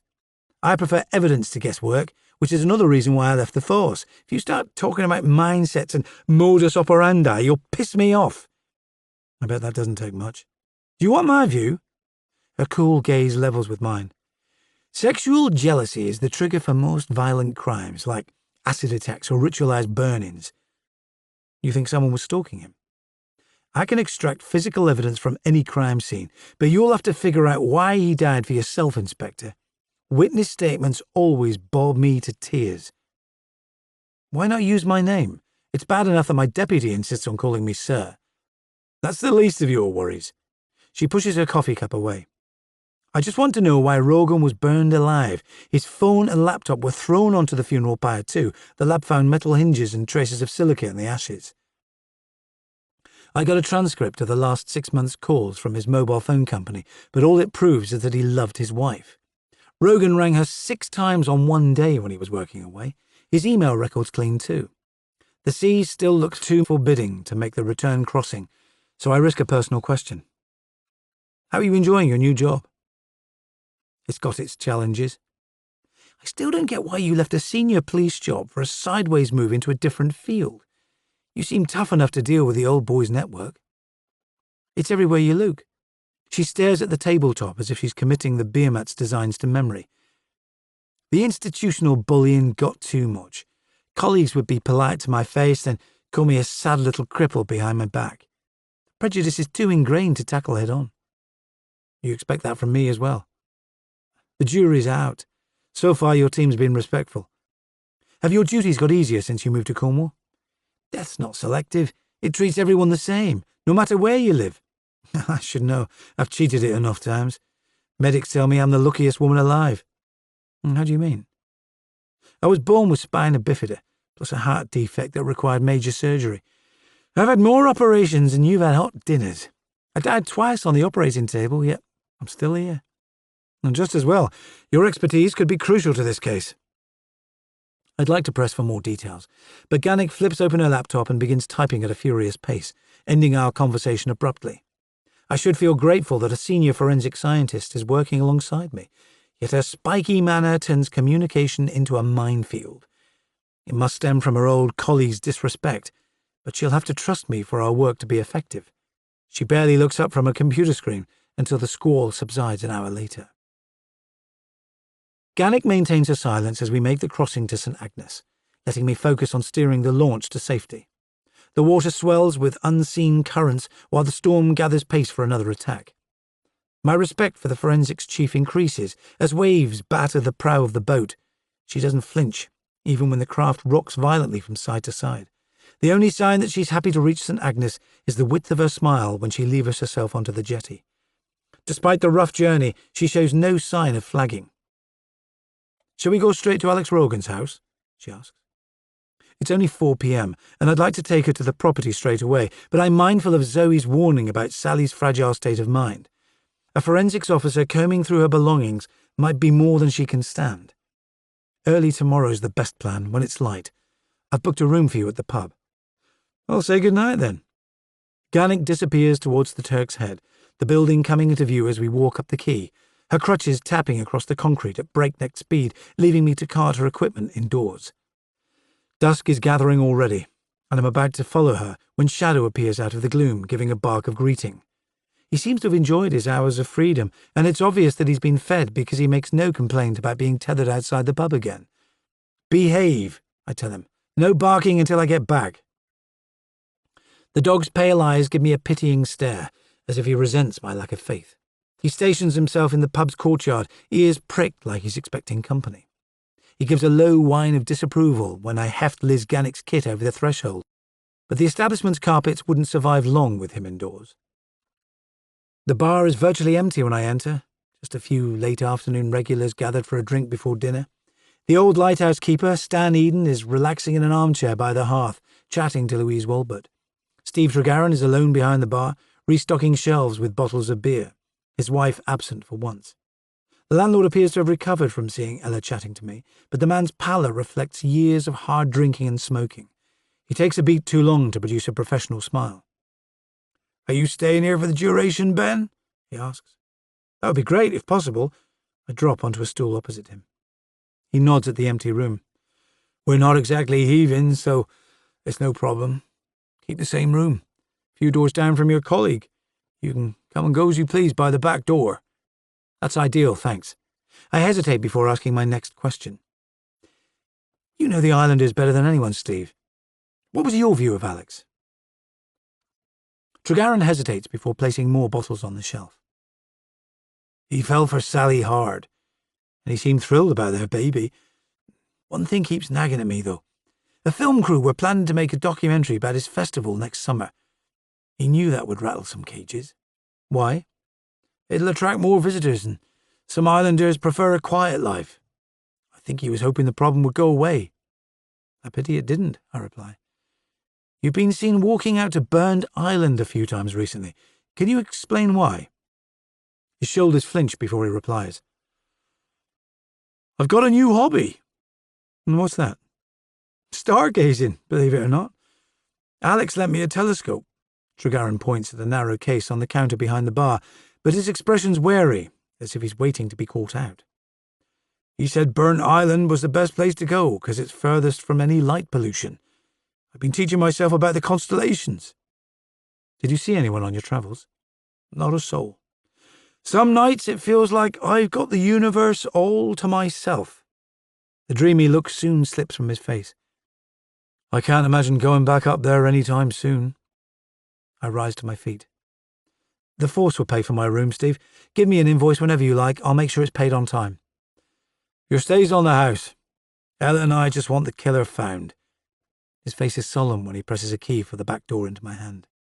I thank him for his hospitality, then lug Gannick's crate of equipment upstairs. The man's explanation should reassure me, because it would have been hard to fake his shock reaction when he led me to Alex Rogan's body. Yet his latest response struck the wrong note. It's possible Tregarron's wife may have flirted with Alex Rogan, sending him into a fit of jealousy. But I've got nothing to prove it. I dump the box outside Gannick's door, then retreat to my room to gather my thoughts. Outside my window, clouds race across the darkening sky. The water is black enough to make me wish the lighthouse was still operating. I've never felt more in need of illumination as the case flounders. I run through a mental list of people who'd listen to my frustration, but the obvious choice is Zoe. Her smile is running at half strength when she answers my Skype call after 3 rings. I came looking for you earlier, big man. You avoiding me? Not by choice. How's Sally doing? She's outside again. I tried to keep her here, but she wants to visit all the places Alex loved on her own. Worry for the baby when she's so upset. I'll be coming by tomorrow with the forensics officer. That should help. She's desperate for answers. The signal's poor, her image fraying at the edges. Are you ready for my news? Depends if it's good or bad. It might cheer you up. I think it's the best ever. Hit me with it then. I'm engaged! The screen blanks for a second, giving me time to resurrect my smile. What did you say? We're getting married in July. Dev runs the school's music department, but we can't decide whether to stay in Mumbai or live here. Oh, he's amazing, Ben. You're going to love him. How come I've never heard about him before? It's been a whirlwind, but the timing's perfect for both of us. His parents are traditional Sikhs, and he's got a huge family. It should be quite a party. You'll have to come over. Oh, congratulations, Zoe. I'm glad you're happy. Emotions curdle in my stomach like milk turning sour. I'd better get back to work. We can talk tomorrow. I hit the off button, then let the news register. Zoe has been part of my landscape for so long, it's impossible to imagine a future without her living just across the bay. The selfish part of me wants her to stay single, so the friendship we've built since childhood won't have to change. I always believed I'd get the chance to vet whoever she chose to marry, but she's made the decision without even checking my opinion. Chapter 22. Jimmy is alone on the down as dusk arrives. He hasn't followed Naomi's request, even though her plea for help this morning is still ringing in his ears. He set off for Middletown and almost reached the settlement before panic drove him back. How could he explain to anyone that she's in danger when he can't even speak? Naomi said that the killer might return. It would be his fault if the man hurt her. He's been patrolling the area around her house all day, too afraid to leave it unguarded. He can't face another death on his conscience, so he watches the front entrance from inside a thicket of elm trees with an old branch gripped in his hand as a weapon. He has stared at the old mansion's gates for so long his vision is blurred. The night birds are beginning their evening chorus, but their song is hard to interpret. Are they telling him to keep watch or run for help? He dithers for another minute before deciding. He must find someone trustworthy who will understand what's wrong. When he looks up again, the Tolman's house is lit up like a beacon across the bay. Jimmy gives the old mansion a final glance before floundering through the bushes. He's out of breath when he reaches the Tolman's property, where lights blaze from the ground floor windows, but when he raps on the door, the architect's wife answers. Deborah stands there waiting for him to speak, but all that emerges from his mouth is a rush of garbled sounds. "Leave that stick in the porch, then come inside, Jimmy." He points across the bay, trying to make himself understood, but Deborah just smiles and opens the door wider. "Martin's at the pub, but he'll be back soon. Come through to the kitchen, you look hungry." Deborah leads him to the kitchen, then places a cup of milk and a wedge of cake in front of him.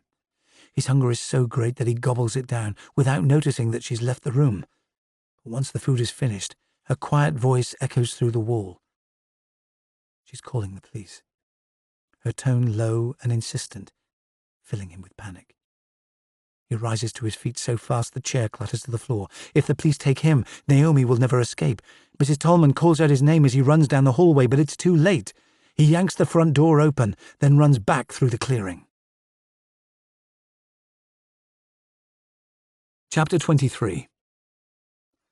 I'm alone at the lifeboat house sifting through witness statements when Deborah Tolman calls me at 8 p.m. She sounds troubled, saying that the birdman came to her home earlier in an agitated state, only to disappear again. When I put down the phone, I regret sending Eddie home, but don't want to summon him back. He's done hours of overtime since the case started, and the birdman has an uncanny ability to hide from us. It's likely that he's sheltering in one of the island's caves or barns, always staying one step ahead. I pull on my waterproof to carry out a quick search around the Tolman's property, even though it may not yield a result. The weather has stopped its assault on the island when I get outside, but I can tell the reprieve is only temporary. The atmosphere feels too still, as if the storm is just holding its breath. Shadow seems happy to join in the search, chasing after my torch beam when I scan the fields. It takes less than 10 minutes to reach the Tolman's house, where Deborah is waiting for me. "Jimmy ran down the path inland," she says. "Shall I come with you?" "No need. Stay indoors and keep safe. Did you work out why Jimmy came here?" "Martin's one of the few people he trusts. I think he was hoping to see him, but he was out walking." "I'll look for Jimmy now, don't worry." Despite my advice, Deborah Tolman still looks anguished as I back away. It's frustrating that the birdman has come within touching distance, but there's no sign of him as I comb the paths along the cliff top, then spiral inland, checking every outbuilding I pass. After a fruitless hour of walking, I call it quits, resigning myself to look again tomorrow. But Shadow's behaviour deteriorates as we reach Middletown. He's barking at full volume, the sound so anguished that I lean down to grab his collar. My dog is straining to escape, releasing high-pitched howls, his movements frantic. I glance around to see what spooked him, but find no obvious cause. "Shut up!" I hiss, yet he carries on baying at the clouds. "You're a bloody liability!" He slips from my grasp, sprinting down the lane through Middletown. It crosses my mind to let him run, but there's every chance he'll circle back and continue his infernal howling in the small hours, just for the fun of it. I've only been chasing after him for a few minutes when the air sours, my mouth filling with a taste of smoke. Shadow is leading me towards Naomi Vine's house, where flames are spearing through a hole in the roof. Adrenaline makes me run faster. If I don't act soon, she'll be burned alive, just like Alex Rogan. The front door is unlocked when I push it open, and it's clear that I'll have to act fast. The choking air is growing hotter all the time. "Stay back!" I yell at the dog, who's still at my heels barking frantically. I make a quick call to Eddie, but he doesn't pick up, so I leave a voicemail telling him to alert the volunteer fire officers before plunging into the smoke. Even with the collar of my coat pressed over my face, the fumes attack my airways in seconds, my eyes streaming. I try to recall the layout of the house, groping along the hallway to the staircase. If Vine hasn't escaped, she's likely to be in her bedroom. Flames are climbing the wall when I reach the top story, the air pungent with chemicals. I kick open a bedroom door, but there's no sign of her. The rooms are all empty, but the fire is gaining hold, smoke drifting through cracks between the floorboards. Flames billow through the central stairwell, so I take the back stairs, where I'm greeted by a fresh pall of smoke. There's a crackling sound as the wooden panelling catches, then a roaring noise, like a cry rising to a shout, but I flail through the dark until I reach a pocket of clear air in the cavernous living room. It dawns on me suddenly that Naomi will be trying to save her work, but flames are bursting through the doors of her studio. Heat and smoke prevent me from going further, until I spot a figure on the floor. The birdman is lying on his side, his ragged clothes filthy with soot. Fierce heat sears my skin as I lift his dead weight over my shoulder, then make for the exit, but a line of flame spears from the floor, blocking our way out. I take a deep breath before running through the fire. It seems to take forever before we spill out onto the lawn, my lungs heaving for air with smoke billowing from my blackened clothes. I'm lucky not to have sustained injuries, but Jimmy is still semi-conscious when I lay him on the grass, smears of soot marking his narrow face. The oddness of his appearance hits home now that I see him up close. His grey hair stands out in uneven clumps, so ragged he must cut it himself. Bundles of feathers protrude from the pockets of trousers that are inches too short and riddled with holes. I'm still coughing myself hoarse when it occurs to me that Naomi Vine could still be inside. Yellow flames leap through the attic windows with greater intensity than before, the core of the mansion crumbling. Roof slats are dropping to the ground behind us, but my strength is fading. It requires stamina to haul the unconscious man towards the gates while lumps of brick rain down on us. A section of lead guttering smashes to the ground, missing us by less than a metre as I carry him to safety. "Are you all right?" Eddie is running along the path, his torchlight shining in my face. I double over, coughing smoke from my lungs. I'm almost certain that Jimmy Kerwin started the fire, but I'll need to check how the island's teenage arsonist spent the last few hours. "Check on Adam Helston, Eddie, quick as you can!" Eddie sets off at a rapid jog. Kerwin is coming round at last, his gaze sharpening. The man's breathing sounds hoarse, but at least he'll be fit to interview. If he's the arsonist, he must have a vicious nature. Naomi welcomed him, and this is how he repays her? It looks like he set light to the building, then got trapped inside. "Were you alone in there, Jimmy? Or did someone help you?" The man shuts his eyes, too cowardly to return my gaze. I can feel the flames heat from 20 metres, and there's still no sign of the fire officers, removing my only hope of searching for Naomi. The noise is deafening as window panes fracture and more of the roof collapses. The birdman doesn't speak as the blaze takes hold, but tears leak from his closed eyes. The damage he's caused seems to give him little pleasure. When I look back down the lane, a stout figure is heading towards us, his white beard visible against the dark. Stan Eden must have seen the blaze from the lighthouse and hurried down to help. His gaze skims the birdman's face before he turns in my direction. "I can take him to mine if you want. You'll catch cold out here." "Thanks, Stan. Keep him locked indoors till I can join you." Kerwin's face is as blank as a sleepwalker's when he stumbles to his feet. The man's clothes look ready to fall apart. His worn-out boots are filthy with mud, and his jumper is covered in scorch marks, hands wounded by cuts and burns. He's shaking so violently that I drape my coat round his shoulders, then watch Stan Eden lead him towards his home, a 10-minute walk away in Middletown. The birdman seems oblivious to the drama he's caused. He keeps his head tipped back as he walks, his gaze fixed on the sky. Fire officers are arriving at last. A tractor is dragging the hydrant towards the blaze, with half a dozen volunteers running ahead. I have to yell to make my instructions heard, above the sound of the roof collapsing, but the thin stream of water has little effect. I leave Mike Walbert in charge until I can return. My biggest concern is to find out what Jimmy Kerwin was doing inside Naomi Vine's home. There's no sign of Shadow until his bark echoes in the distance, letting me know he's safe. I stare back at the building when we near the village. The old mansion house looks like a giant Catherine wheel, with fire spewing from upstairs windows and yellow flames searing the brickwork. I have no way of knowing whether Naomi Vine is still trapped inside. Chapter 24. Stan Eden's home is the last lighthousekeeper's cottage in the terrace, and I arrive there at 11 p.m. From the outside it looks unremarkable, with a drab green front door, but the decor proves that the old man's lighthouse obsession runs deep. Pictures of an extinct lifestyle line his hallway, their monochrome ink turning sepia. They show uniformed men being winched from dinghies onto landing platforms and playing chess in minute kitchens, while waves batter the windows. I feel a pang of envy for a profession with such clear rewards. The keepers endured hardships, but knew they were saving lives, while some murder investigations never get a result. Adrenaline is still pumping through my system, even though the immediate danger has passed. Soot is making my skin itch, flakes of burned paint falling from my hands. Jimmy Kerwin is sitting at the kitchen table with a blanket round his shoulders, his eyes glassy. His nickname seems even more fitting when I study his features again. There's an avian quality to his sharp nose and his gaze that never fixes on anything for long. Eden has provided a basin of hot water and a flannel, but Kerwin hasn't bothered to wipe the dirt from his skin.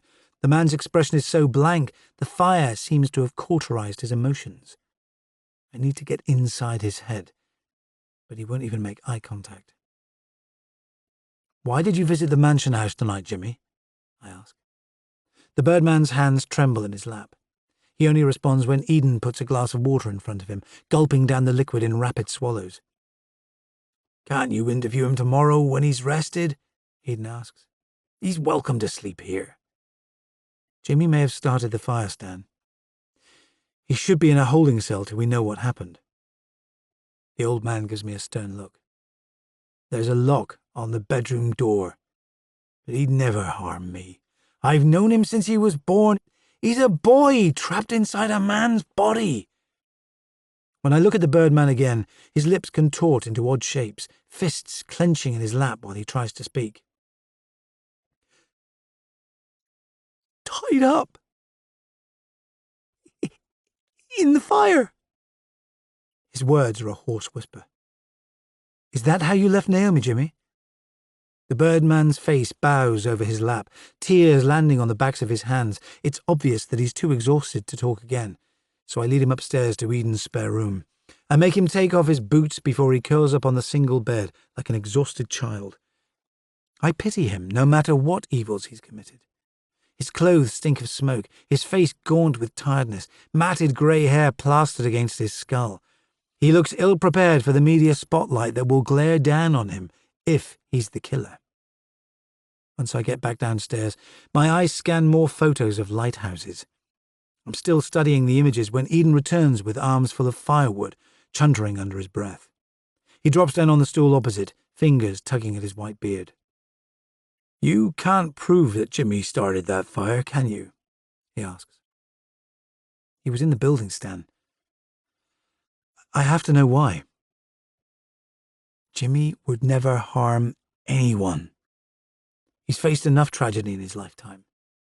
"What do you mean?" "The lad saw his sister fall from the bar at high tide.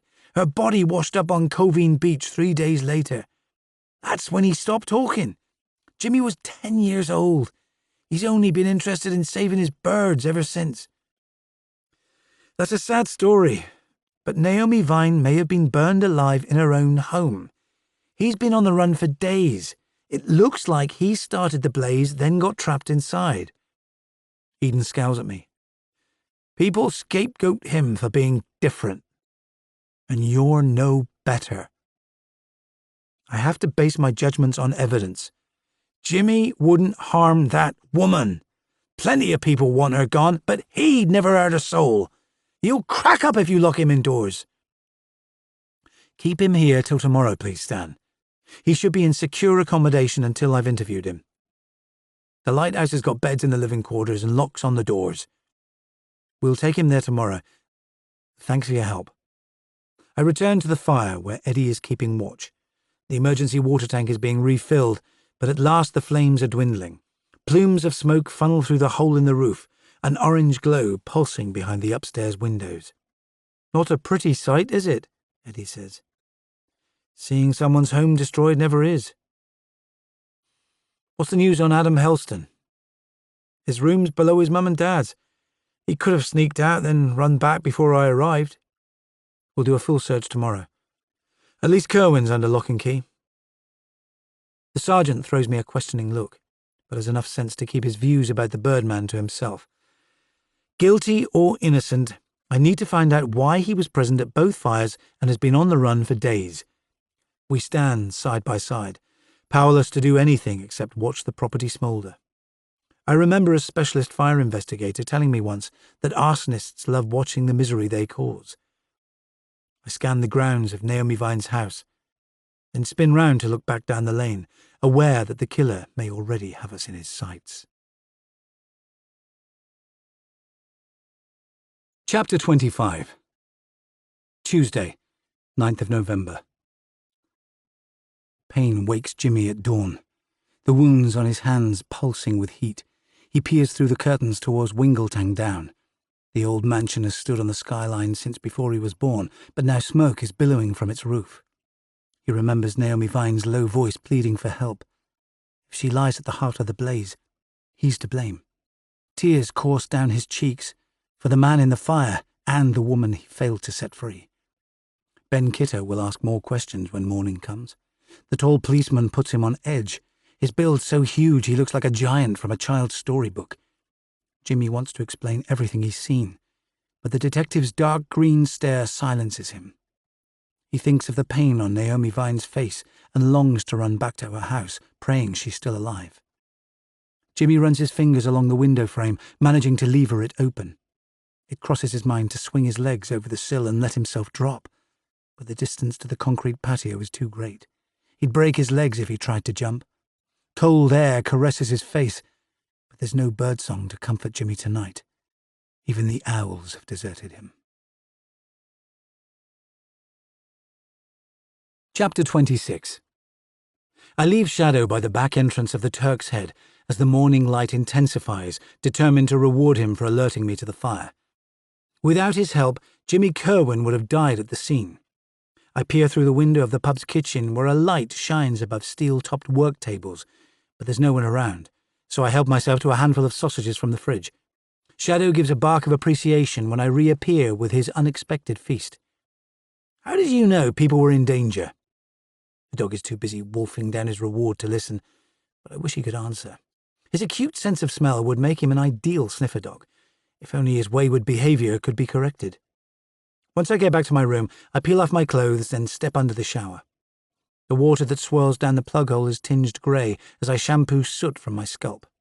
Lack of sleep hasn't caught up with me yet, my brain spinning with information. The Birdman only gave a single reply, saying that Vine was tied up in the fire. There must be a link between Rogan's brutal killing and the destruction of the sculptor's home. It's possible that someone started the latest blaze, then trapped Jimmy Kerwin inside the building, intending to let him burn, leaving Vine's body lying in the wreckage too. But the Birdman's odd behaviour still makes him my chief suspect. The storm has strengthened when I dress in the half-light. Trees and bushes are being pummeled by the wind, glass vibrating inside the window frame with each new gust, while rain falls in solid sheets. The elements seem determined to slow the investigation, and any forensic evidence at Vine's house will be diluted. My phone pulses in my pocket just as I'm preparing to leave my room. DCI Madron's name appearing on the screen. His sole focus is on today's press conference. The weather conditions mean that the journalists must question me by Skype rather than face-to-face. "At least the killer's under arrest, Kitto. I need to question Kerwin before charging him. We don't have any clear evidence." His tone cools. "I imagine Liz Gannick will find plenty of proof that he torched Naomi Vine's house. When she does, I'll let you know. I hope you're keeping her sweet. If she files a negative report, we'll all suffer. I realize that. Don't show any doubt to those journalists. They'll eat you alive. I have dealt with the press before, sir. It's a pity I can't get over to run the event." Madron sounds disappointed, but for me it's a lucky escape. The storm may have cut St. Agnes adrift from the outside world, but I'm free to complete my work without interference. The only downside is that Eddie and I will have to enlist volunteers to get the job done. One of our first tasks will be to take Jimmy Kerwin to the lighthouse, then recruit islanders to stand guard. I leave my room before 8 a.m., lack of sleep making me desperate for coffee. Ella Tregarren is in the pub's kitchen already, unloading plates from the dishwasher, her expression tense as she pours me a coffee from the percolator. The investigation needs to make progress fast, to stop unknown threats putting the islanders on edge. Liz Gannick appears in the doorway as I finish my drink. She looks ready for business, her petite frame clad in waterproofs when she follows me into the bar. She listens in silence when I explain about the fire. "I'm surprised you slept through the commotion," I say. "A dozen people turned out to help, but the fire investigator can't fly here in this weather." Gannick nods at the breakers racing across the shore. "The forecast says the storm could last 2 more days. You may as well show me the ruins before I check Rogan's house." She doesn't complain when scouring wind attacks us during our walk, using her sticks to swing between puddles while Shadow chases away to find shelter. The damage to Vine's house looks worse by daylight. A pall of smoke still hangs over the building, despite the rain, and it's clear that the property has been comprehensively destroyed when we enter the overgrown garden. My expertise lies in murder investigation, not arson, but even I can see that someone worked hard to create such a powerful blaze. It hits me for the first time that if her remains lie inside the building, Naomi Vine's death would have been just as agonizing as Alex Rogan's, making me wish I'd defended her better. Window frames are scorched and splintering, revealing the house's blackened interior, parquet singed from the floor. Gannick remains silent as we circle the grounds, pausing to take photos on her phone. "The fire started inside," she comments. "How do you know?" "You'd see trails on the external brickwork if flammable liquid had been poured through windows or doors." She turns to face me. "I imagine they set a chain of fires through the core of the house for a quick result. A wooden frame building like this would go up in minutes." I remember the panelling inside the living room and the lime-washed beams in Vine's hallway.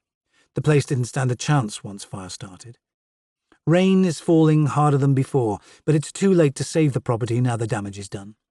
Gannick picks her way along the path at a rapid pace, swinging her legs over pieces of fallen masonry, like an athlete shifting her weight between parallel bars. Many people would rely on a wheelchair in her situation, but her independence is admirable. If I were in her situation, I might be tempted by the easier option. The woman is paler than before when we return to the front entrance, and I'm not surprised. There's something horrifying about seeing the mansion in its ruined state, especially when it may also be a murder scene. I'm about to climb the steps when Gannick gives me a sharp look. "Never enter a crime scene without overalls. You should know that by now." Her tone is brisk when she passes me a bag containing a white Tyvek suit and overshoes. "The structure's unsafe, Liz. Stay here while I check the hallway." "You asked me for help, remember?" Gannick's features are hard with irritation. "I'm not police anymore. I run my own operation." The set look on her face proves that resistance is futile. When we approach the front entrance, the lock is still intact. Naomi Vine must have welcomed the killer inside, unless he already had a key. "I told her to keep the place secure." "She didn't listen," Gannick mutters. Or it was someone she trusted. She falls silent as we enter the hallway, debris crunching underfoot. The air reeks of smoke, and blackened plaster is falling from the stairwell, where the mahogany balustrade has been reduced to spent matchsticks. Gannick motions for me to remain by the entrance before unrolling silver fabric across the floor. Her face is shiny with concentration as she assesses every detail, running a torch beam over the worst fire damage. Naomi Vine's living room is a blackened shell. Only her largest sculptures are intact, the metal covered by a patina of soot. Part of the ceiling is collapsed in the kitchen, units burned from the walls, but the worst devastation is in Vine's studio. I can't tell whether fire or vandalism has caused greater damage. There's a crater in the floor where boards have collapsed, holes gouged from the walls, many of her sculptures defaced. "The roof may come down," I tell Gannick. "Don't spend long in here." "I can't rush my work. Those beams could collapse any minute." "For God's sakes," she snaps. "Let me do my job. If she died here, we need to find her body." It crosses my mind to haul her outside, but her help may be essential, and I owe it to Naomi to find out exactly what happened. "I'll put a guard in the hallway until you're ready to leave." It only takes Eddie 10 minutes to report for guard duty. The young sergeant looks astonished when I explain that the killer may have been hiding here for hours, keeping Naomi Vine captive, just like Alex Rogan. "I didn't search this place yesterday. I thought it was secure," he murmurs. "So did I. It's not your fault, Eddie." His expression lightens by a fraction. "Shall I check the grounds again?" "Keep watch here until Liz finishes her search." My deputy stations himself in the ruined hallway while I scan the grounds. Some of the trees nearest the house have charred branches from flames that spilled through the windows last night when the blaze was at its height. The rest of the overgrown gardens look undisturbed, until I see that the largest outbuilding has been left open, and a telltale stench of paraffin catches the back of my throat. The killer probably made several trips here, storing the flammable liquid he needed to start a fire until the deed was done. I peer through the entrance, unwilling to destroy evidence he may have left inside, but rags and tins of turps lie on the workbench. Either the killer has tried not to leave fingerprint evidence, or he doesn't care about being found. Once I've searched the grounds thoroughly, I return to the gates, which provide the only entrance to the property, unless he scaled the 10-foot-high brick wall. I curse under my breath when I spot something hanging from the ironwork gate, suspended from a wire. It's an oyster shell, its edges softened by the sea's pounding, The killer has followed the same pattern as before, leaving another taunt for me to find. A stream of capital letters have been written on the shell's smooth lining. He must have a cool head to leave his calling card, then saunter away from a burning building. I'm dropping the shell into an evidence bag when Eddie runs along the path, his face pink with excitement. "Gannick's found something, boss!" The forensics chief is on all fours in the studio, examining the Inglenook fireplace. The muscles on the back of my neck tense as I crouch beside her, certain that she's discovered Naomi's corpse. "It looks like someone was held here," she says. "There's a length of chain and a padlock, but no sign of a body." I study the blackened metal in silence, a flicker of hope rising in my chest. The find supports the Birdman's claim that Naomi Vine was tied up in the fire. The sculptor struck me as a tough customer, and she's already fought off one attacker, but she can't have escaped her fetters like a modern-day Houdini unless she was released. I need to understand the common denominator between her and Rogan to find out why they were both targeted, but above all, I want to know whether she's still alive. If she was having an affair with the astronomer, someone could have been jealous enough to attack them both. But I've got no definite proof. The two victims are both talented incomers, well known in their field. Everyone warmed to Alex Rogan, but Naomi Vine has made enemies ever since she arrived. Someone on the island may have resented her presence enough to want her dead. If it's Kerwin, there will be no more violence while he's locked away, but I'm not fully committed to the idea. The killer appears to be enjoying himself, his latest blaze more flamboyant than the bonfire that claimed Alex Rogan's life. My thoughts are racing too fast, aware that the campaign could escalate. The most likely outcome is that Naomi's body lies in another room of her ruined mansion. But if she didn't die in the fire, she's still in danger. There's an outside chance that the killer has dragged her to another location, preparing to start his next blaze. Chapter 27. A man's tall figure is waiting on the path when I leave Naomi Vine's house, his face obscured by his coat collar. Martin Tolman must have an important question if he's willing to endure a wind forceful enough to hurl fallen branches across the open land. The architect's distinguished features already appear blanched by the cold. Shadow normally treats strangers like long-lost friends, but today he releases a growl before snapping his teeth at Tolman, forcing me to grab his collar. "He won't hurt you, Martin. It's just the wind making him edgy." Tolman keeps his distance when he nods at the house. "I saw the smoke from across the bay. Can I help at all?" "I need guards at the lighthouse this afternoon. People are taking it in turns. Can you be there by 3? "That's no problem. Is Naomi safe?" His expression sobers as he says her name. "We're searching the building now. Did you know each other before she moved here? I saw one of her sculptures in your lounge." "We're just neighbours, but I admire her work. Was she caught in the fire?" "I hope she escaped. She may be sheltering somewhere nearby." Do you want me to search the down?" "That's a good place to start." Shadow reacts badly to Tolman raising his hand in a farewell gesture. He lunges forward again, jaws snapping until I hiss at him to behave. The architect makes slow progress crossing the exposed ground, his black coat splayed by the wind. He seems far tenser than the last time we met, but for no obvious reason. It makes me question whether his link with Naomi goes beyond simple neighbourliness. But my immediate concern is for Liz Gannick, who is still scouring the ground floor of the torched mansion, despite hazards posed by falling timbers. After dodging the Grim Reaper twice, she seems certain that her life is charmed. Eddie looks upset when he finally joins me on the path. I've known him long enough to understand that he hates unfinished business. If we don't find Naomi Vine soon, his frustrations will slow him down. The young sergeant keeps his head down as we walk away, his features obscured by his scarf as we face the battering wind. Our next duty is to collect the Birdman from Stan Eden's home, but my deputy comes to a halt as we reach Middletown. "Can I say something, sir?" "Go ahead, Eddie." "We're going in the wrong direction. The Birdman couldn't have planned that fire. He lacks the intellect. Why not let me interview him to find out why he was at Vine's property? You could carry on looking for her body." The sergeant looks astonished by his act of rebellion when his speech ends, but concerns about the case have blunted my ability to listen. "People keep saying Kerwin's innocent, but his coat was thrown over Alex Rogan's body. He was in Naomi's house when it burned down, and he's given us the runaround for days.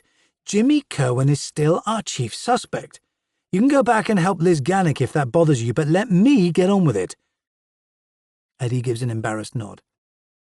"Okay, boss. I'll leave you to it. I've said my piece." He hurries away, leaving me to complete my walk in silence. It's the first time my deputy has ever questioned my judgment, but it's too late to back down. Jimmy Kerwin is wearing fresh clothes when I collect him from Eden's house. The lighthouse keeper has kitted him out in old-fashioned jeans, a padded jacket and lace-up shoes. Last night's soot has been washed from his skin, but he's still carrying his prized possessions. Bundles of feathers protrude from the pocket of the jacket as I lead him towards the lighthouse.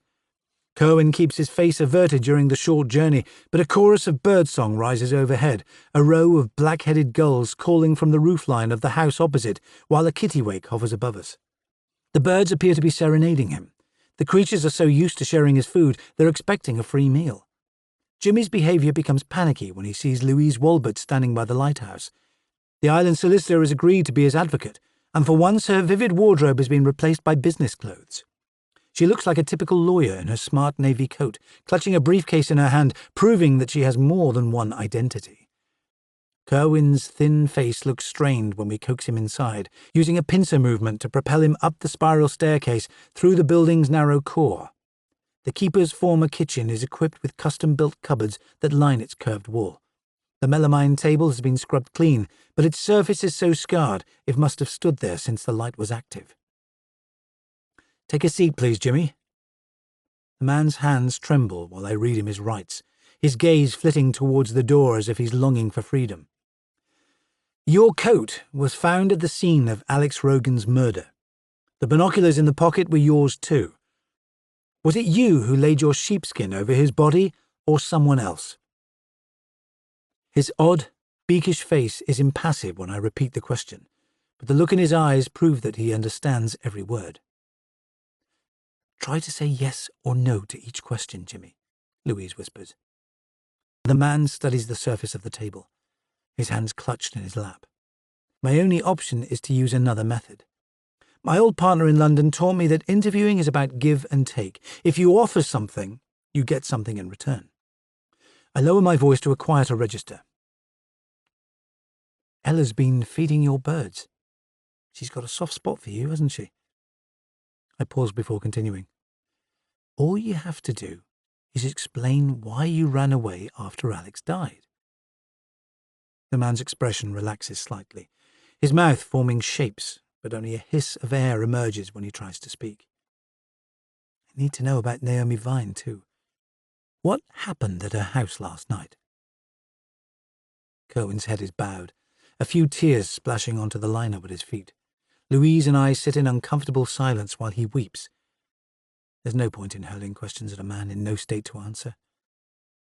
"Help us out, Jimmy. Tell me what happened. Then if you've done nothing wrong, you can go." "He can only be held for 36 hours from point of arrest." Louise looks apologetic, as if she regrets having to remind me of the custody law. I address Kerwin again. "I'll leave you a pen and paper, then come back later. Write down what you remember about the last few days. The door will be locked, but you're not alone. People are taking turns to sit outside." I glance at the wall and notice that the clock's hands aren't moving. Maybe the last lighthouse keeper removed the battery on his way out, leaving time at a standstill. Frustration makes me feel like punching a wall, but professional courtesy prompts me to thank Louise Walbert before she retreats down the metal stairs. Ella Tregarron is already waiting on the landing to begin her guard duty. She's swaddled in scarves and a padded coat, long black hair snaking across her shoulders, her skin clear of makeup. The landlady looks more vulnerable without her painted smile. I explain that another islander will take over soon, but to call me if the birdman becomes agitated. "I've brought Jimmy some food," she says. That's a kind thought. I carry the Tupperware box through to Kerwin before locking him inside the small room. Ella has already begun her vigil. She's placed a stool opposite one of the windows, facing north across the island, while gusts of wind rattle the glass. She seems happy to watch the storm savage the island until the next guard arrives. Chapter 28. Jimmy relaxes once the room empties. He stares down at the sheets of paper the policeman left behind, wishing he'd tried harder at school. But the letters danced across the page, impossible to pin down. When the other boys taunted his silence, his mother let him stay at home, putting a stop to his education. The only words etched on his memory are the Cornish phrases his grandfather taught him decades ago. He pushes the paper aside, then peers into the food box. It contains sausage rolls, sandwiches, and a couple of bananas. He puts the bread aside, then stands with his back against the wall to eat, still hungry after days without proper meals. Then he opens the narrow window and peers outside. The ocean is unrolling to the west, with no interruption until it laps the horizon, gale-force wind roughening its grey surface. Seabirds hover over the island, hoping for shelter. Gulls descend when Jimmy extends his hand from the window, scooping bread from his palm, his spirits lifting for the first time in days. "I missed you," he whispers. Birds circle the window long after all the food is gone, pecking at the glass. Jimmy's mood plummets once the last one flies away. He sits at the table with shoulders hunched and nothing to distract him until the police return. But soon a woman's voice addresses him through the door. Ella's soft tone makes him smile. The landlady has been kind since his mother died, making sure he doesn't go hungry. She seems to understand that he would prefer to work for his living than beg scraps from neighbours, often leaving food parcels outside his flat. He presses his ear to the door to listen more easily. "Are you okay, Jimmy? Tap if you can hear me." Jimmy raps his knuckles on the wood, hoping she will carry on talking. Ella's thick Cornish accent reminds him of home, her sentences rolling like a slow tide. "The police will ask if you killed Alex Rogan." Her voice quietens until he can barely hear it. "They'll keep you locked up until you say you're guilty. Say yes to every question, Jimmy. It's the right thing to do. Tell them you hurt Alex, and it was you who set fire to Naomi's house." Jimmy's thoughts are confused. His father told him never to lie, yet he feels sure Ella is giving good advice because her voice is gentle and she has always supported him. He presses his ear to the wood and pays attention to her words. She repeats the message until it lodges in his mind, and his memory of the real events starts to blur. Chapter 29. It's almost 10 a.m. when I return to the Turk's Head. I've left little time to prepare for the video conference, and pandering to journalists seems like madness during a murder investigation. The interview with my chief suspect has proved inconclusive, but I'm starting to wonder whether Eddie might be right. I should be in the incident room checking every piece of evidence while Liz Gannick completes her forensic search for Naomi's body. I curse under my breath as I put on my one smart jacket, then position my computer in front of a blank wall, thankful that my ancient jeans and mud-spattered boots will be hidden from view. 6 faces appear on my screen when the conference begins. Journalists from the BBC, Sky, the Press Association, and a few tabloids, as well as the Cornish Gazette. By lunchtime, Alex Rogan's death will be common knowledge, his celebrity status making the media hungry for details. My own image will appear on news websites within hours, but that's not important. I need to stop anyone gaining details of Rogan's agonizing death to protect Sally from press intrusion. I also have no intention of releasing information about last night's events until I know what's happened to Naomi Vine. The first questions are easy, like the opening problems in an exam, getting tougher as the interview progresses. "Why have you banned journalists from the island?" one of the reporters asks. "No one can visit St. Agnes until the investigation ends. There will be plenty of time for questions once the killer's caught." "Have you arrested any suspects?" "We're pursuing some strong lines of inquiry. I'm confident we'll soon be able to name the killer." "A local source says that Alex Rogan died in a fire, Inspector Kitto, and I've heard that the sculptor Naomi Vine's house went up in flames last night. Is that true?" I keep my expression neutral. I can confirm that a property was set alight, but my investigation's ongoing. I can't release any further details at this time. The local reporter throws me an easier question. "Is the Dark Skies Festival going ahead?" "The Cornish Tourist Board will make a decision soon. Details will be published on their website next week." I close the interview once the 15-minute time slot ends, relieved to slam my laptop shut. If I don't find the killer soon, the press will send drones over the island, scouring every cove for clues. An islander must be profiting from selling information to the press, despite my warnings. But I need to focus on finding the killer, not rooting out spies. They're lucky I don't know their identity, or I'd throw them in the lighthouse with Jimmy Kerwin. My walk to Sally's house gives me time to gather my thoughts. The killer may have attacked Alex Rogan and Naomi Vine for planning to put St. Agnes on the map. Rogan wanted to share the beauty of the island's dark skies, and Vine believed that her reputation would attract visitors to see her sculptures. It's possible that the Birdman has been drawn into the violence, but he can't be acting alone. The Cornish clues left at each crime scene increase my certainty that the killer is defending his territory, signalling to outsiders that they're not welcome.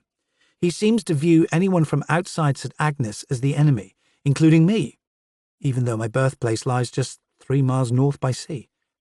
I'm still digesting the facts when Zoe emerges from the Rogans' home. Her expression's strained, but I can tell she's battling to stay calm for her friend's sake. She steps into the porch, pulling the door shut behind her. Sally went out again last night. I found her shivering with cold. Where did she go? She was watching the fire on the down, babbling to herself. At least she's making sense now.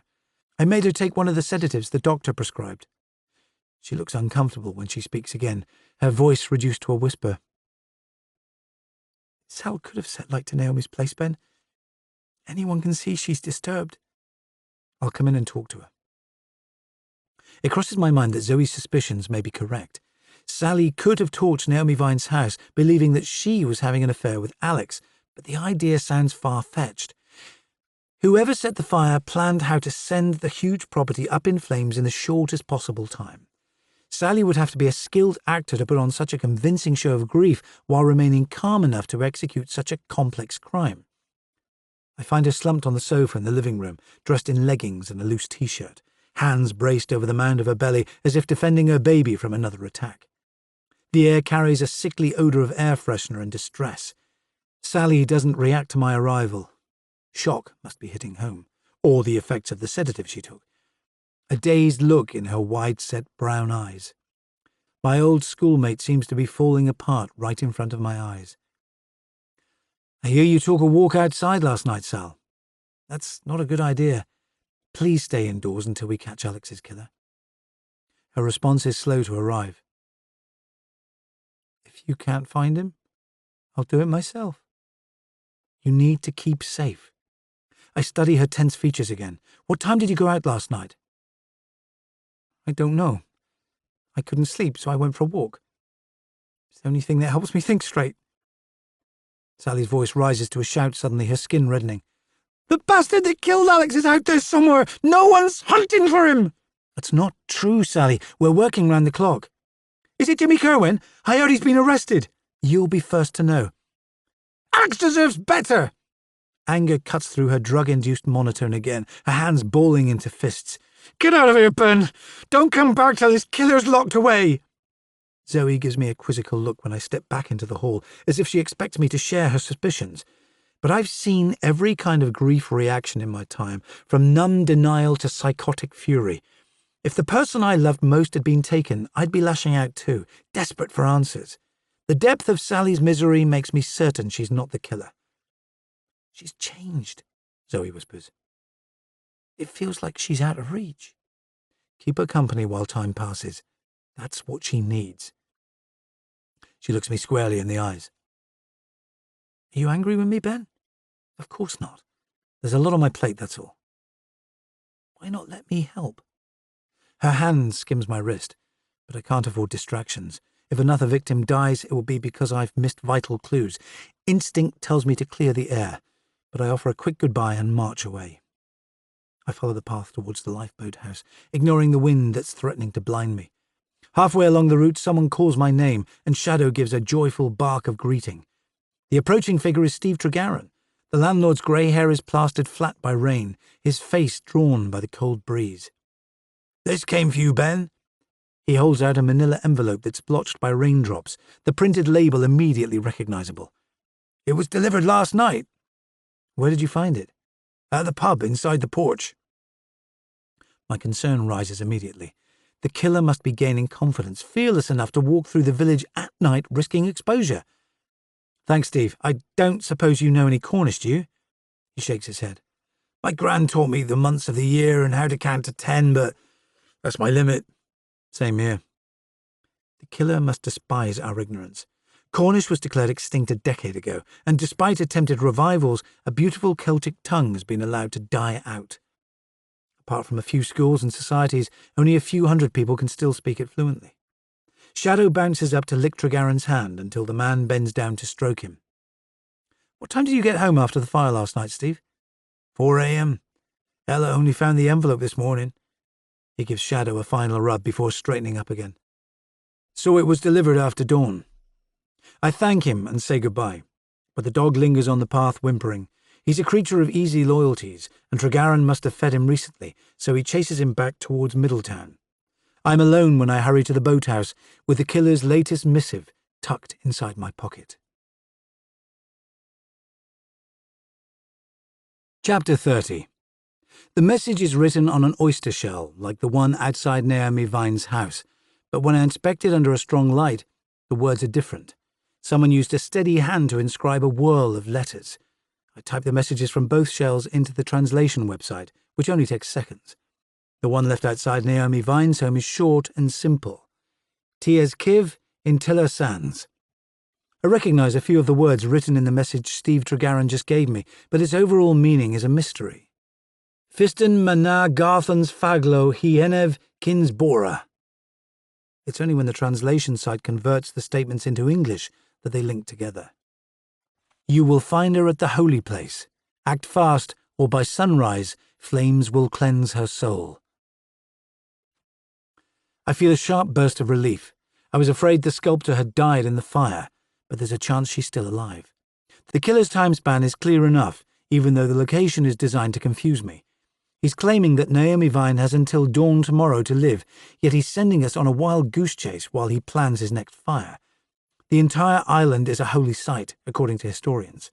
The Scillies were one landmass before sea levels rose, with early civilizations burying their dead on mountain tops, which are all that remain of the ancient landscape. The killer could be referring to one of the cairns or entrance graves that litter the island, or he may be lying through his teeth. I'll need to organise another search of the island with Eddie once he returns from the fire scene with Liz Gannick. There's no sign of Shadow when I set off for the Helston's farm, determined to keep my approach methodical. Naomi Vine's got a tough constitution. If she's alive, the killer will be getting a run for his money. All I need to do is follow the trail he's left behind.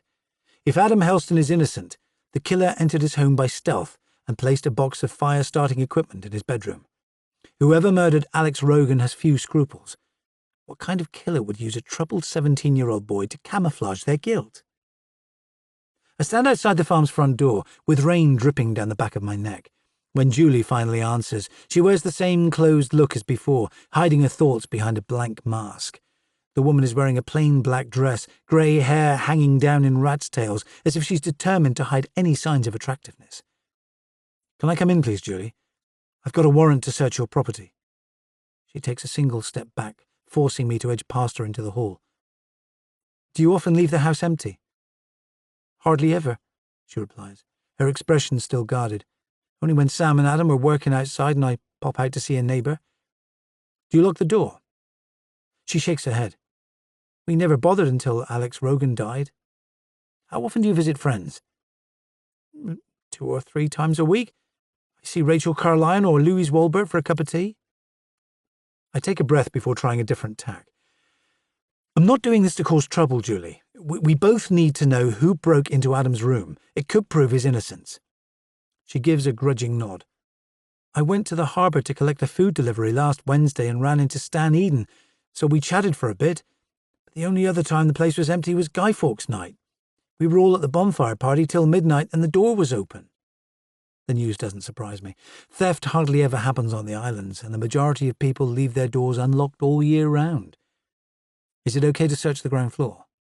She grumbles in protest, but soon leaves me alone in her front room. It's full of shabby furniture, their outsized TV the family's only concession to luxury. The contents of cupboards and drawers include a file of letters from their mortgage company. The farm has racked up debts over the years, offsetting each new expense against the land's value until they are barely breaking even. Sam Helston's tension makes more sense now. He must feel like he's running on empty, as well as caring for a wayward son. I move through the house at speed, aware that there's little time to waste if the killer's threat to kill Naomi Vine tonight is real. The upstairs rooms are equally blameless, just as I expected. The couple have cleared away any evidence of their son's love of pyrotechnics.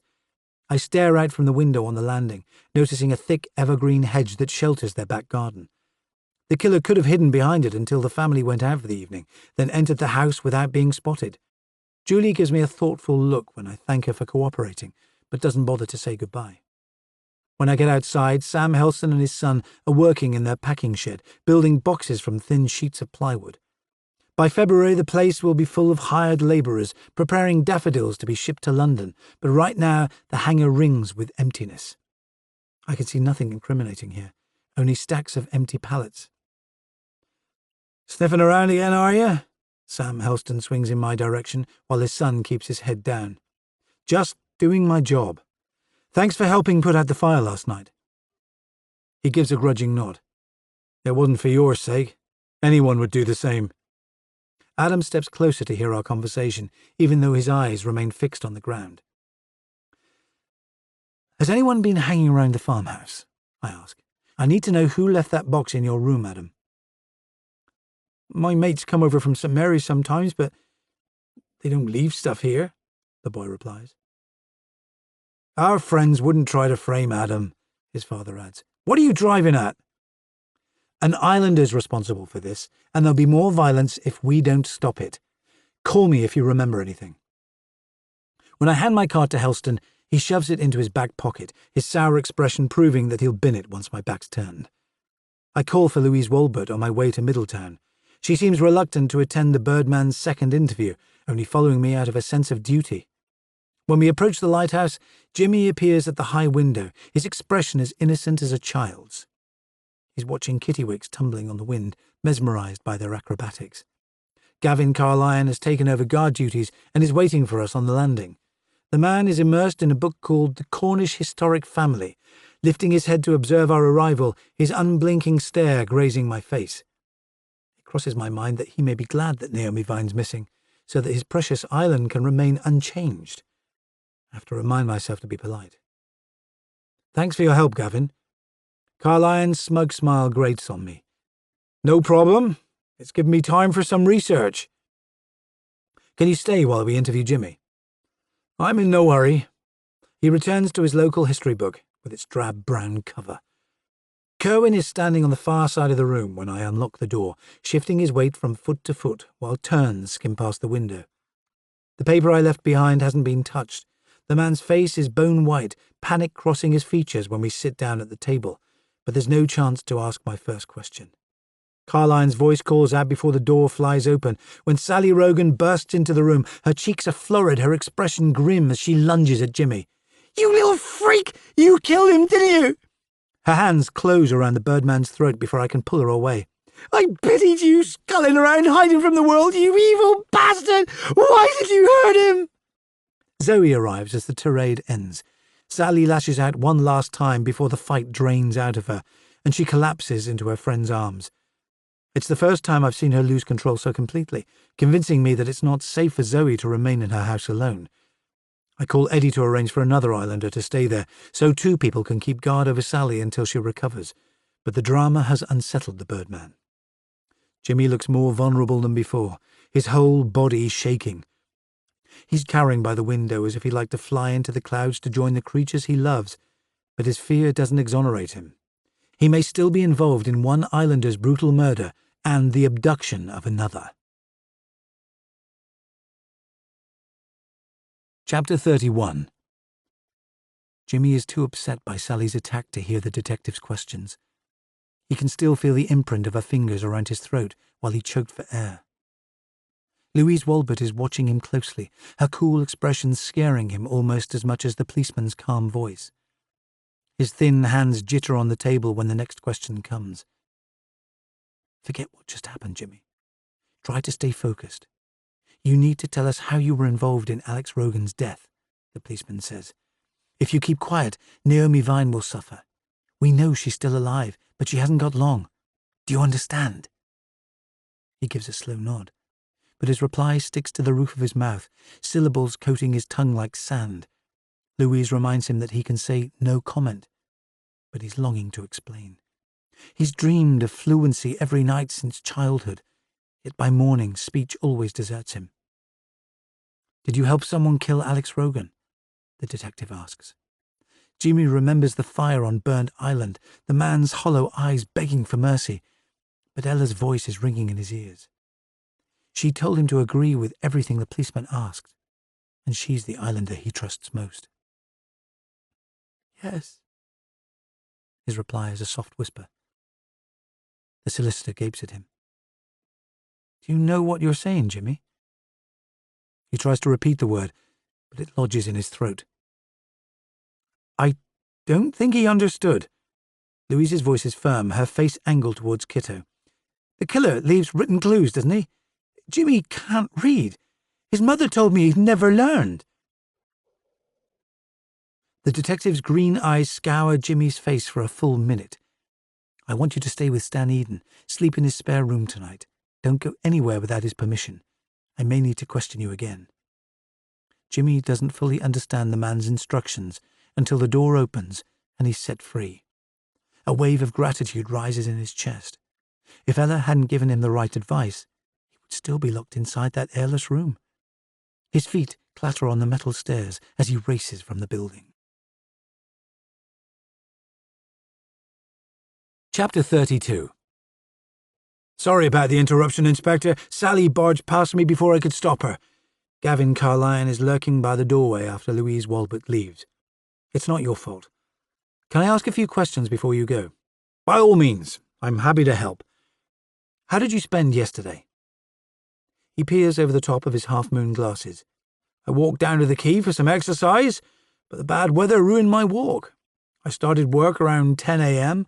I'm tracing a family tree for an American with Cornish roots. Most of my research is for international clients these days." "Did you leave the house again later?" "I don't believe so," Carline replies, frowning. "What's this about, Inspector? My wife's expecting me home. She hates being alone since the violence started. Surely you don't believe I'm involved?" "You called Naomi Vine evil, then her house burned down.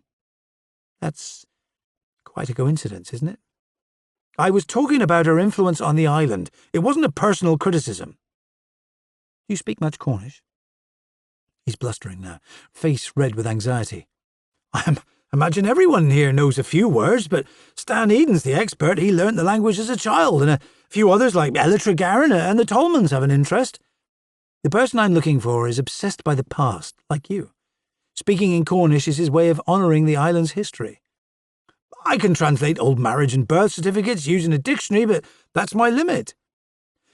"Do you have proof that you spent last night at home?" The quake in his voice could stem from anger or guilt. "Rachel was with me. We watched some awful film on TV. What was it called?" "I can't remember, but she will. It was a tedious American melodrama that she adored." Carlyon's smug manner has faded, like a balloon deflating, relief on his face when he finally scurries away. I enjoyed crossing swords with him, yet I'm no further forwards. The man's conflict with Naomi Vine is on public record, but there's no proof that he started the blaze, and when I call his wife, she barely hesitates before confirming that they watched Pearl Harbor before going to bed around midnight. Shadow has returned to the boathouse before me. He's dozing on a blanket in the corner, probably sleeping off a heavy meal of scraps from the pub's kitchen.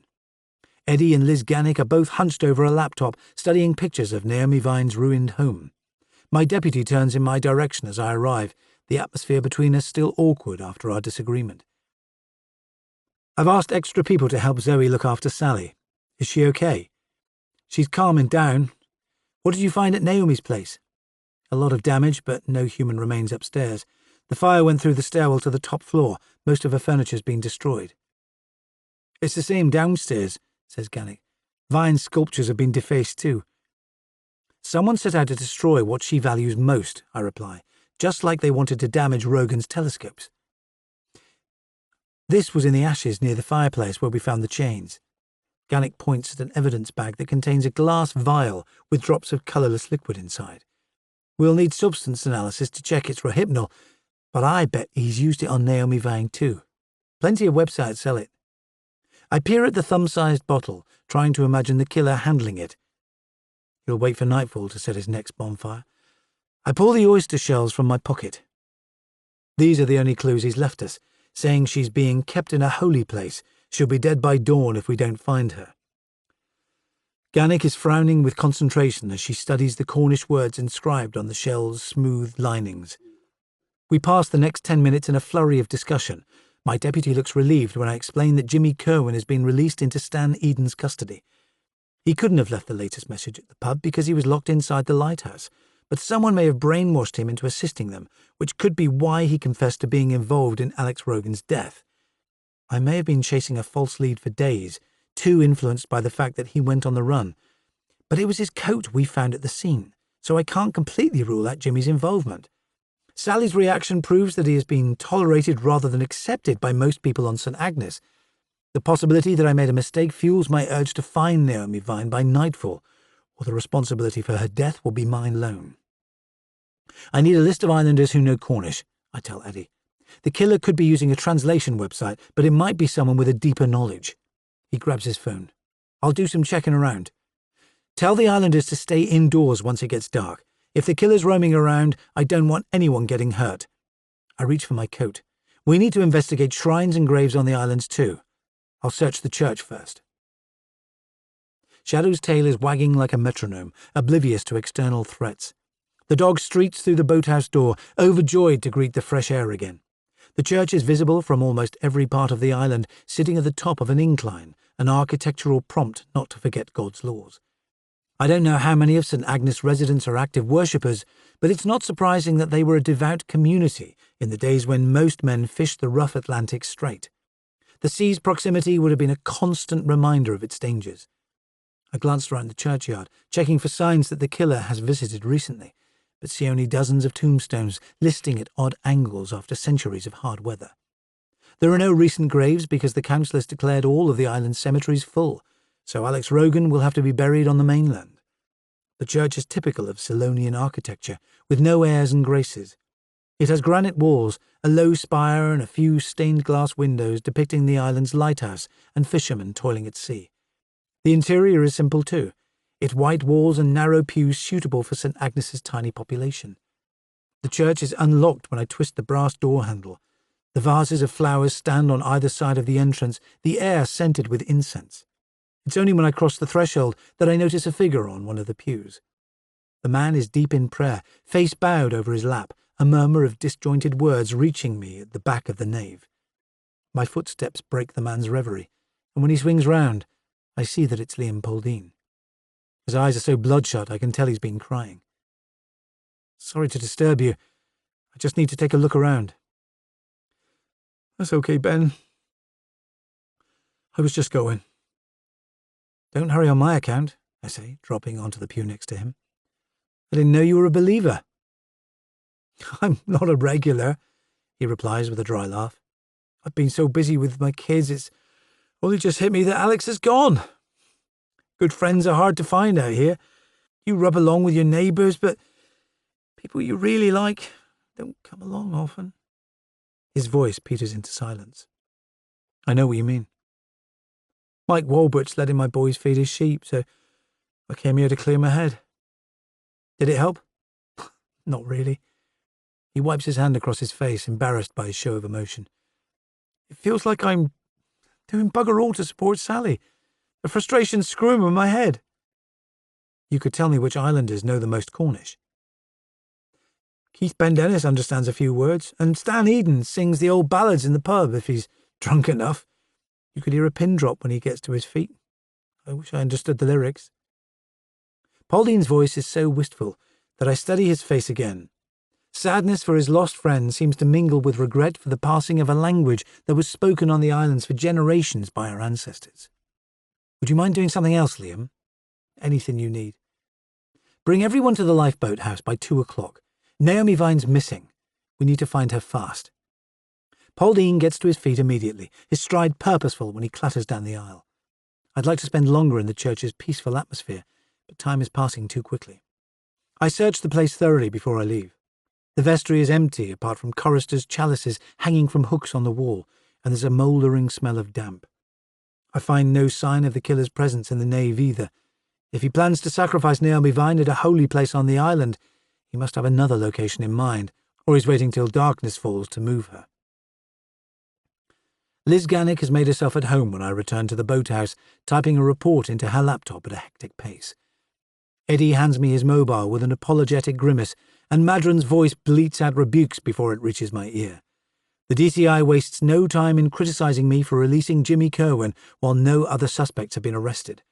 After a long verbal assault, my patience wears thin. "I have to go now, sir. We need to find Naomi Vine urgently." "Don't hang up, Kitto. Give me a full update. I'll call back later." I curse under my breath after the conversation ends, but Liz Gannick offers a rare smile. "You look ready to commit murder," she says. Chapter 33. The islanders arrive in gaggles at 2 p.m, dressed in anoraks and Wellingtons. I can see a broad range of facial expressions among the crowd. Rachel Carlyon looks anxious to find her friend, but Martin and Deborah Tolman are holding a private conversation at the back of the crowd, while Liam's two boys chase each other around the hangar. Keith Pendennis stands by the door wearing the dead-eyed stare of a bouncer who's been on duty too long. I'll have to check the attendance list later, but some islanders are missing from the crowd. There's no sign of Ella and Steve Tregarron, and Gavin Carlyon must be sulking at home after our clash at the lighthouse. Shadow whines loudly when I get to my feet. He seems keen to escape the packed building, despite the gale that's rattling the window panes. "Thanks for coming back, everyone. I need your help to find Naomi Vine. We have to bring her home tonight, or she may not survive until tomorrow. We're getting a better picture of the man who killed Alex Rogan. He's fascinated by the Cornish language and might have been studying it recently. If any of you have information about who started the last fire, please speak to me or Eddie." The faces in front of me remain impassive. "You'll be working in 2 groups, so we can cover the whole island, combing every beach, cave and property. We don't have time to get individual warrants to search your houses, so I'll take silence as assent. Speak up now if anyone has a problem." The smile slips from Martin Tolman's face when he hears that homes will be searched, but everyone looks ready to start. The Helston family has turned out en masse, despite their low opinion of my investigation. I breathe more easily when Zoe slips through the door. At least I'll have one ally who's completely on my side. Eddie and I pore over a map of St. Agnes, agreeing that he will search Middletown and the northern section of the island, while my team covers the south. Liz Gannick volunteers to stay behind and answer the phone, which suits me fine. She's best placed to pacify Madron if he calls again. My group includes Mike and Louise Walbert, Keith Pendennis and the Tolmans. Zoe falls into step beside me when we head across the down. I'm eager to get moving while it's still light, but the squall buffets us from all directions, sea air coating my lips with salt. Lumps of granite rear from the ground like pieces on a giant chessboard, their shapes resembling pawns and rooks. Liam Pauline is ahead of us on the path, his sons sprinting into the distance while he scans the open ground. "God, it's bloody pissing down," Zoe mutters. "It feels like the gods are against us." "How's Sally doing?" "She can't sleep. It's making her pretty edgy." She leans closer to make herself heard above the wind. "Thanks for getting me more help. One of the neighbours is with her now." My previous mistake is still nagging at me when I reply. "Keep a close eye on her, Zoe. If Sal leaves the house by herself, let me know." She nods in reply. "Do you think Naomi's still alive?" "It looks that way. At least she didn't die when her house was torched." "Let's find her then, for Christ's sake. The island's only 2 miles long."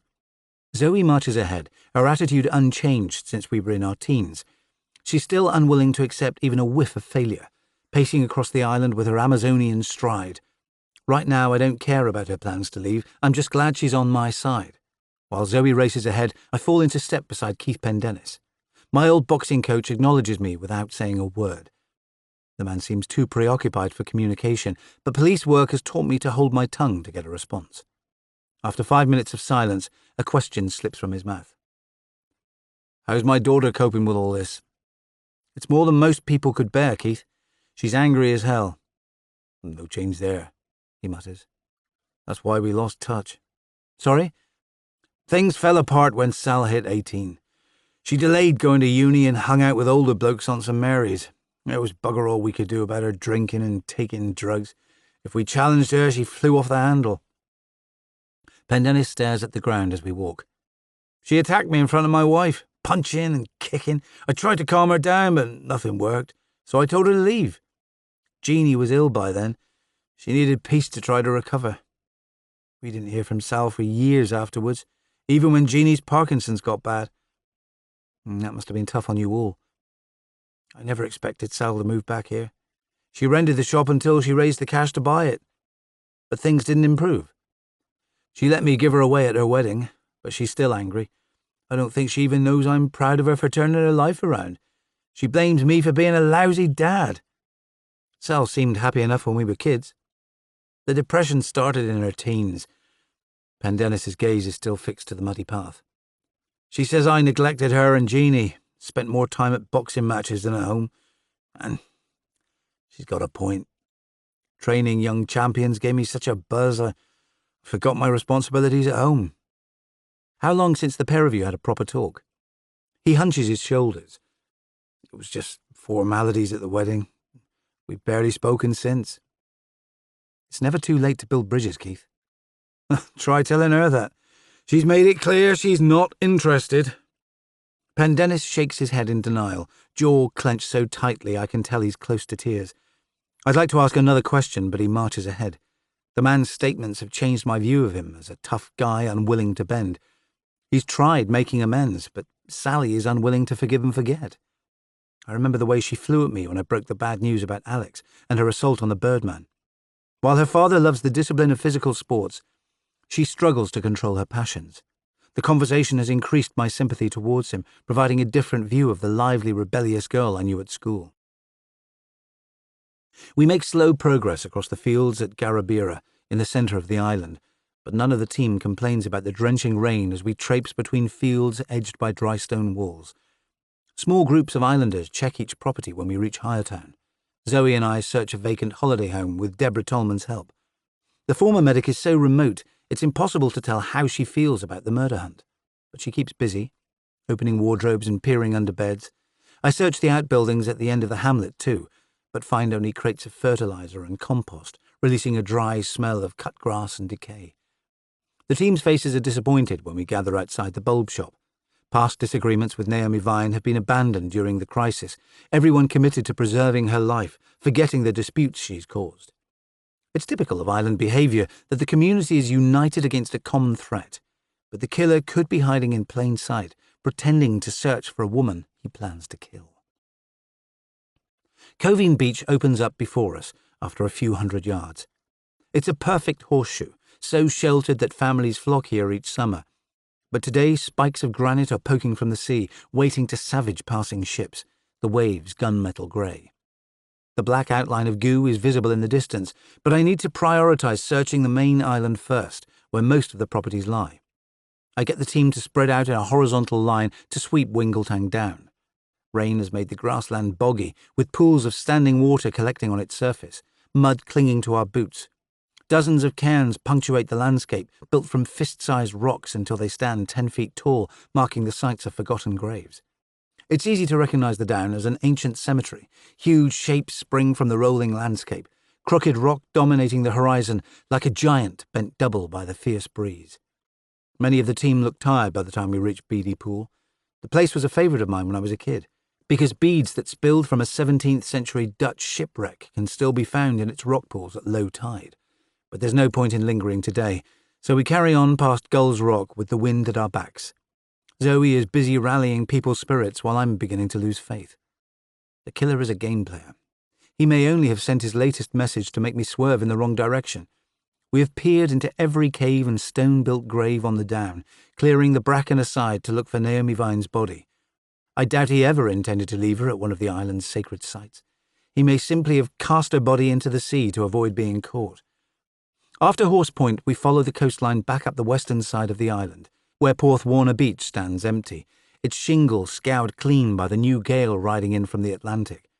I walk ahead with most of the searchers straggling behind, only Zoe and Mike Walbert keeping pace. The farmer's cheeks are ruddy from the wind's assault, but he seems oblivious after a lifetime facing the elements. We'll search St. Warner's well, then send everyone home, I tell him. The saint wouldn't appreciate this, he says with a narrow smile. She came here in the 5th century for a life of quiet contemplation. I could use some of that myself. I remember my school teacher explaining that religious zealots travelled to the cities from Ireland to live as hermits, sacrificing their souls to God. The well was built over a sacred spring, and devotees of St. Warner would crawl along a narrow tunnel to touch its source, but the site has fallen into disrepair. The sign beside the landmark is covered with rust, its entrance choked by knee-high grass. The well lies between 2 outcrops of stone, and Mike Walbert is first to point his torch into the opening. He swings round to face me again immediately, his expression's excited, but all I can see is a shimmer of black polythene. There's something blocking the passage. It could be rubbish blown in by the wind, Mike. The space is pretty narrow to drag someone inside. Liam Poldean peers through the opening. Want me to check? I'm smaller than you. It won't be such a squeeze. I shake my head. Stay here and watch your boys. Walbert ducks through the opening before I can stop him, so used to leading the island's campaigns that he's forgotten who's in charge. But his exploration won't slow us down for long. The chink in the rock only extends for a few meters. I wait in silence while the rest of the group straggles across the field, their faces pinched by the cold. I'm planning to send them home with their goodwill intact until a noise like gunfire blasts from the opening. Mike Walbert's yell makes me dive inside, inhaling smoke and sulphur. His form is slumped on the ground, a blur of orange flames dancing behind him. I call out, but there's no reply. When I pull Walbert's arm, his body is a dead weight, and it's too dark to see the extent of his injuries, so I drag him out feet first, suppressing my panic.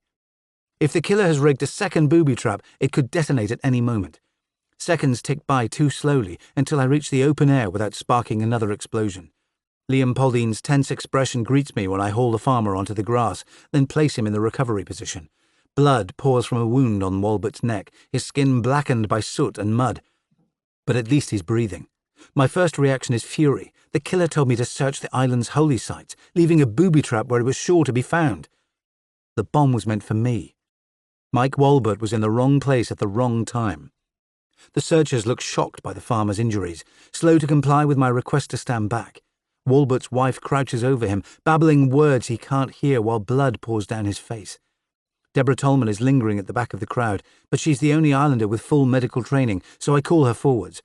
Her face is ashen when she assesses the farmer's injuries, his body twitching as she checks his reflexes. He's been knocked unconscious, but his pulse is steady.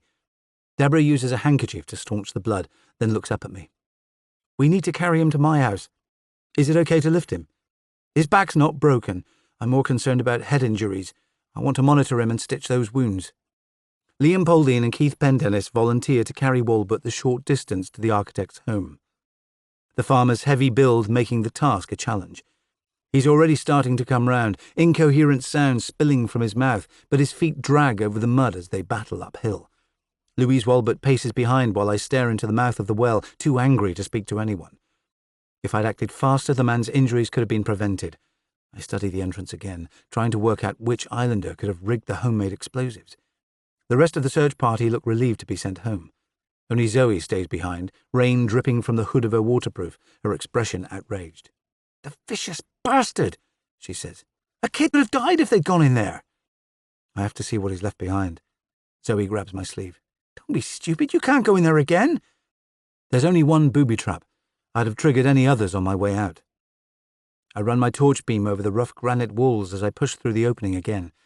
I can imagine the early worshippers pressing their bodies between these rocks, crawling towards the holy source to cleanse their sins, but any purity the site once held has been defiled by the killer's violence.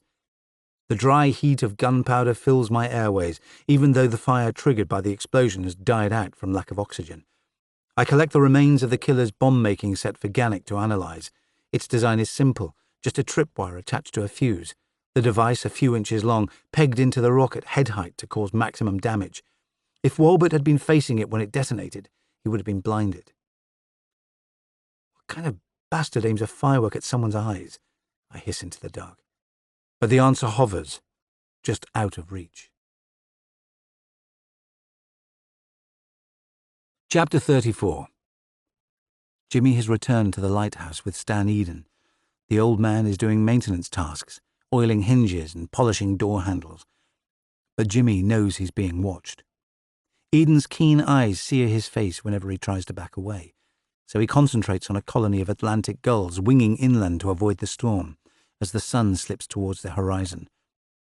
Jimmy sees a group of islanders gathering on the green below. He's too far away to read their faces, but their bodies look tired. The crowd only dispersing when a new band of rain pelts the ground. The lighthouse keeper stops working for a moment to stand by his side. "Look at that bunch of hypocrites," Eden says. "Most of them can't stand Naomi Vine, but they're searching for her anyway. They're saying she survived that fire after all. If she's not found by morning, she'll go the same way as Alex Rogan."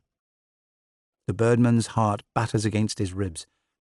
His friend is still alive, and now he must find her before it's too late. But he's trapped indoors, doing nothing. He scrubs his hands across his face, trying to wipe away his guilt. Tiredness weakens the old man's ability to stand guard. He settles in his armchair, and when he begins to snore, Jimmy makes his decision. The detective told him not to go outside, but his conscience can't be ignored. He grabs a torch from the pocket of Eden's coat, then tiptoes down the metal stairs without making a sound. Jimmy hurries to the Turk's Head. He needs to see Ella Tregarron, but the pub is in darkness, so he shelters in the yard to wait. When a light flickers in the dark, he approaches the window. Ella is sitting at one of the steel-topped tables, a candle guttering at her side. The landlady is crying so hard, her shoulders heave with each sob. Jimmy taps lightly on the window. Tears are still coursing down her cheeks when she opens the door, but she wipes them away with her knuckles. She seems unwilling to meet his eye. "I heard the police let you go, Jimmy. Thank God you're safe." He wants to thank Ella for her advice, offering a smile instead, hoping she'll understand. It only sets her crying again. "I should never have asked you to take the blame. I must be losing my mind, Jimmy." Her eyes screw shut to contain the tears. "It was a moment of madness. I'd never have let them lock you away. It's just that Steve's been acting strange since Alex died. God knows what he's done. He'd never survive in prison. He's not strong enough." Jimmy touches her arm, uncertain how to give comfort. Ella rubs tears from her eyes again, then retreats to the kitchen. She returns with a bag of scraps for his birds, but her eyes are still full of sorrow. Chapter 35. Light is fading when I climb towards the tollman's house. Its outline is more striking at night, its huge windows glowing against the cliff face. The building looks like a square-edged lantern shining in the dark. I point at the path to let Shadow know he's surplus to requirements, and for once he leaves me in peace. I'm glad to shelter in the house's wide porch, escaping the wind until Deborah Tolman appears. "How's Mike getting along?" I ask. "He's on the mend, but he's got half a dozen flesh wounds. One of them's pretty deep," she says. "I'll keep him here overnight in case he's concussed." "Thanks for looking after him, Deborah. I know it wasn't easy for you." "Was it that obvious?" "Only at first. You soon clicked back into the old routine, didn't you?" "Healing people used to be second nature." She pauses at the foot of the stairs. "My last job put me off medicine for good. It was for a charity abroad." "But where were you based?" "Syria. I spent 4 years with Médecins Sans Frontières." Deborah leads me upstairs without another word, but my attitude shifts in an instant. Her self-possession is the result of working in a battle zone rather than a cold temperament. No wonder the sight of another wounded man bleeding at her feet turned her skin pale. The woman has seen more violence than I could ever imagine. She shows me to the bedroom where she's caring for Mike Walbert. The farmer is lying down with a bandage taped to the side of his neck, his smaller wounds yellow with antiseptic. His eyes are groggy when he tries to speak, but Deborah lifts her hand to quiet him. "Ben's just checking you're okay, Mike. There's no need to talk." Louise Walbert is clutching her husband's hand. Her big, colourful persona has vanished with the accident. She's still trembling from seeing him toppled. She gives me an anxious smile, her attention soon returning to the patient. "Can I speak to Martin before I leave?" I ask Deborah. She nods her agreement. He's in the basement fussing over his grand project. I leave her comforting the Walberts and walk back downstairs. Eddie has searched the couple's house already, and it would be hard to conceal a victim in rooms with so many glass walls exposing every action to the outside world. Secrets seem impossible here until I reach the basement. The white walls match the rest of the house, yet the room is airless because a huge architectural model rests on trestle tables, consuming most of the space. Martin Tolman is applying paint to one of the sections when my footsteps draw his attention. The architect straightens up immediately, his expression awkward. Men my age shouldn't play with toys, but I never lost the habit, he confesses. He's created a replica of St. Agnes, featuring every hill and bay. The brown fields and stone houses are oddly realistic, the big pool a sliver of glass reflecting the overhead light. How long did this take to build, Martin? I started it 6 years ago, but it'll never be finished. The territory keeps changing. My eyes scan the miniature island again. The lifeboat house has been remodeled as an observatory, just as Alex Rogan wished, its domed roof split open to reveal a small telescope, with Naomi Vine's sculptures standing guard on Blanket Bay. Impressive, but not quite accurate. You've taken some liberties. Architects have to dream, Ben. It's an idealized version of this place, with an observatory and outdoor art for all to enjoy. Tolman has imagined a future only he can control. There's something so disturbing about the tiny islanders roaming across his synthetic empire that I scan the room again, looking for doorways, but there's no obvious hiding place. I shake my head to dislodge my doubts, my confidence shaken by suspecting the wrong man for too long. It's unlikely that a pillar of the community and devoted Christian would drag a victim back to such a spotless lair. "Do you expect to find Naomi tonight?" he asks. "You seem very concerned." The tension on his face makes me take a shot in the dark. "I know I asked you this earlier, but you didn't give me a full answer. Did you two know each other in the past, Martin?" His face blanks before he blurts out his reply. "It happened so long ago, it's not relevant anymore." "But you had a relationship?" "It was nothing serious. We both trained at the Royal College of Art. She was in the year below me." "You were students together in the 90s? Naomi studied fine art, which was far more glamorous than designing buildings." "And what was she like back then?" "Gifted and charismatic. People admired her, but she didn't care. She always preferred her own company." "You fell for her?" Tolman flinches. I can almost see him concocting a lie. "We met at a party in Mayfair and spent a weekend together. Her relationships never progressed far beyond one-night stands." "But you wanted more?" "That's immaterial. It's all in the past." "Tell the truth, Martin. Lies don't work in a place this small." He pulls in a deep breath. "Naomi had no idea I lived here when she bought the old mansion. Seeing me shocked her, I think, but she was friendly enough. She gave me one of her sculptures when I called to welcome her." "What did you talk about?"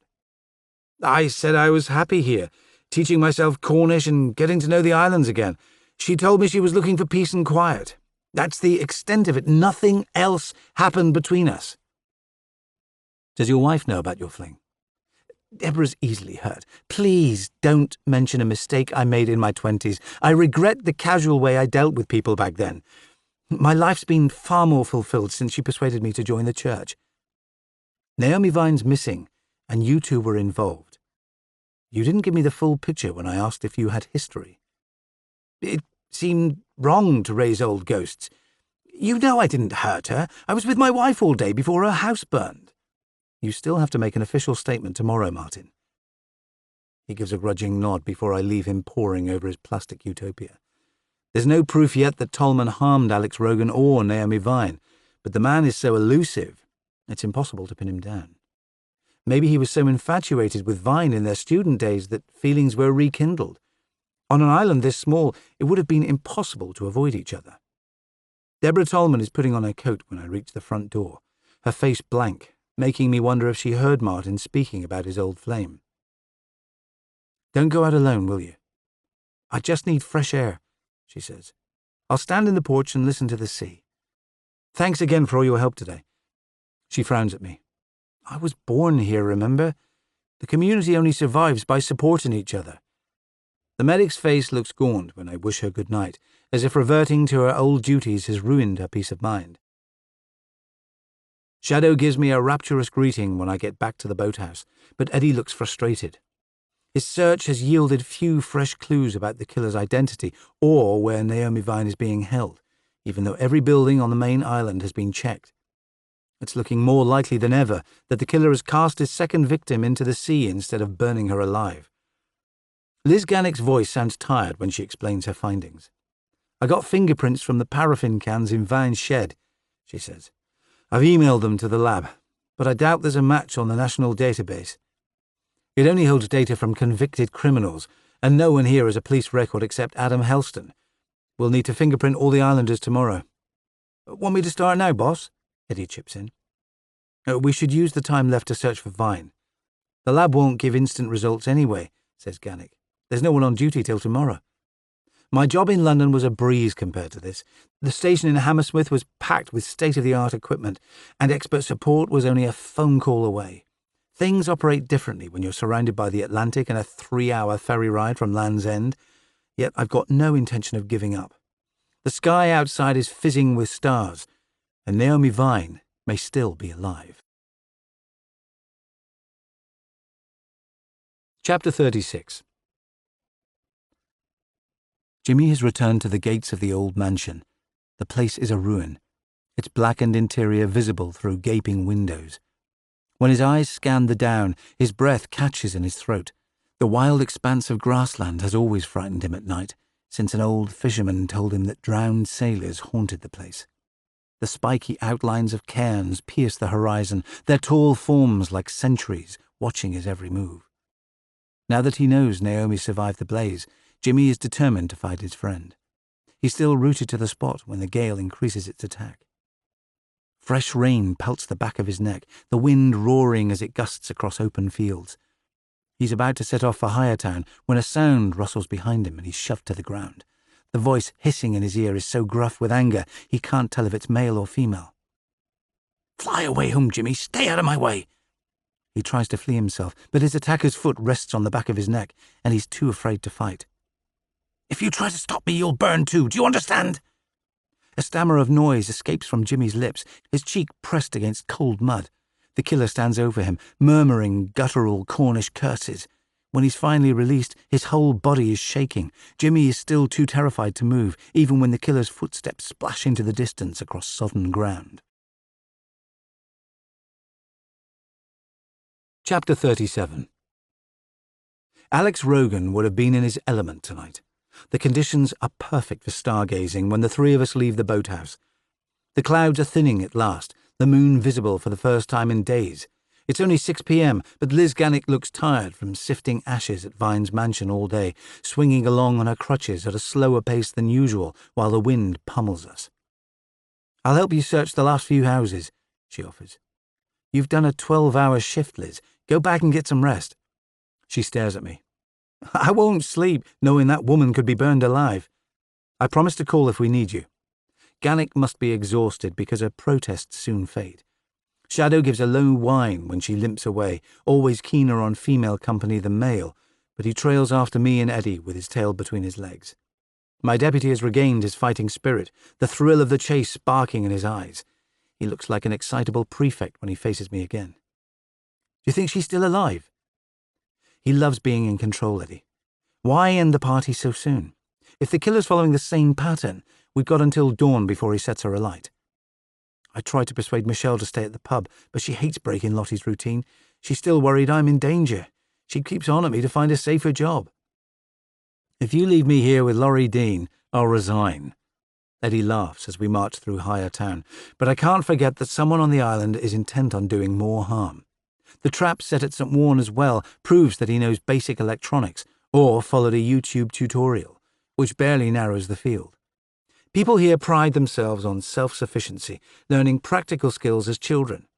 The investigation is moving too fast to check everyone's movements over the past 24 hours, but we can't slow down while there's a chance Naomi Vine's still alive. Her vulnerability when I broke into her house nags at my conscience. I should have ignored her protests and insisted she stayed at the pub until the killer was found. It bothers me that she tried to make contact before she was taken.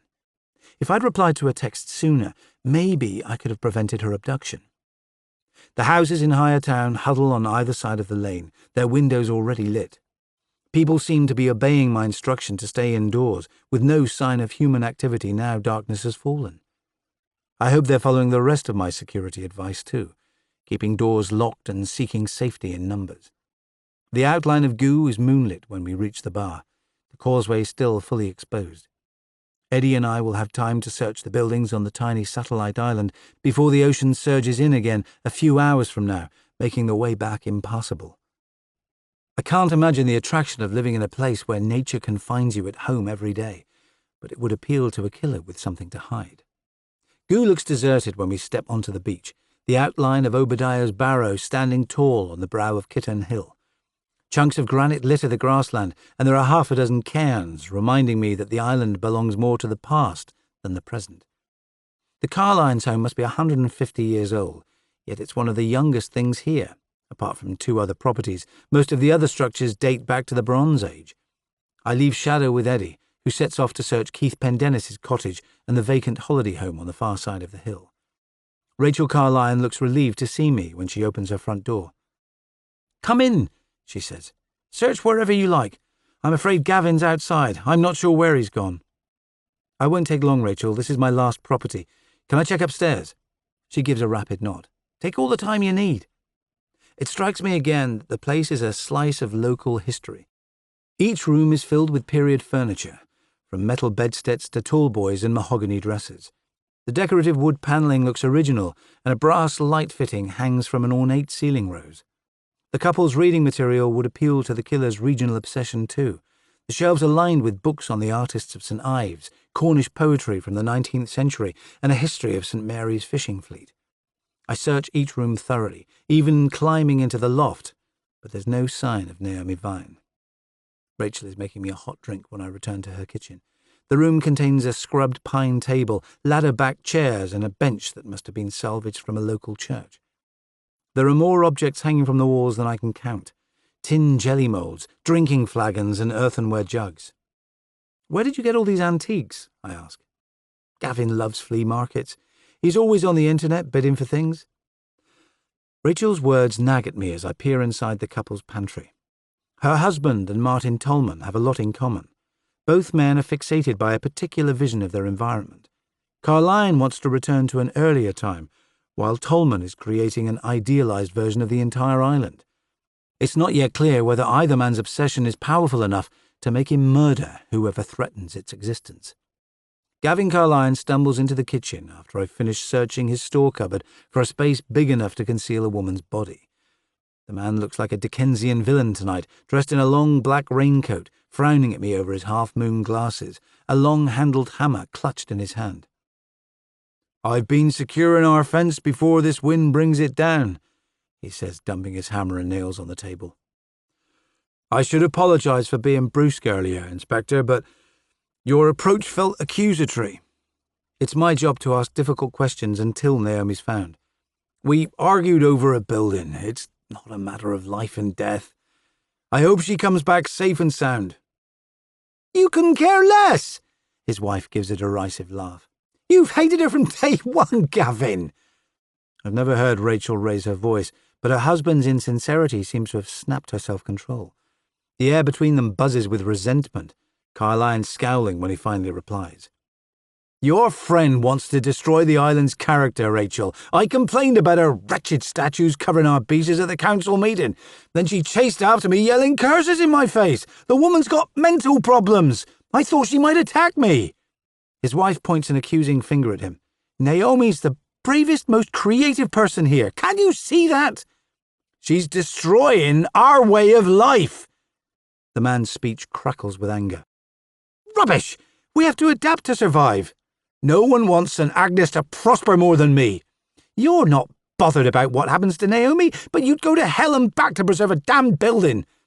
Rachel gives her husband one last stare before stalking out of the room. "My wife's easily led, Inspector," Carline blusters. "She admires creative people, while I think that most art is a waste of time." "Why didn't you join our search this afternoon, Gavin?" He runs a hand across his brow. "I had another wretched migraine. But it's lifting now, thank God." Something about the man's manner convinces me he's lying. I'd like to press for details, but there's still no proof that he's involved. A final question slips from my mouth before I can drag it back. "Would you mind explaining how you got injured at the fireworks display last year?" The man's arrogance crumbles away. A freak accident put me in hospital for a few weeks." "Who was in charge?" "Mike Walbert. The poor man was mortified, even though he wasn't to blame. He was so upset he flew over to Penzance twice to visit me in hospital." Carline's manner has calmed, but I wonder whether he sees the farmer's injury this afternoon as poetic justice, even though his wounds are superficial. I thank him for letting me search his home, then leave him to it. The property feels as unnatural as a museum, stuffed with historic artifacts, the atmosphere loaded with tension, while the couple pull in different directions. Eddie's enthusiasm is still intact when I catch up with him and Shadow, even though rain is dripping from the end of his nose. "There's nothing suspicious here. The holiday cottage is still locked up and it doesn't look like anyone's been there. But Ben Dennis gives me the creeps. His cottage is so clean, the air stinks of bleach. Let's talk at the pub, Eddie. If you don't eat soon, you'll keel over. I had something earlier, there's no need." My deputy looks reluctant to slow down, but visiting the pub could help our investigation. We'll hear the latest news as well as refueling ourselves. When he follows me across the bar, the causeway still stands a few feet above sea level. The Carlines' tiny kingdom will remain open to the outside world for another few hours. The Turk's Head is doing a roaring trade tonight. A log fire is blazing in the hearth, and Ella Tregarren is busy pulling pints behind the bar. Most of the islanders are huddled around tables, the atmosphere noisy. It reminds me of my childhood, when every crisis was fixed in Briar's only pub. Eddie and I have taken a corner table when Louise Walbert hurries over.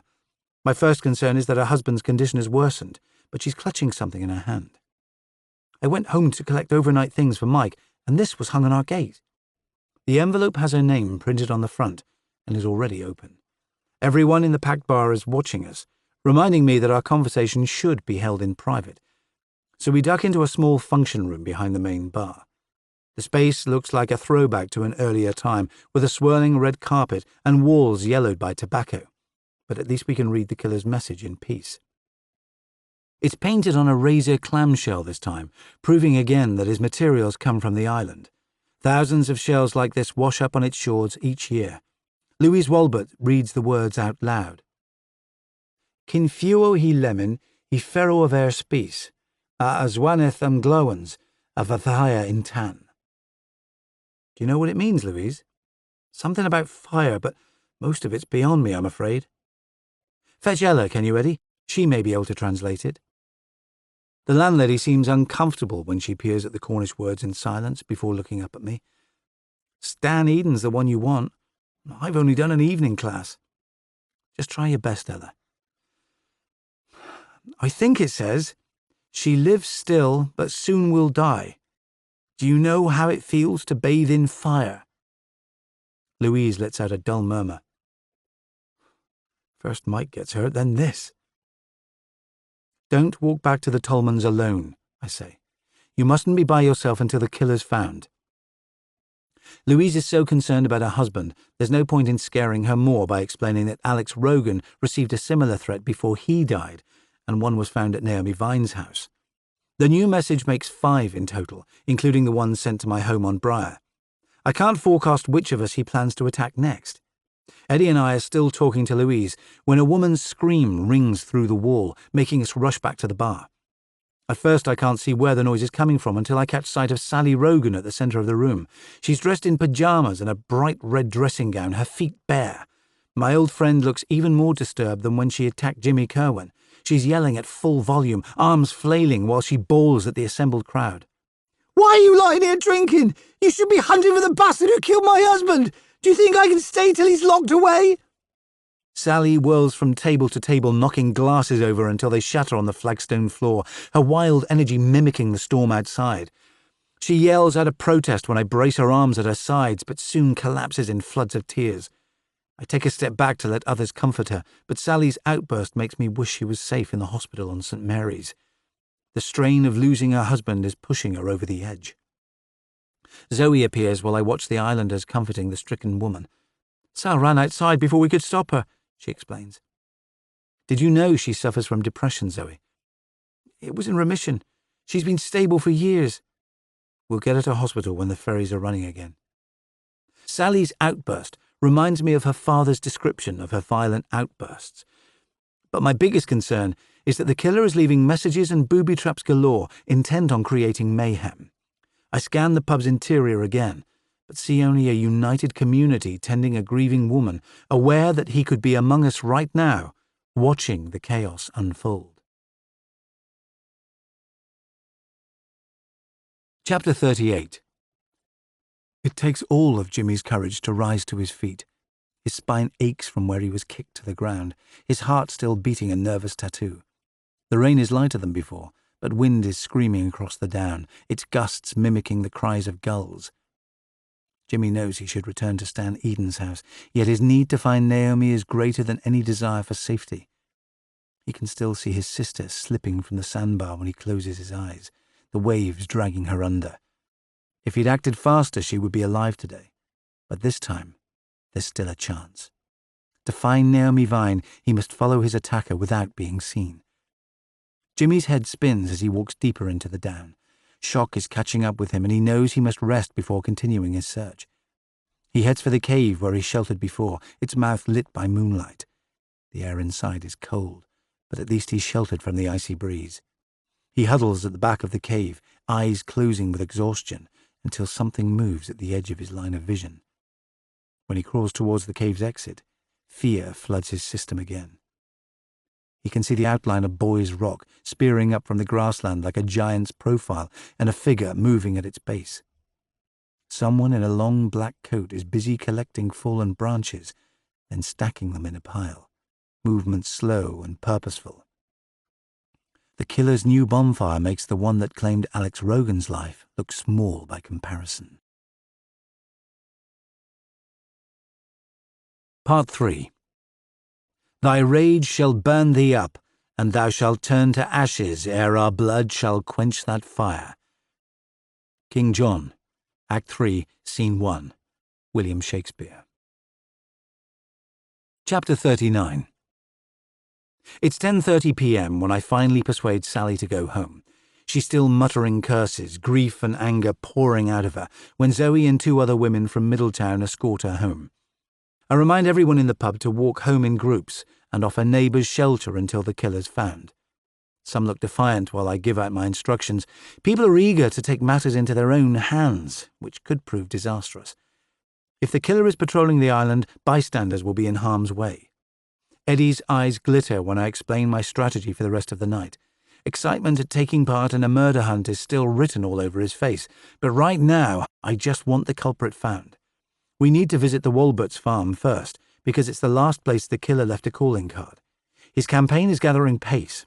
With any luck, he's growing sloppy, and we can pick up the thread from there.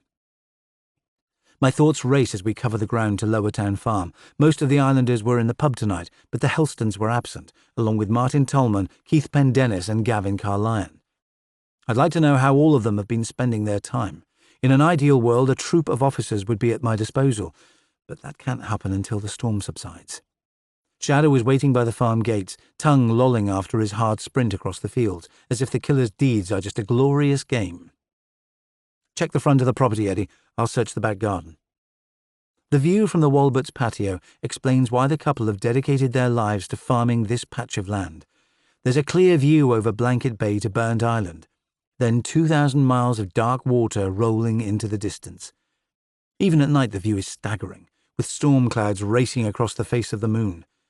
I wish that Mike could help us now, his practical vision always quick to find solutions, but the man has been levelled by an injury I should have prevented. I focus my energy on searching for any small detail the killer may have forgotten, but my torch reveals that the lawn has been swept clean by the raw breeze, and there's nothing on the path except a few tufts of moss. When I check the back door and downstairs windows, the farmhouse is secure. The killer must have left his calling card, then vanished, proving that each attack is planned with absolute precision. It's only when I see the shed door hanging open that my spirits lift. 2 cans of paraffin are tucked under a workbench, and beside them a bagful of rags and wax tapers. I could be imagining things, but the killer's intentions still seem to taint the air. He's stockpiling tools in multiple locations, as if he wants to raise the entire island to the ground. I pull on sterile gloves, then pour the paraffin down a drain beside the house, in case our arsonist makes a return visit. Eddie looks disappointed when I return to the front of the building, his smile only reviving when he hears about the fire-starting kit I saw in the shed. It's possible that it was there during today's search, but the islanders were too focused on finding Naomi Vine to notice key details. He falls into step as I follow the track inland, both of us driven to find the sculptor before it's too late. Middletown looks deserted as we march down the lane, lights on in most properties. The islanders appear to have heeded my warning to return home from the pub and keep their doors bolted. Let's search the down again, Eddie. The last message told us she's being kept at a holy site. That whole area is riddled with ancient graves. Eddie hurries along beside me, matching my pace. But Wingletown Down is an unforgiving place tonight. A strong wind is still racing in from the Atlantic, gorse bushes flailing in the breeze, the scrubland silvered by moonlight. When we come to a halt outside Naomi Vine's house, the site looks ghost-ridden. If she's still alive, the sculptor will be devastated to see her home reduced to a blackened shell. Let's do a quick tour. The killer may have made a return visit. Shadow stays close to my side, releasing a low growl. He still seems anxious about entering the grounds, but traipses after me while I scan the path for signs of activity, my gaze catching on piles of leaves blown inland by the squall. I walk further round the building's perimeter before spotting a bundle of feathers lying on the ground. "Over here, Eddie," I call out. My deputy has his phone pressed to his ear when he races towards me. "Stan Eden says the birdman's missing. They were in the lighthouse earlier, but he ran off and hasn't been seen since. These feathers belong to Kerwin. He carries bundles around in his pockets." Eddie drops to a crouch. There's an outline in the mud, then footprints as someone ran away. You can see where someone's hands have clawed the earth. Rain is blurring the footprints that track across the path, and we've made matters worse by polluting the area, making it hard to distinguish between the birdman's and the killer's prints. "One of them's got small feet," Eddie comments. "Mine are bigger and I'm a size 9. Those can't be more than a 7. I peer down at the imprints, which are already disappearing. It crosses my mind that a couple could be carrying out the attacks, or a man with a small build like Adam Helston.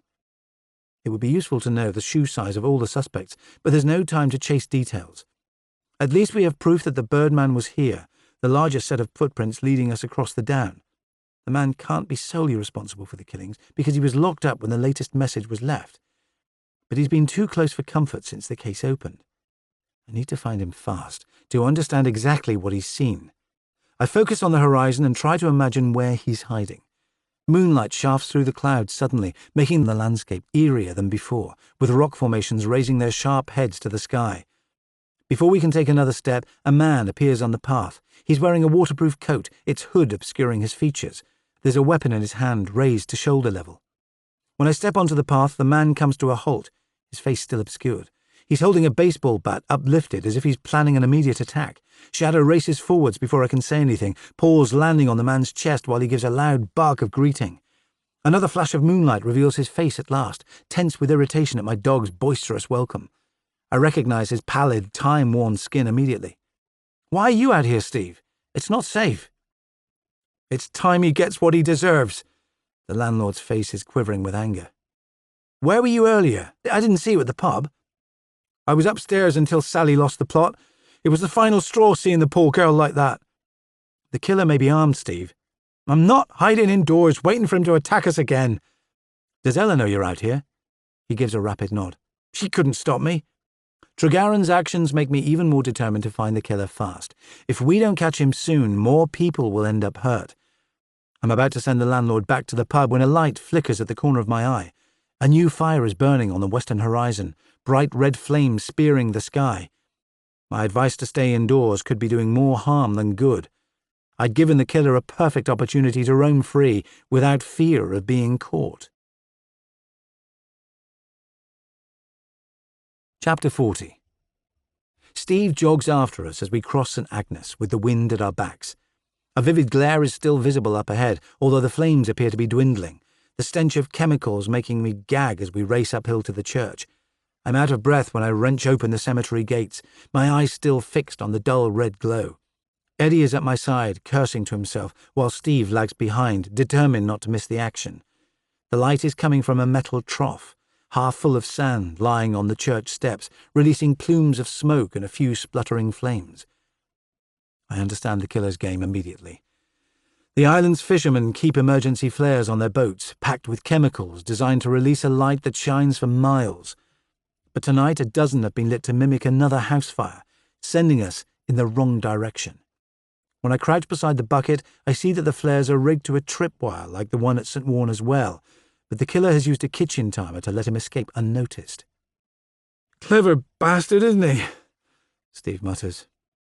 The landlord is still heaving for breath when I turn to face him, and it crosses my mind that he's the only islander we've seen since leaving the pub. Tregarron could have planted the device himself, but the pub has been searched today, revealing nothing incriminating. The killer has succeeded in luring us back to one of the island's holy sites, just as his message stated. Little damage has been done apart from scorch marks on the building's wooden doors. I leave Eddie and Steve to search the graveyard while I step inside. The nave still smells blameless, my lungs filling with incense and communion wine, but this time the space is empty.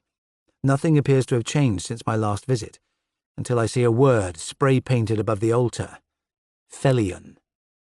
My Cornish is limited, but even I get the message this time. The killer is calling me a fool for chasing in his footsteps without guessing his motives. He's used a decoy to bring me here, while keeping Naomi Vine out of sight. I'm still trying to understand his motives when Eddie calls my name. His voice is so urgent that I feel certain he's found another calling card, but Steve Tregarron is slumped against the church wall, head bowed, his face waxy in the moonlight. "He's ill, boss," Eddie says. "I've told him to rest for a minute." "What's the trouble, Steve?" Tregarron's eyes are unfocused, his voice hoarse. "Angina. My pills are at the pub." "Let's get you home. Can you put your arms round our shoulders?" Eddie looks tense as we help the landlord to stand. I doubt he's ever seen anyone die before his eyes. He spent his entire life on minute islands where most people expire from old age, and the greatest threats come from the sea and harsh weather. We manage to lift Tregarron back downhill in less than 10 minutes. It takes careful manoeuvring to carry him upstairs to his flat, but at least he's conscious when we lay him on the sofa. I call out for Ella, but there's no reply. "Where are your tablets, Steve?" I ask. "Bathroom cabinet," he wheezes. Eddie is doing a good job of caring for the landlord when I return to the lounge. Tregarron's hand shakes when he slips a pill under his tongue, and Shadow has picked up on the tense atmosphere, whining quietly as we wait for the medication to work.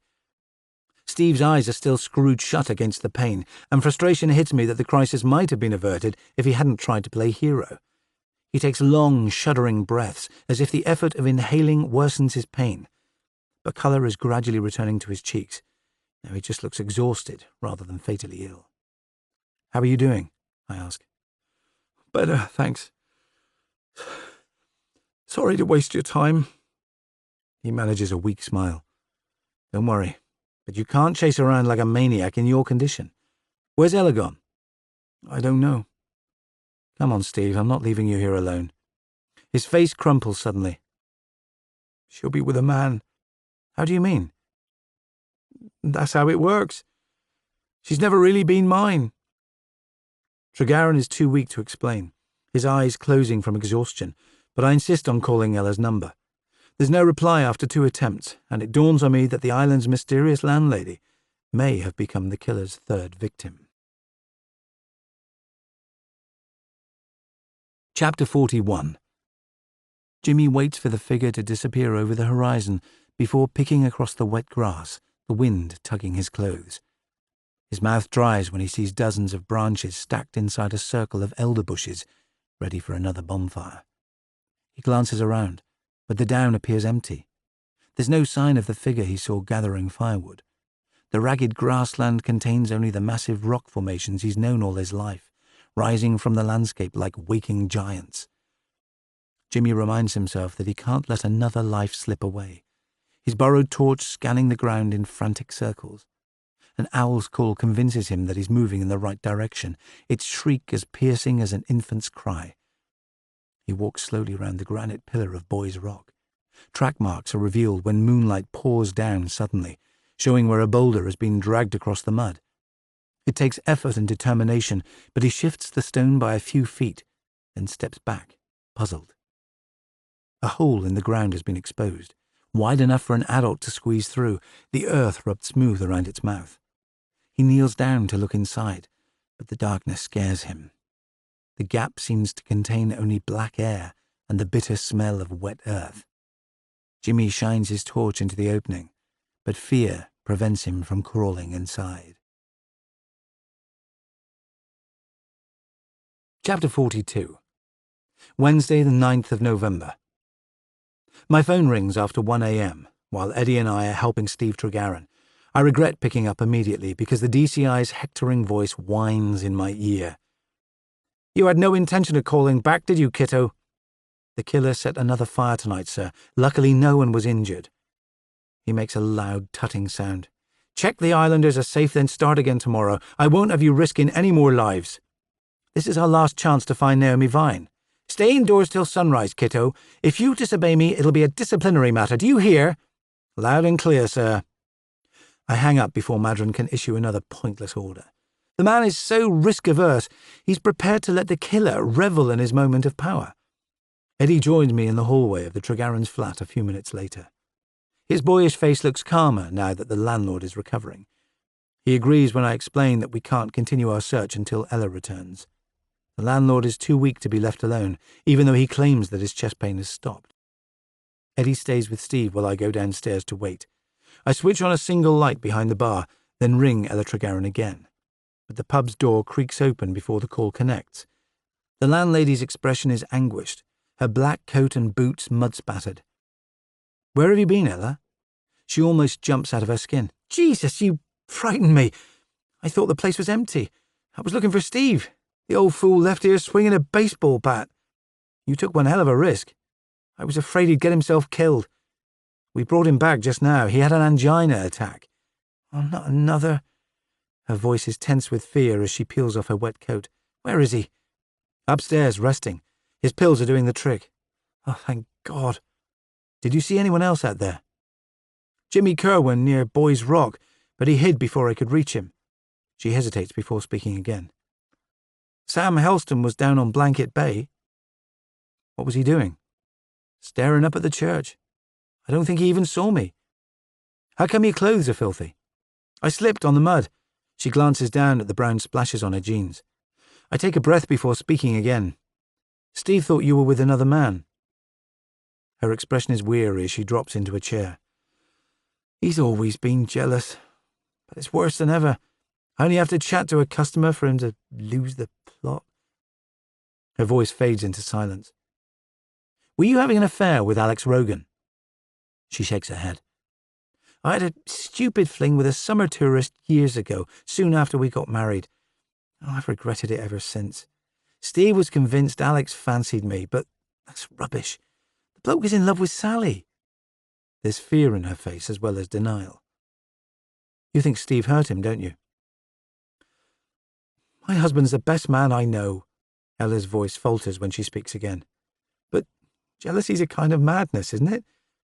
I was scared he'd lost control, and now I feel terrible. I was stupid to doubt him." Her tone grows strident, as if she's trying to convince herself. "Let me see him, please. The angina leaves him exhausted." "Give me your phone first, Ella." She releases a bitter laugh. So I'm the killer now, am I?" "You were warned to stay indoors. Anyone breaking the rule gets the same treatment." Ella tuts loudly before dropping her mobile into my hand. She hurries away, leaving me to scan her call list, but the phone has only been used twice today. To contact Julie Helston and Rachel Carlyon. Steve has rung her frequently over the past week, keeping tags on her whenever she leaves the pub, but the only other male caller is Mike Walbert. I drop the phone back onto the bar. A 5-minute conversation with one of the island's elder statesmen is hardly incriminating, but the reasons for her husband's jealousy nag at me. Steve is aging fast while she retains her beauty. The man seems torn apart by the idea of losing her.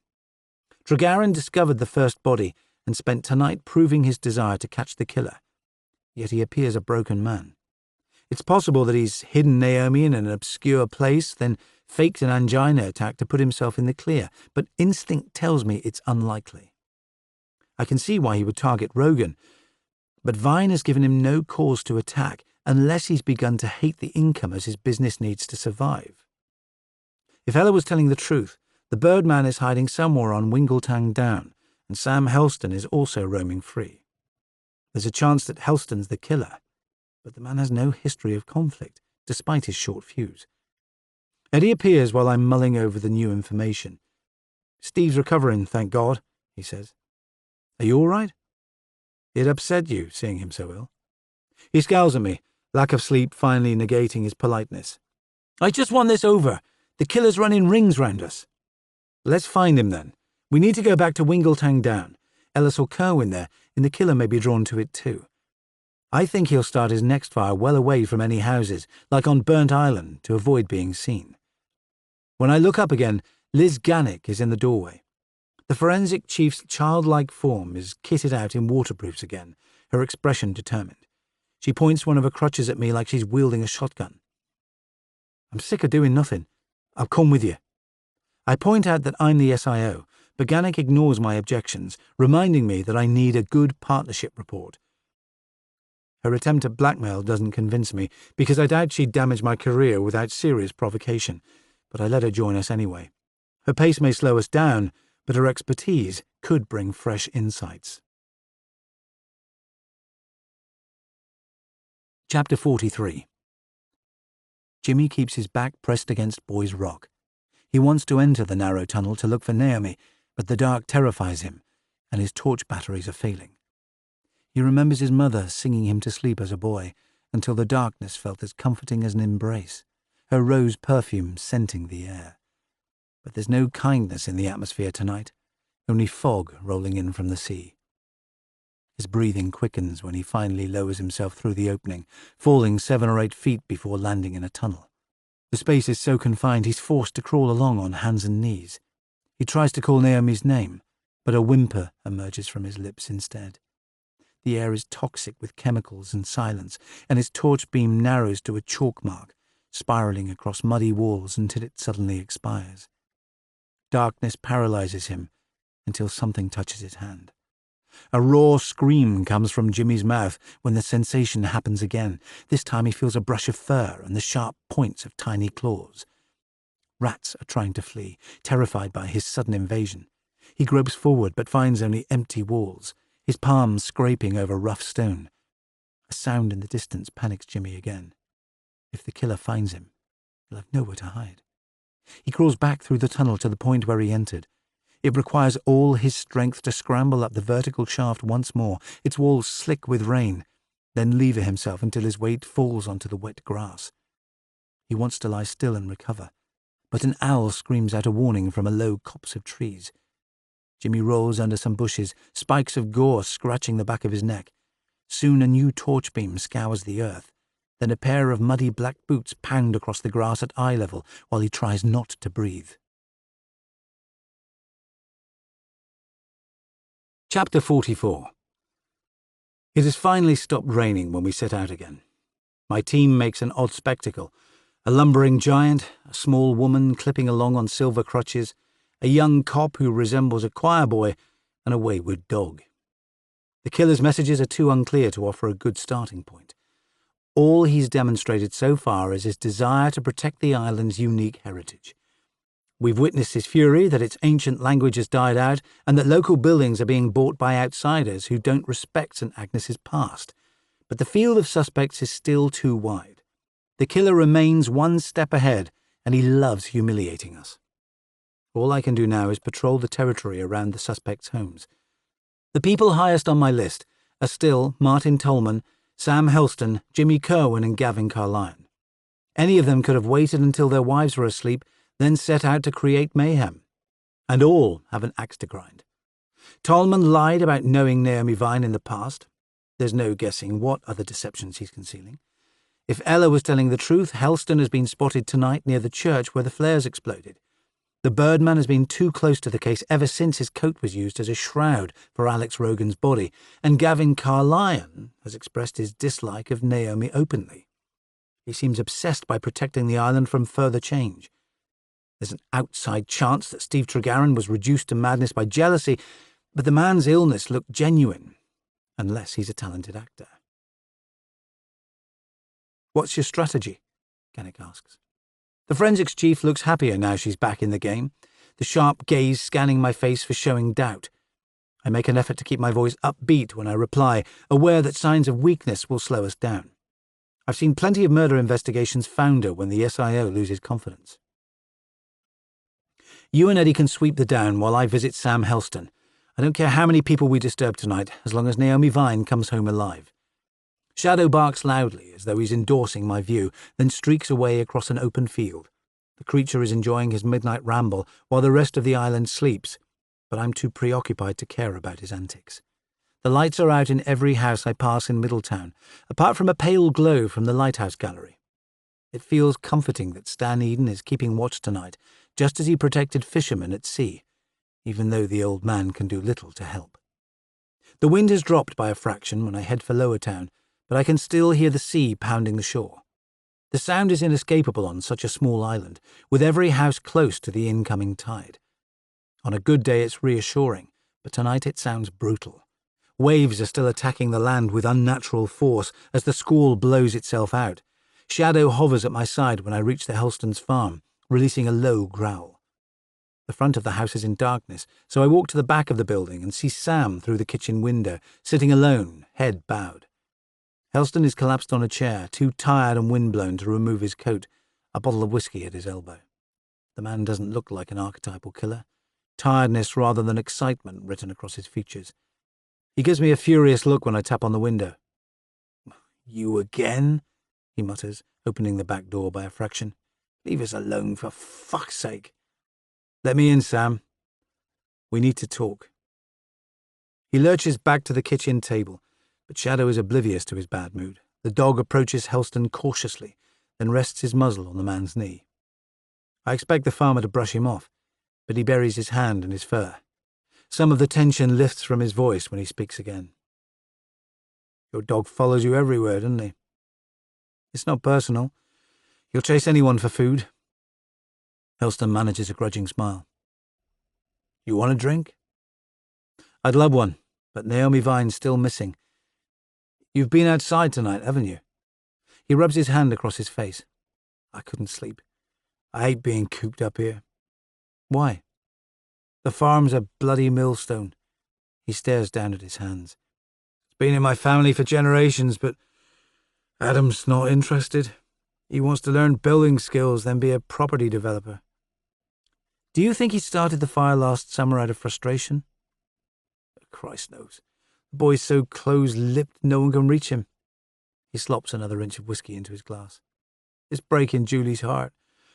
My wife used to be the life of the party back in the day. Now all she does is sew those bloody things." He points at a basket full of rag dolls, their beaded eyes open a little too wide, each one wearing an identical smile. It can't be easy watching her only son spread his wings. She's hardly laughed since he got into trouble. She used to dream about Adam taking over one day and how we'd be able to take breaks. I've tried to make him stay, for her sake, but we can't keep him prisoner. If you let him go, he's more likely to come back." "You're kidding," he replies with a dull laugh. "He'll enjoy the high life and forget we exist." "Tell me where you went tonight, Sam." "Across the north shore to Blanket Bay.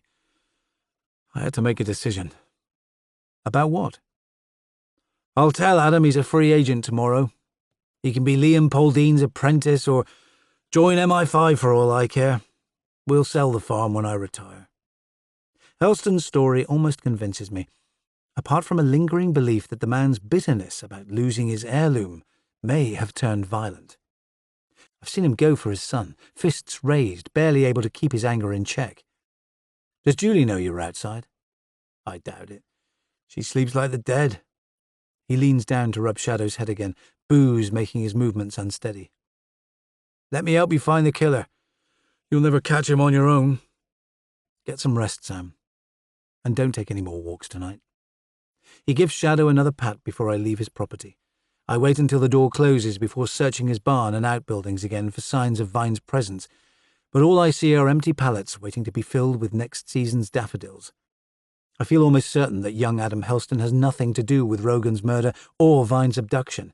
The crimes smack of a slow-burning, sophisticated fury, a million miles from the boy's impulsive protest at being trapped in the family business. I circle back to the down along the coast path, but there's no one around. I can't see anything suspicious in the sea caves or on the shore. By the time I find my colleagues, they're at a standstill. Eddie reports that every cave on the down and the area around Vine's ruined mansion has been searched, with no sightings of Jimmy Kerwin. Let's go back to Boy's Rock, I say. That's where Ella saw him. We've covered it already, Gannick insists. The killers collected enough firewood there for one hell of a blaze. And it's worth a second look. I can see why they're reluctant to go back. The area around the rocky outcrop is covered by sopping wet grass, rainwater soaking my jeans.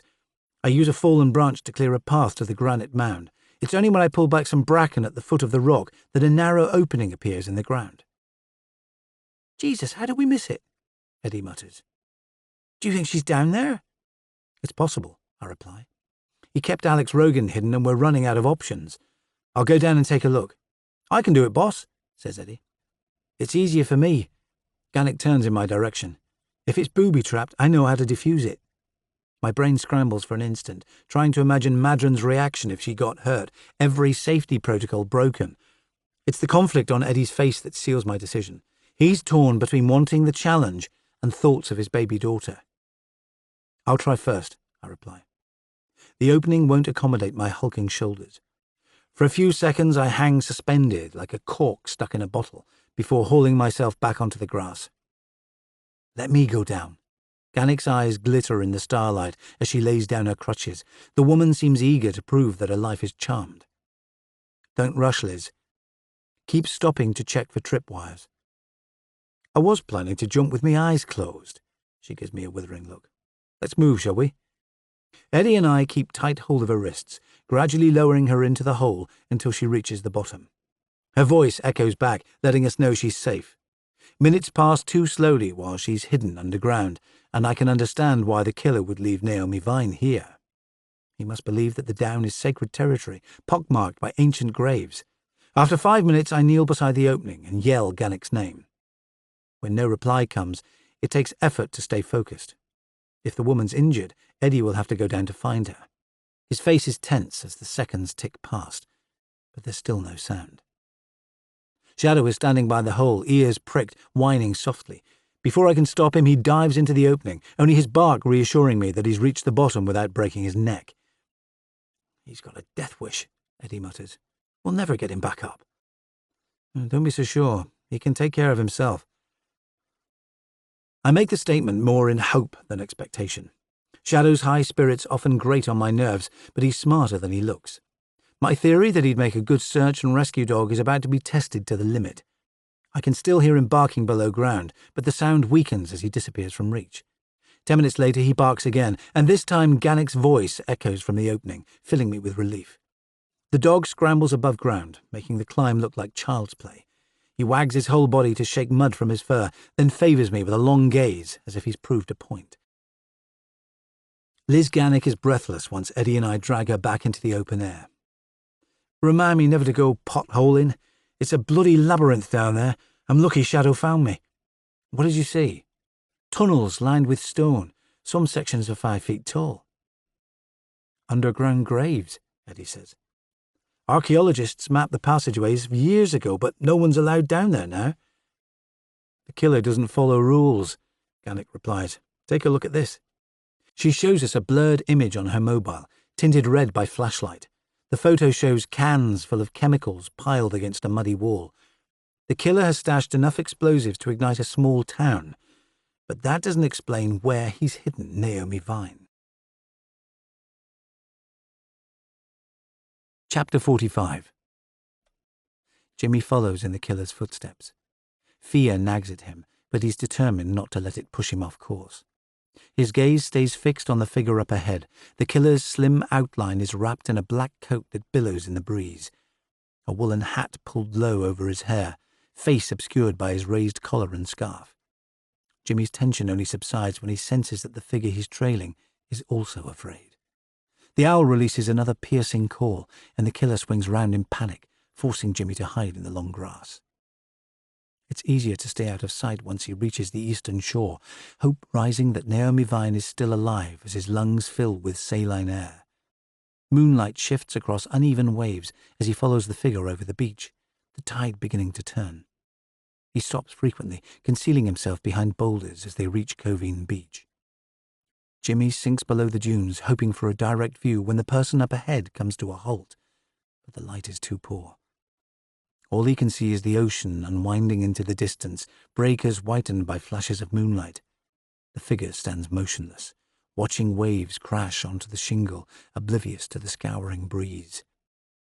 Once the killer moves again, his movements are jerky with panic.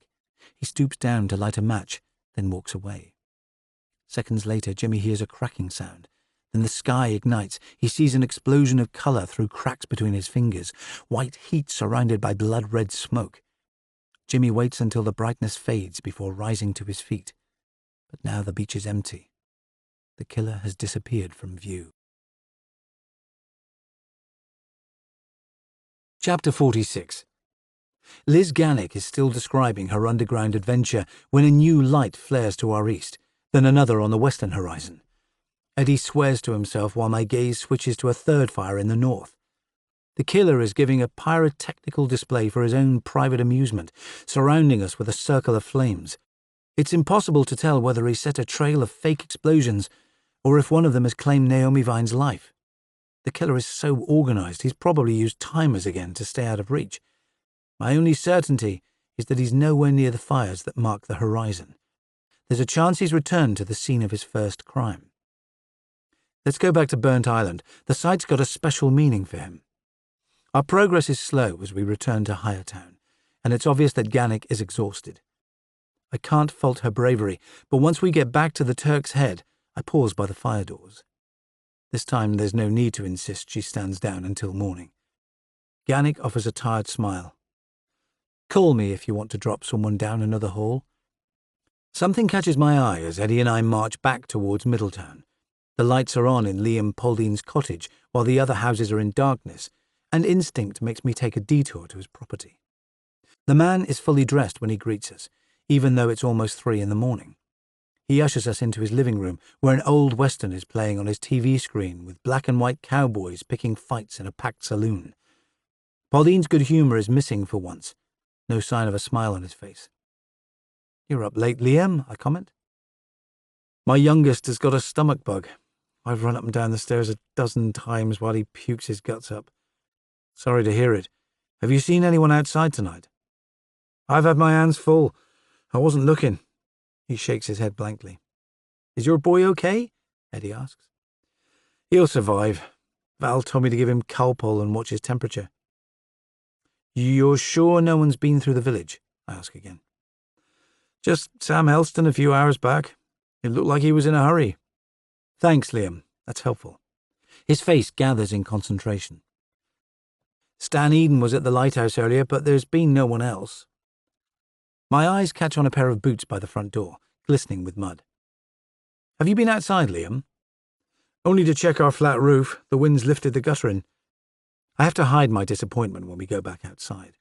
I sense that Pauline would never leave his kids unattended, his calm manner making him an unlikely killer, but it's frustrating that he's given no new information. I was hoping the killer might grow reckless enough to take shortcuts through the village, rather than following the paths that wind between fields. I already knew that Sam Helston had been out for a midnight stroll, and that Stan Eden likes to guard the whole island. I catch sight of the old lighthouse keeper hurrying towards us, clutching 2 metal cylinders to his chest. Eden looks uncomfortable when we draw level, his white hair making him appear ghostly in the moonlight. I've never seen anything like it, he splutters. Those fires were as clear as day from the viewing gallery. Where did they start? I ask. Broworth Point, St. Warner's Cove and Tolgillian. His gaze meets mine as he raises the flares he's carrying. I found these outside the lighthouse. Take them home, please, Stan. It's not safe outside. He shakes his head fiercely. I've kept watch here all my life. I won't stop now. There's no time to argue, so I offer him a duty instead. Can you stand guard by Boy's Rock? We know he's been there tonight. Call us if you see anything suspicious. The old man hurries away without a backwards glance, still clutching the killer's latest gift. Eddie and I stand alone in the middle of the village, the time left to find Naomi Vine alive slipping away. I visualize the sculptor in her studio, attractive and defiant, as we jog towards Burnt Island. She struck me as too independent to accept help, despite her nervous temperament. If she's still alive, she'll be fighting every step of the way. I'm not surprised that Vine made a deep impact on Martin Tolman, but I can't prove that he's harmed her for remaining out of reach. The tide is approaching as we hurry across the sandbar to Burnt Island. I still believe that the killer may return to the original murder scene for his next act of violence. It's the most beautiful, pristine part of the island, cut off from humanity for most of the night, and it was Alex Rogan's favourite place for stargazing. I understand why he loved it so much when we reached the peak. The sea has finally calmed, and the clouds have blown away, as if the island was the most peaceful place on earth. Clear silver light spills across the rocky expanse, right down to the shore, but there's no evidence of the killer. Eddie's mobile rings just as we're stepping back onto Blanket Bay, his face tense with concentration. After the call ends, he sways on his feet until I reach out to steady him. What is it, Eddie? That's not true. It can't be. Take a breath and explain. He's got Lottie. My grip on his arm tightens. What do you mean? Michelle was in bed. He broke the window and grabbed the baby from her cot. Eddie's talking too fast, forgetting to breathe between words. Go and make sure Michelle's okay. I'll search the north coast. I can't stop, for fuck's sake. His jaw clenches tight before he speaks again. He's got my daughter. You're needed at home. I'll call you with any news. Eddie sets off at sprint towards Lower Town. The news about Lottie has sent a shot of adrenaline through my system. I remember her smell of talcum powder and innocence as I sang her to sleep. Shadow is at my heels as I chase past the big pool towards Porthkillia. He barks in protest when I stop to draw breath, as if he'd prefer to carry on splashing through rock pools indefinitely. My own lungs are heaving, and the time has come to stop hedging my bets. The sun will rise in a few hours' time, and Naomi Vine's chances of survival will end, along with those of Eddie's baby. I can't keep on pursuing every false lead. I need to find out where they are without any more mistakes. I run through the list of suspects in my head. Plenty of people on the island dislike change, but few are unhinged enough to steal a 2-month-old baby from her cot. Martin Tolman lied about knowing Naomi Vine in the past, but he had no clear motive to attack Rogan or harm a child. The Birdman is still at large, and Sam Helston's anger could have turned against all newcomers for undermining the traditional farming life of his family. It's still possible that Steve Tregarron set tonight's chain of explosions, then feigned illness to make himself look innocent. The man's jealousy may have driven him so far beyond reason he no longer cares who he hurts. I'm still considering which suspect to pursue when a thread of light shines in the distance, flickering like a beacon, and my decision's sealed. Chapter 47. Jimmy peers out from his hiding place, catching sight of a new fire burning at the northern end of Covine Beach. He keeps his eyes fixed on the flare as he heads towards it, his heart lifting when the dark figure reappears. This time there's a parcel in his arms. The killer pauses by the high tide mark, staring out at Saki's Rock, its sharp outline blurring as the tide rushes home. Jimmy hides behind marram grass on the dunes until the man starts moving again. His mouth is dry with panic when the figure steps onto the bar, the waves swirling at his feet. This is where his sister drowned. Jimmy's mother always told him to avoid walking out to Goo as the waters rose, in case the sea swept him away too. But tonight he must ignore her advice. He waits until the black-coated figure reaches the distant shore, never once glancing back at St. Agnes. Jimmy forces himself onto the ridge of sand. He concentrates on each step, afraid of slipping into the deep water that lies on either side. He feels weak with relief when he reaches Goo. Keith Pendennis's house lies directly ahead, all of its windows dark. He looks up at Kittern Hill, where the figure halts by the Carlyons' home. Jimmy watches him shift the parcel he's carrying over his shoulder, his pulse quickening when he sees an infant's pale face. The killer is carrying a baby in his arms. The figure hurries on past Obadiah's barrow, its outline glittering with starlight. Jimmy is afraid the man will drop the child on the ground.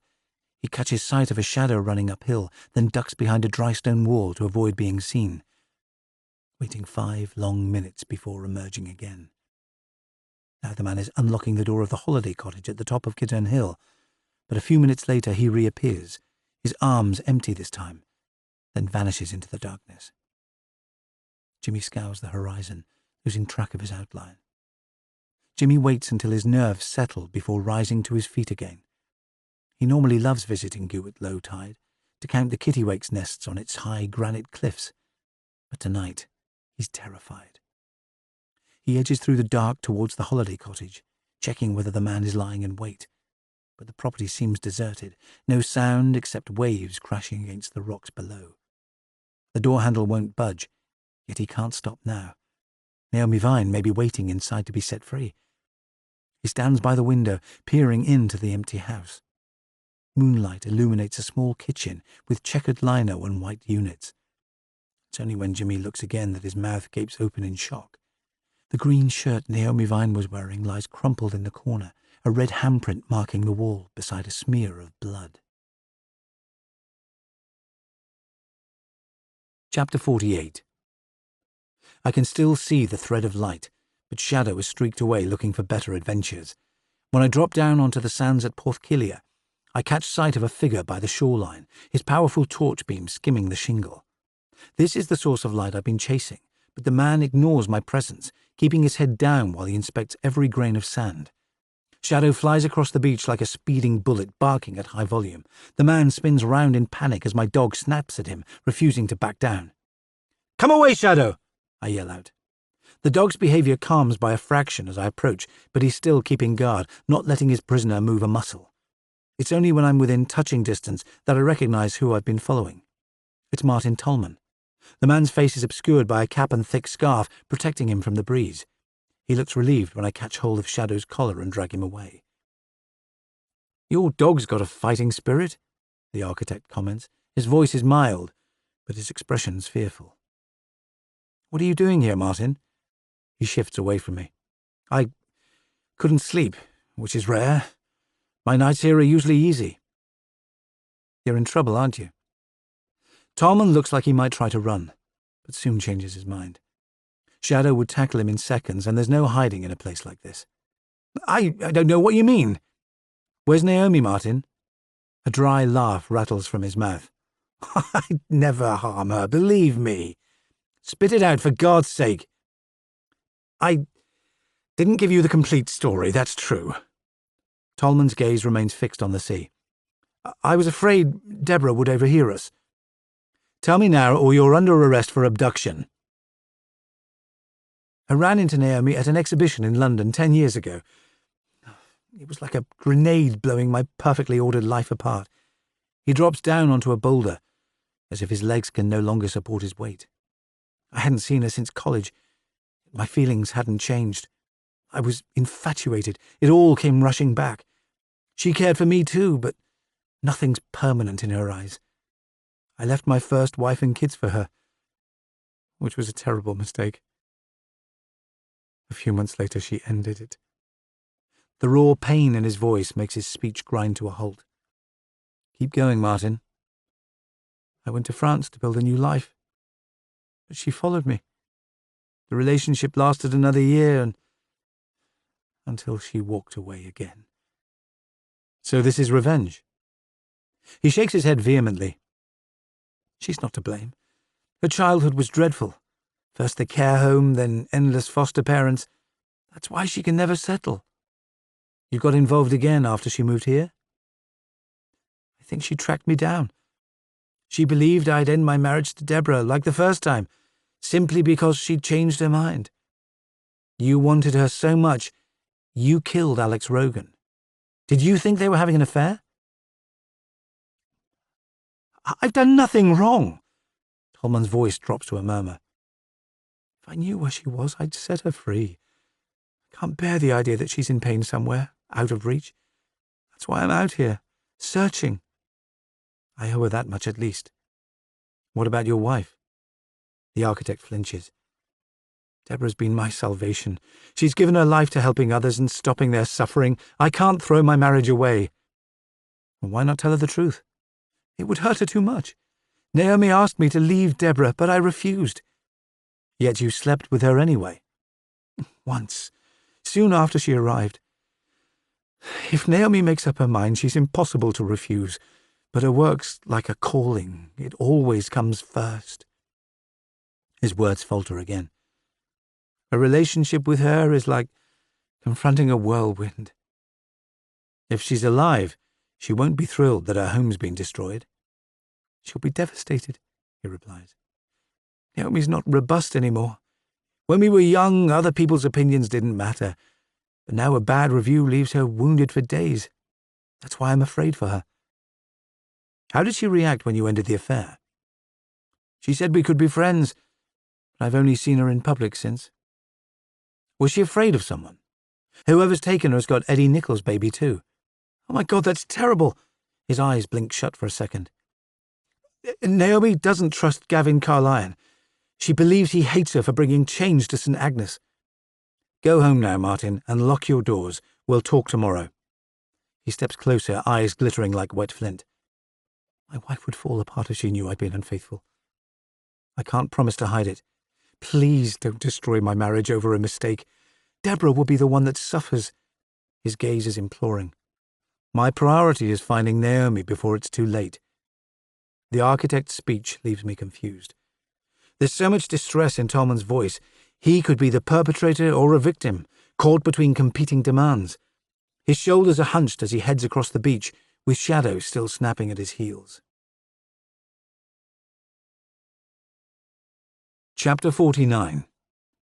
Jimmy's fear drops away as he rattles the back door of the cottage. His hands are cold as he tries to pry a window open, fingers slipping from the wet glass. He scans the hillside again for a sign of the figure he's been tracking, but there's no movement. Even in darkness, he senses that the house is empty.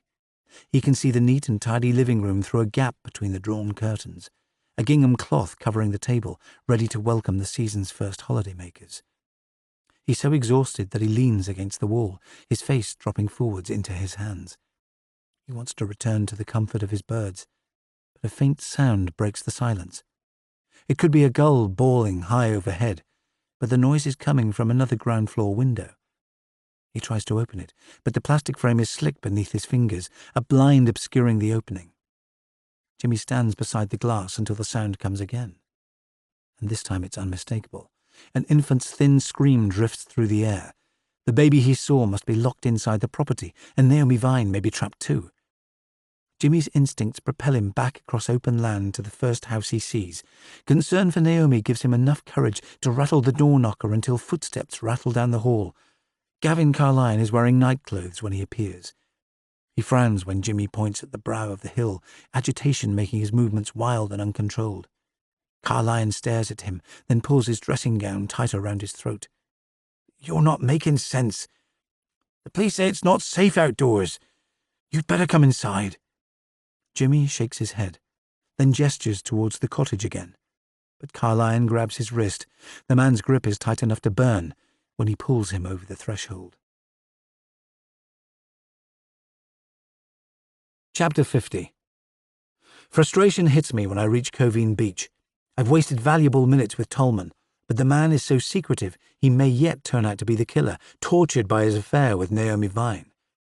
Now it's too late to cross the bar, the causeway slipping below the waves, and the killer has planned his campaign to perfection. Goo is the perfect murder site because the islet will be cut off until dawn, minimizing the risk of being caught. Rescuers would need a powerboat to cross the fast-moving waters of the strait. Fuck that, I mutter under my breath. The point where the sandy ridge slips below the waves is still visible. With any luck, I can wade across, but Shadow splashes into the water behind me. "Stay there!" I yell at him. "Don't follow me!" For once the creature obeys, which is lucky because the currents are so rapid he'd soon be swept away. He stands at the water's edge whimpering as I follow the bar from memory. It's easier than I expected after making the journey many times as a kid. When I reach the midway point, waves are lapping at my knees, but the sand still feels solid under my feet. I take care to place my weight on the ridge, then look ahead to get my bearings. The ground slips away suddenly, leaving me up to my neck in icy water.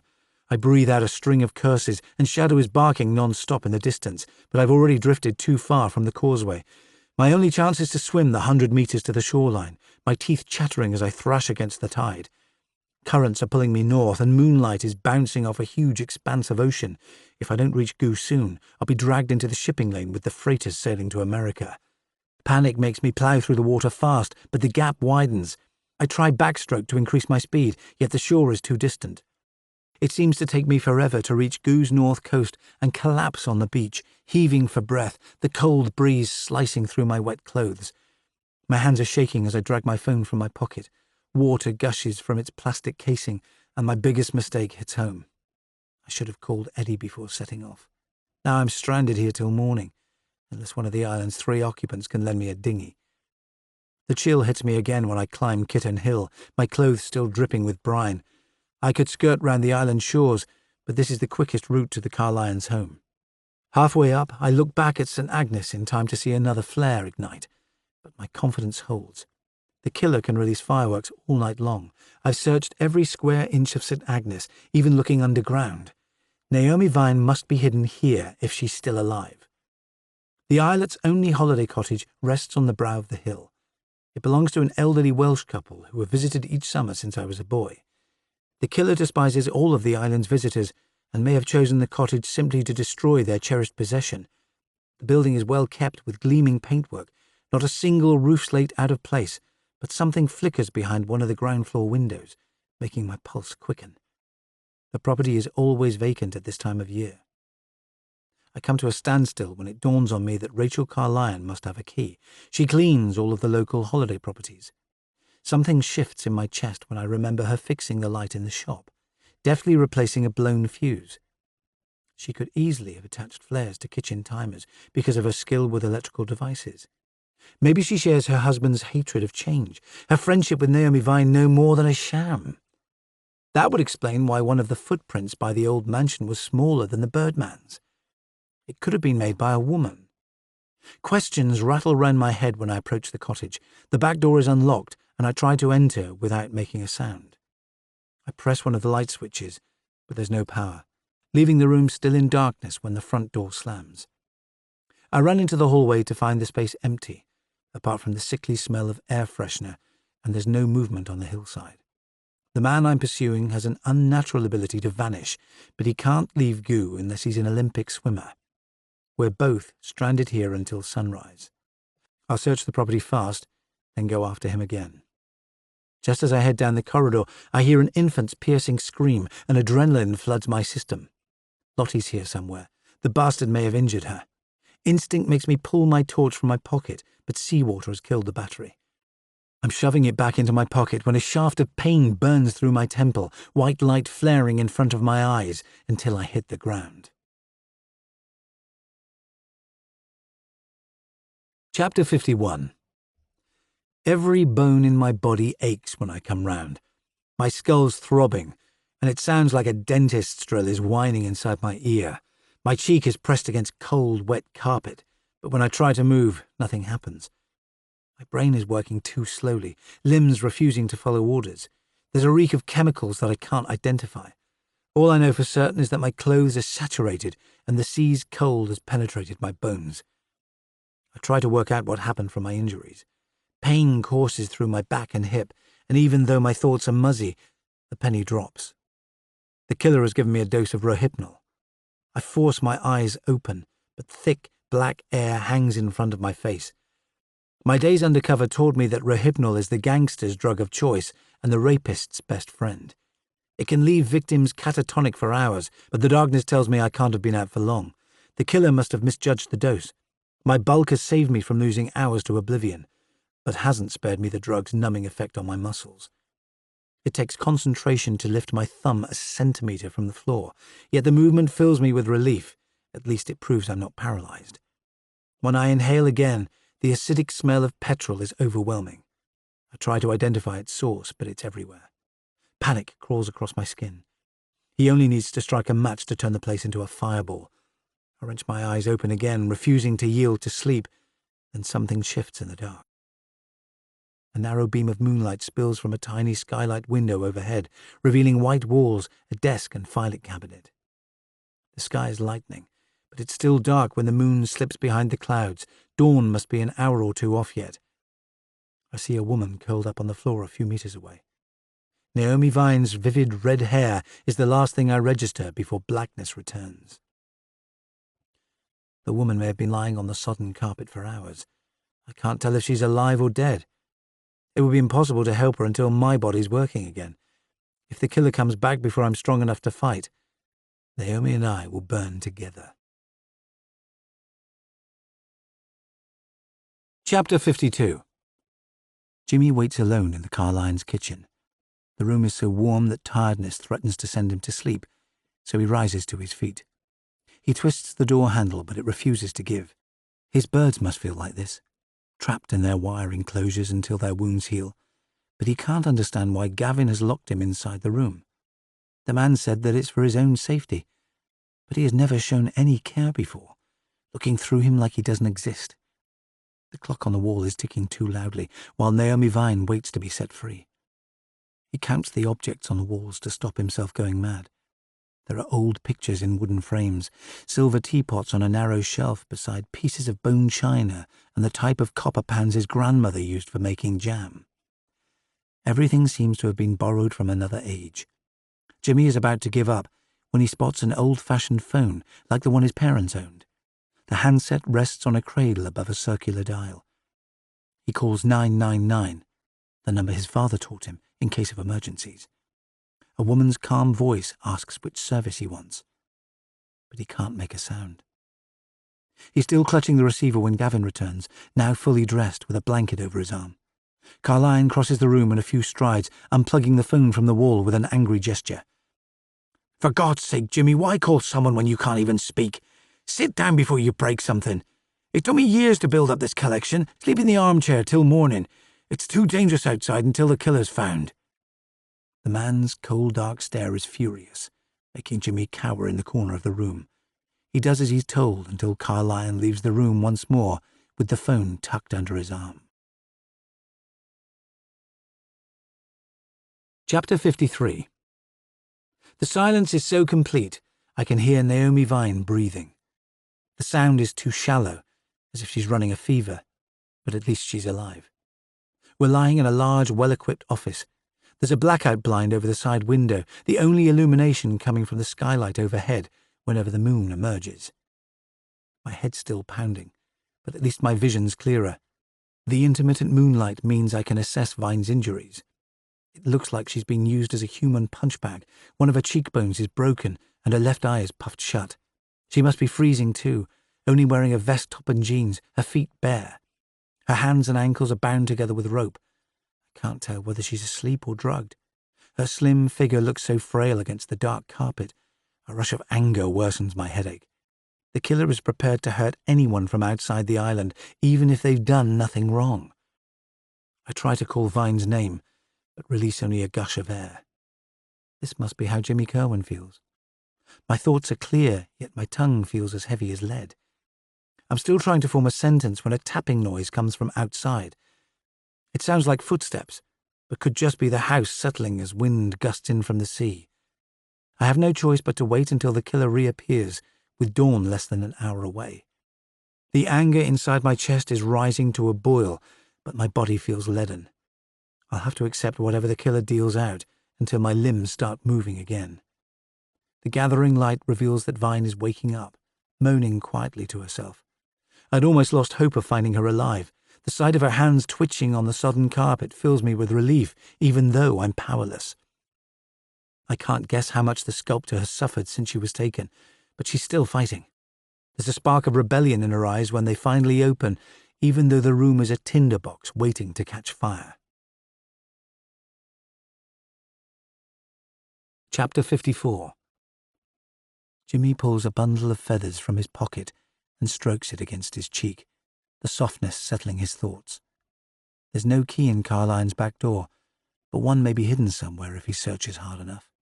He pulls open a drawer tentatively, finding it packed with tarnished silver cutlery.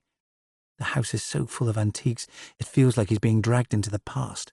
But Naomi needs him to stay in the present. All he finds is a hoard of old-fashioned crockery until he searches the highest shelf of a cabinet by the stove. His fingers close around some fragments of stone. They look like grey pebbles collected from the shore until he studies them more closely. Letters have been scratched across their surfaces. Jimmy only understands a few of the Cornish words his grandfather taught him when he was young. More sans tea, sea and holy fire. None of the rest makes sense. until Jimmy remembers the carvings on Burnt Island. The stones slip from the birdman's fingers as his panic rises. There was so much anger in Carline's face when he locked him in this airless room. He must be the one keeping Naomi Vine trapped inside the holiday cottage. Jimmy jumps down from the stool, his movements faster and more desperate. If he can find a way out, he can still free her, then return to his birds. Chapter 55. My mouth feels like it's packed with cotton wool, my skin tingling as sensation returns. I try to speak, and the words spill out in a dry whisper. "Are you okay, Naomi?" She whispers through the growing light. "I've been better." "Injured?" "My face hurts like hell, and my hands are numb." She scrapes her wrists over the carpet, trying to loosen the rope that binds them. "Who's doing this?" "I don't know. His voice sounded familiar, but I can't be sure." She takes a long, sobbing breath. "Someone put a hood over my head at my studio. He drugged me. When I came round, I'd been tied up." My sympathy builds as her words ebb into silence. The woman has endured harsh punishments just for being an outsider. "Try to remember, Naomi. Details will give him away." "He wants to kill me. I know from the way he laughed. He loved hearing me scream. He was babbling away in Cornish." Her voice is flat with exhaustion. "Go through it, step by step. Could it have been Jimmy Kerwin?" "No way. It was the birdman who tried to set me free." "Kerwin helped you?" "I was tied to a chair. He couldn't undo the chain, so I sent him to get help. Then the man came back and blindfolded me again. I can't remember much except waking up in a tunnel somewhere." Her voice quakes as she remembers. "I thought I died down there, but he dragged me out." "It's over now. We'll get out soon. Don't worry." She gives a hollow laugh. "How exactly? I'm tied up and you're paralyzed." "People are searching for us." "You're just humoring me. We'll die here. Where the fuck are we anyway?" Panic resonates in her voice. "A cottage on Goo. He carried you across the bar." "He must be insane. You said his voice sounded familiar. Who did you think it was?" "Yeah, it was muffled, like he didn't want me to guess. I thought it was Martin." "Martin Tolman? His tone sounded the same, but I could be wrong." She seems too exhausted to say more, her voice fading, but my thoughts are working overtime. Jealousy could have driven Tolman to harm Naomi, and he tried to conceal his past with her. But why would he kill Alex Rogan? "I can't take much more of this," Naomi whispers. "We can't give up. Michelle Nichols' baby has been taken too." A loud sigh hisses from her mouth. "Why would Martin do that? What kind of a monster would take a newborn child?" The air fills with the sound of Vine's sobbing, and I can see her body trembling as the light increases. I can't even comfort her, and my mind strays back to the missing baby. I try to roll onto my side, my legs jerking forward a couple of inches before the paralysis returns. My strength is slowly returning, but we may have minutes, not hours, before the killer comes back. Chapter 56. Jimmy is running out of options when he opens the pantry door. The cupboard is lined with jam jars, packets of flour and biscuit tins, but a small window lies directly ahead. After a few attempts, he manages to wrench it open. It takes effort to force his body through the opening, then drop to the ground. He lands heavily on his side, but he's so elated the discomfort barely registers. A kittiwake squeals, high overhead, welcoming him back. The birdman presses himself against the wall of the house in case Carline sees him, but the place is in darkness. It's only when he draws a deep breath that pain threatens to drag him under. Jimmy's shoulder is burning, his left arm hanging down at an odd angle. The stabbing sensation is so deep he can't move, even though he should be fetching help. Keith Pendennis's cottage lies at the foot of the hill, but his vision is blurring. Jimmy leans against the wall, trying to breathe steadily, waiting for the pain to subside. Chapter 57. I can see the objects around me better now that dawn's pink light is sifting through the window overhead. The owners of the cottage keep their winter fuel here, a wood box packed with logs in the neatly equipped office. The carpet glistens with moisture, the stench convincing me that the killer has upended several cans of paraffin in case he needs to act fast. He would only have to drop a match through the window for the room to become an inferno. The light reveals Naomi Vine's injuries more clearly, too. The woman has ugly bruises running from her hairline to her jaw, as if the killer has beaten her head against the concrete floor, but at least she's stopped crying. The keening sound has been replaced by silence. I can still barely raise my arms, even though pins and needles jabbing under my skin prove that my system's recovering. Tell me about Martin, Naomi. Her good eye suddenly blinks open, the other still swollen shut. I could be wrong about his voice. Why would he hurt me like this? He told me about your relationship, but I think he lied. She turns her face away. He was too controlling right from the start. I had to end it, even though I cared for him. I never should have started seeing him again. I thought he'd grown up, but his jealousy was even worse. How do you mean? He hated me going out, even with girlfriends. I begged him to get counselling, but he didn't listen. I hated walking away when he'd given up so much. Her voice is low and mournful. What happened when you moved to St. Agnes? It was a shock to see him. Martin still had feelings. I told him we could only be friends. I managed to avoid him until recently. How do you mean? He saw Alex Rogan leaving my house. Martin was furious. He accused me of having an affair. The picture comes into focus suddenly. Jealousy could have driven Martin Tolman to kill the astronomer, then abduct Naomi for throwing his orderly life into turmoil. Her voice sounds distraught when she speaks again. I made him leave, but the row got to me. I'd never seen him so angry. I moved here to work, not to dredge up the past. There's a fresh glint of anxiety in her eye when she studies me again. Is my house okay? I hope it's not damaged. Don't worry about that now. Her face crumples as she reads my expression. What happened? There was a fire. I'm afraid some of your work's damaged. There's no point in telling her the place is in ruins. The woman flinches, then her face suddenly calms, as if one more loss is immaterial. Her explanation has added to my concern. Tolman could return soon to finish what he started. When I glanced down, the ropes around her wrists looked looser than before, from where she's been dragging them across the floor. Can you free your hands yet, Naomi?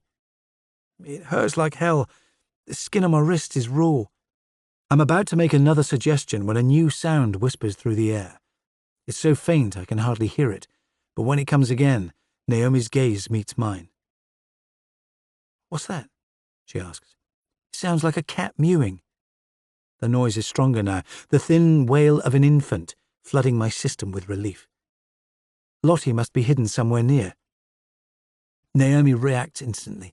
Pain makes her cry out as she forces her damaged wrists to flex, but she works with renewed energy, and soon the rope drops to the ground. She scrabbles at the fastenings around her ankles, clearly desperate to find the baby, something falling from the pocket of her jeans as she toils. The pain in my temple worsens as feeling returns, my skin twitching as the drug leaves my system. I can flex my muscles, but still lack enough strength to sit up.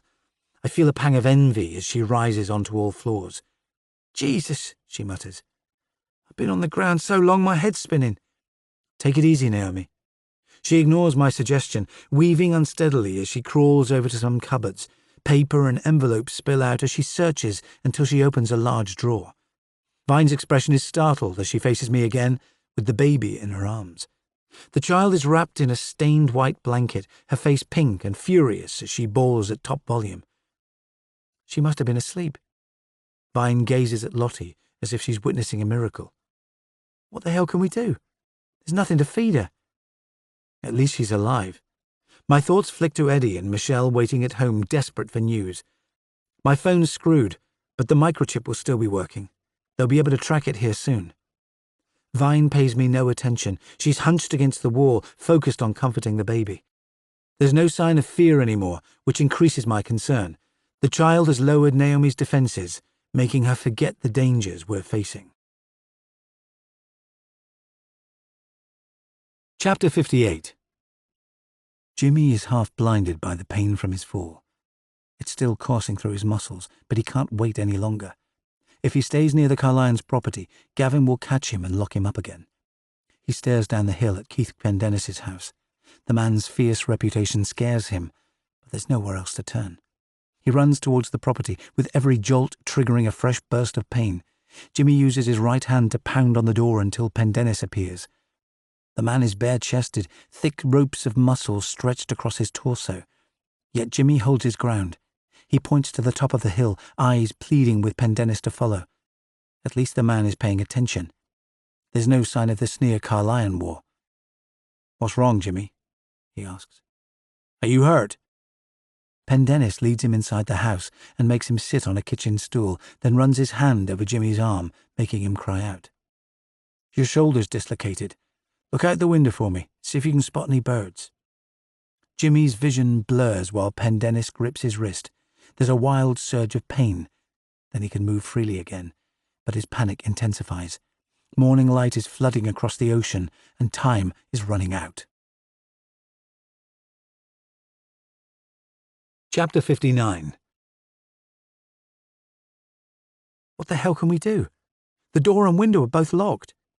Naomi stares at me, clearly desperate for answers. It feels like I've been on a 3-day bender, even though my mouth tastes of paraffin instead of booze. My main focus is on the baby. Lottie is still lying in Naomi's arms, her cries weaker than before. "Don't give up, Naomi. You have to stay strong." "I need an escape plan, not a pep talk." She gives me a dead-eyed stare. "I'm the toughest person you'll meet, believe me. This beats lying underground with rats crawling over my skin." There's anger in her voice, but her face is tender when she comforts the baby, all of her movements gentle. Naomi's terror appears to have vanished. Her experiences must have numbed her senses. "Did anything else happen around the time of Rogan's murder?" I ask. A piece of stone arrived in the post with old Cornish words scratched on it. I never found out who sent it." "Why didn't you say?" She winces as she rubs the raw skin on her wrists. "I didn't know it was important. I threw it away." "Even though you knew Martin was learning the language?" "Don't blame this on me. It's not my fault." Her voice is rising to a shout, and something about her reactions fuels my concern. When my gaze drops to the floor, I see that the small object that dropped from her pocket is a key. My thoughts shift suddenly, like the wind changing direction. I have to catch my breath before speaking again. "I did some research into your background, Naomi. It sounds like your childhood was pretty rough." She clutches the baby closer to her chest. "People have had worse. I spent years in a kids' home full of monsters and paedophiles, but I survived." "You must have longed for a proper home." "Of course!" Her voice is strident with anger. "I thought I'd get one here, but it didn't work out." Blood is pumping through my system, my head slowly clearing, yet I don't move a muscle. "Martin's got nothing to do with this. No one's coming for us, are they?" Naomi's gaze flickers when she looks at me again. "You tied those ropes round your wrists. That's why you could undo them so easily. It was you who put a brick through the Nichols' window and stole their child."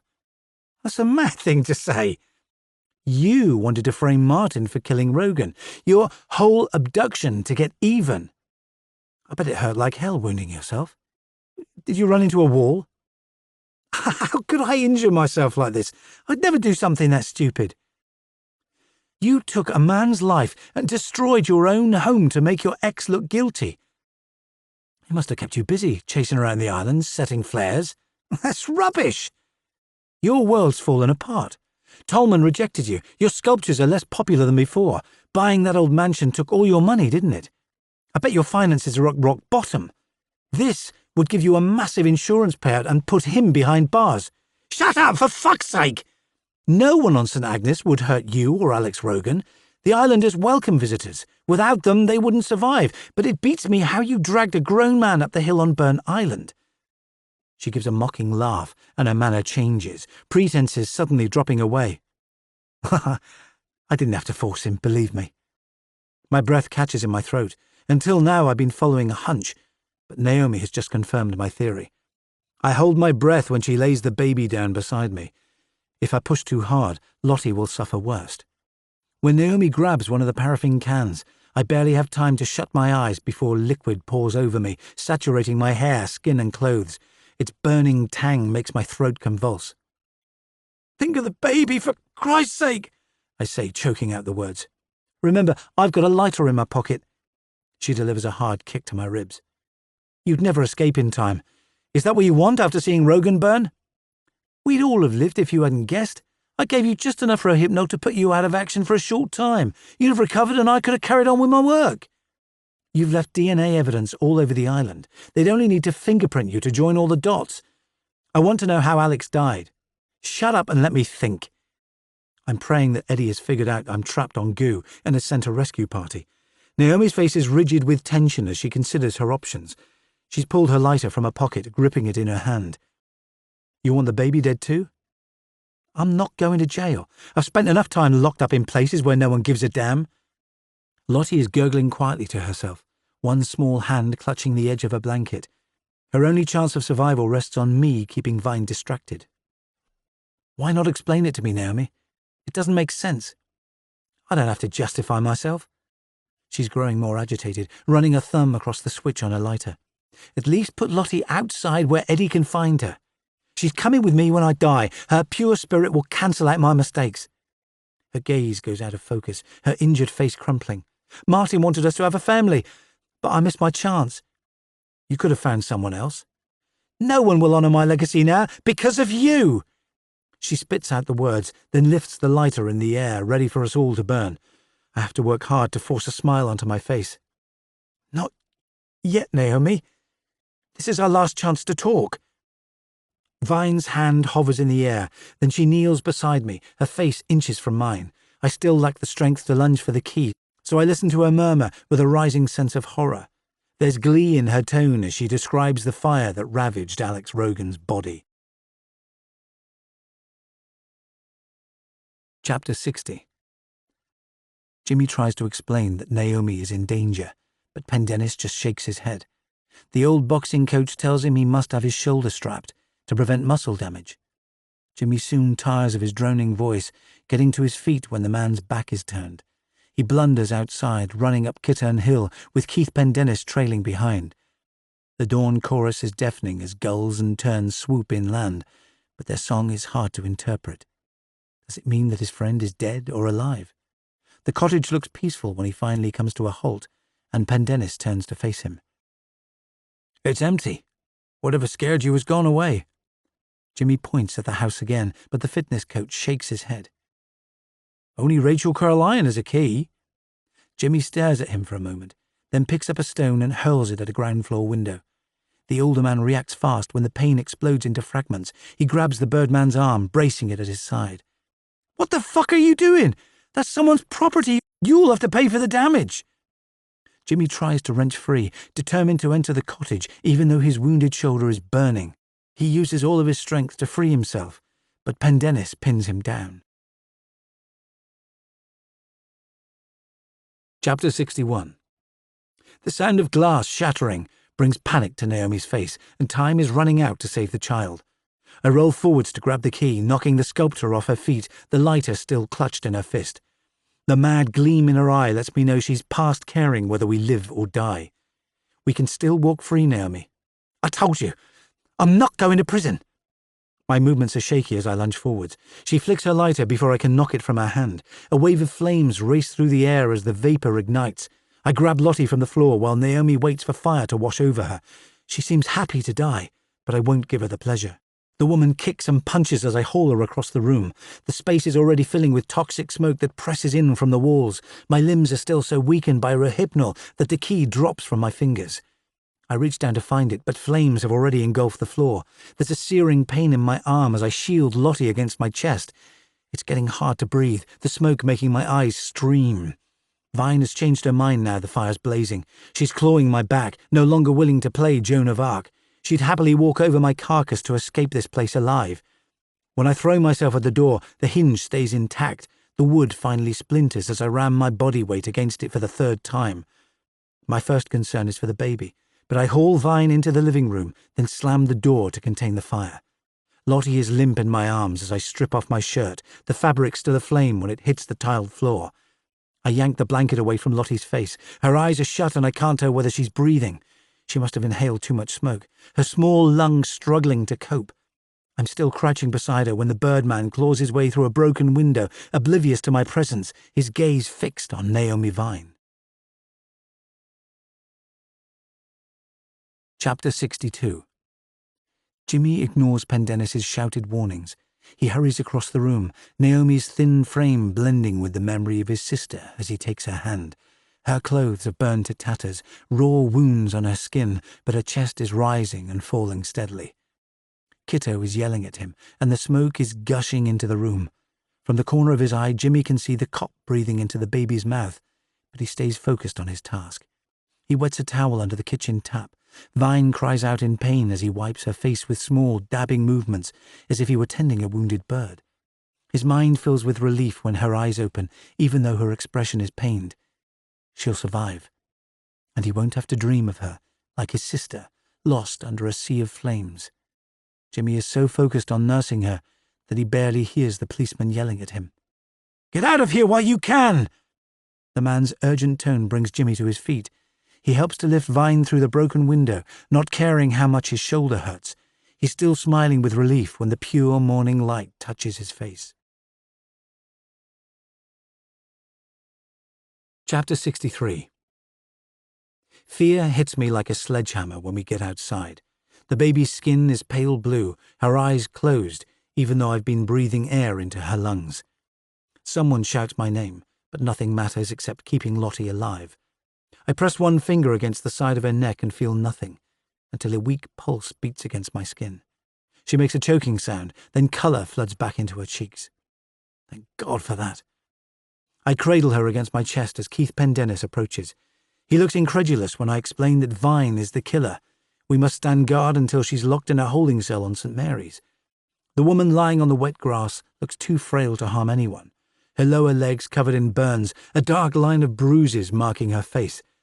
The reality of her situation seems to have hit home at last.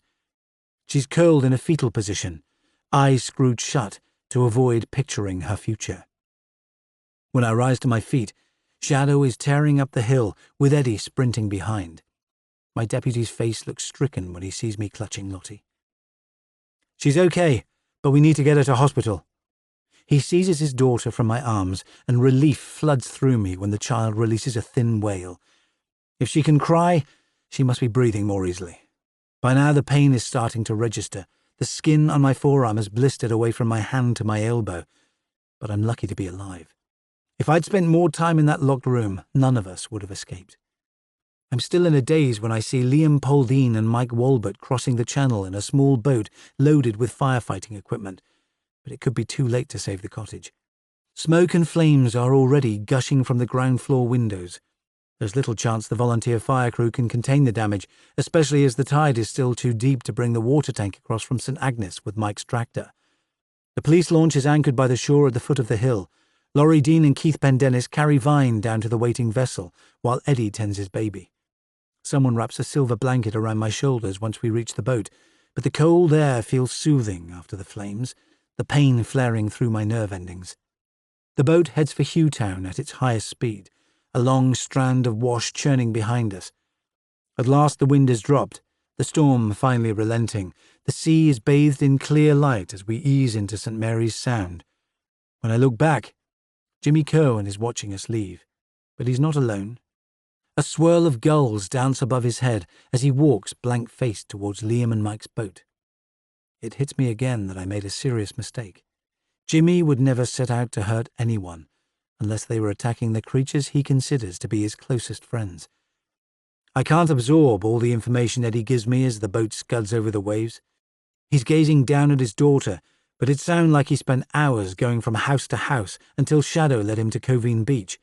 The dog is curled at my feet, half asleep, as if it's all in a day's work. Naomi Vine is blank-faced when she's carried to the ambulance on Hughtown Quay, refusing to say a word. I'd rather not share the confined space, but I won't leave her unguarded after the trouble she's caused. Normally I'm allergic to hospitals, but it's good to arrive in a clean environment, where the air smells of disinfectant instead of paraffin. I've known the doctor who examines me all my life. Ginny Tremaine gave me all my inoculations as a kid, and doled out free condoms at my secondary school with an amused look on her face. The medic's salt and pepper hair is drawn back in a loose ponytail when she inspects my wounds. "You'll need some Novocaine before I dress that burn, Ben. It'll make you feel a bit woozy." "No, thanks. I've had enough drugs to last me a lifetime." A look of concern crosses her face when I explain about my dose of Rohypnol. Tremaine examines my eyes with a torch pen, then makes me recite the alphabet before checking the state of my tongue. "No lasting damage, but that burn needs cleaning fast. Are you sure about the local anesthetic? It'll hurt like hell otherwise." "I'll grin and bear it, Jenny." "I thought you were too smart to be macho." She gives me a gentle smile. "Curse all you like. The room's soundproofed." She takes ages swabbing my wound, then covering it with gauze. I've been sitting in the chair so long, pain and exhaustion have levelled me, but Naomi Vine's mad speech is still ringing in my ears. I need a full confession to lay the case to rest. "Can I go now? There's work to do." Tremaine gapes at me. "You'll be here 2 days at least. I'm treating you for shock, and that wound needs to be kept surgically clean or you'll need a graft. You don't want that, do you?" The doctor's manner is so firm, there's no point in arguing, so I let her lead me to one of the minute hospital rooms, resenting her instruction to lie down. I'm certain there'll be no rest with the buzz of voices outside and the clatter of feet marching down the corridor, but my eyes close anyway, a tidal wave of sleep washing over me. When I surface again, it's from a vicious nightmare. I dreamed that the sky was lit by huge fireworks while St. Agnes burned, but my real surroundings are calm. The room is in semi-darkness, and a figure is seated by the door, his overcoat neatly folded on his lap, not a hair out of place. DCI Madron pulls his chair closer when he sees my eyes opening. "You've slept all day, kiddo," he says quietly. "Your fan club's been here, bearing gifts. Your uncle brought you a radio, Zoe Morrow left some brandy, and there's a book from Liz Gannick. Maggie's just outside, chatting to the nurses. There's no need for fuss, sir." "I'm fine." "You even slept through the nurses changing your dressings. They're pleased, by the way.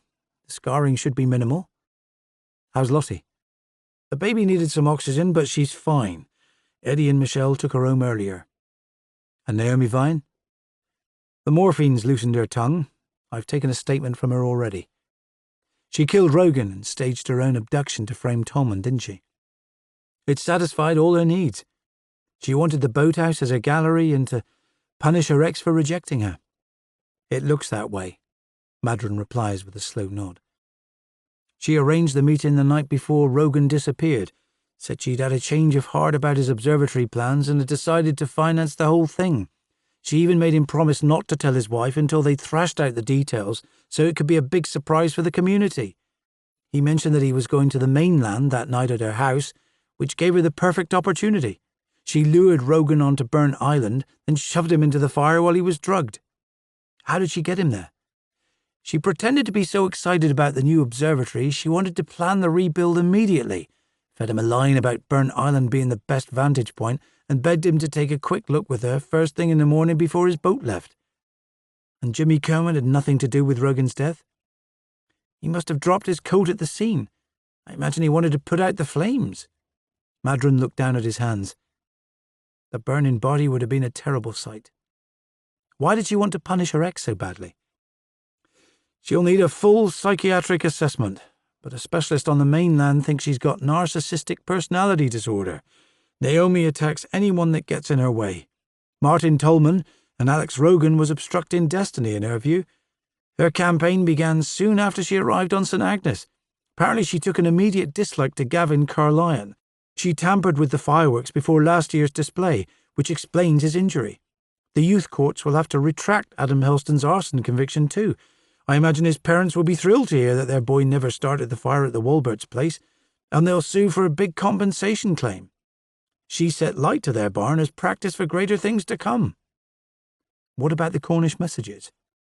"Well, that was clever, wasn't it? She wanted us to believe that an islander hated outsiders enough to kill them, so she bought a book of local words and phrases on the mainland. The language became one of her obsessions. She hid the stones and seashells she used at the crime scenes at the Carlyons' house in case her own property was searched." "Did Rachel know?"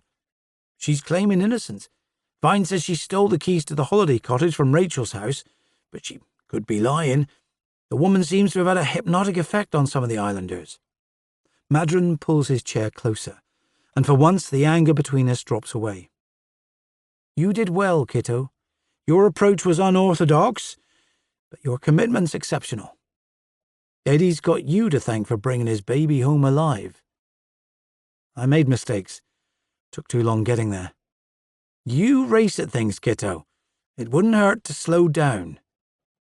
Why do you criticize me all the time? His smile fades. Did you ever hear about my oldest son? No, sir. Tom was young and impetuous, like you, immune to advice. He was training to be a pilot, but he died in a motorbike crash before his 30th birthday. I'm sorry to hear it. The DCI shakes his head. I chose the right man for the job. Liz Gannick tells me you're a natural leader. She's hinting that our partnership report will be favourable. Madron says a brisk goodbye, then exits the room, leaving me closer to understanding why he always finds fault. I take time remembering his low-key praise. Words of encouragement slip from his mouth so rarely, I should have made him write them down so I could get a tattoo. I fall asleep again, only waking when a nurse slips into the room. She barely speaks as she removes the gauze, then dresses my burn again before leaving me alone. My thoughts keep returning to the extraordinary measures Naomi Vine took to frame her ex-boyfriend. Someone must have told her about the underground tunnels on Wingletang Down, where she kept her arsenal. I still don't know where she acquired all the flares, making it seem like the whole island was under siege, but she must have made plenty of trips to the mainland. It's after midnight when I rise to my feet, too preoccupied to sleep again. I walk into the corridor, dressed only in hospital-issue pyjama bottoms and a white surgical robe. Laurie Dean is dozing on a bench outside the room next to mine, where Naomi Vine is being kept. He looks startled when I wake him. The news that I want to speak to the woman who almost killed me seems to amaze him, but he lets me go ahead. Vine's appearance has changed since we lay opposite each other on a stretch of filthy carpet. Someone has washed her hair, every speck of grime cleansed from her skin. Apart from the frame over her legs to protect her burns and her bandaged cheek, she looks like any other 40-year-old woman. Only her intense expression reveals that she's mentally ill. I lower myself onto the chair, a few feet from her pillow. It's late for bedside visits, Inspector. I've been thinking about what you did. I've got no regrets. Why did you kill an innocent man who was just about to become a father? He wouldn't listen to me. The boathouse would have made a perfect exhibition space with a viewing platform so people could see my sculptures arranged across the beach. It would have looked so beautiful, right at the point where the ocean meets the land. Tears well in her eyes. Alex wanted something better. His telescopes would have shown people the entire solar system. That man was only chasing glory. And he was a coward at the end. You should have heard him squeal as his flesh melted away. When she begins to laugh, I know she'll never go to prison. She'll live in a psychiatric institution for the rest of her days. I can still hear her cackling as I return to my own room. Chapter 64. Jimmy's hands are still shaking when night-time falls. Ella insisted on fussing over him, murmuring apologies while she bandaged his shoulder, but he can't forget seeing Naomi Vine on the floor, her skin blackened by fire. Ella says that she'll go to jail, but he prefers to remember the sculptor in her studio, turning metal into living forms and the gifts of food she pressed into his hands. When Jimmy checks the clock on his wall, it's 10 p.m. Time to feed his birds. He carries a bag of seed and bottles of water downstairs, pausing to look up at the lighthouse when he reaches the yard. A dim light shines down from the gallery, reminding him that Stan Eden is keeping the island safe. But when he turns round, someone is waiting in the shadows, and the fear he's suppressed resurfaces. No need to run away. It's only me. Martin Tolman steps into the light. The birdman makes a small bowing motion, even though the look on the architect's face is unnerving. Tolman provides a roof over his head, but the man's tense expression makes him fear his home is at risk. I hear you tried to save Naomi Vine. That was a brave thing to do. I'll always be grateful. Tolman walks closer, his gaze unblinking. Have you ever visited the bird sanctuary on St. Mary's? Jimmy nods his head slowly. He was taken there once as a boy. The place filled him with wonder. Seeing the creatures recovering inspired him to build his own cages and tend his wounded gulls. My friends run it now. They need help looking after the birds. The job's only part-time.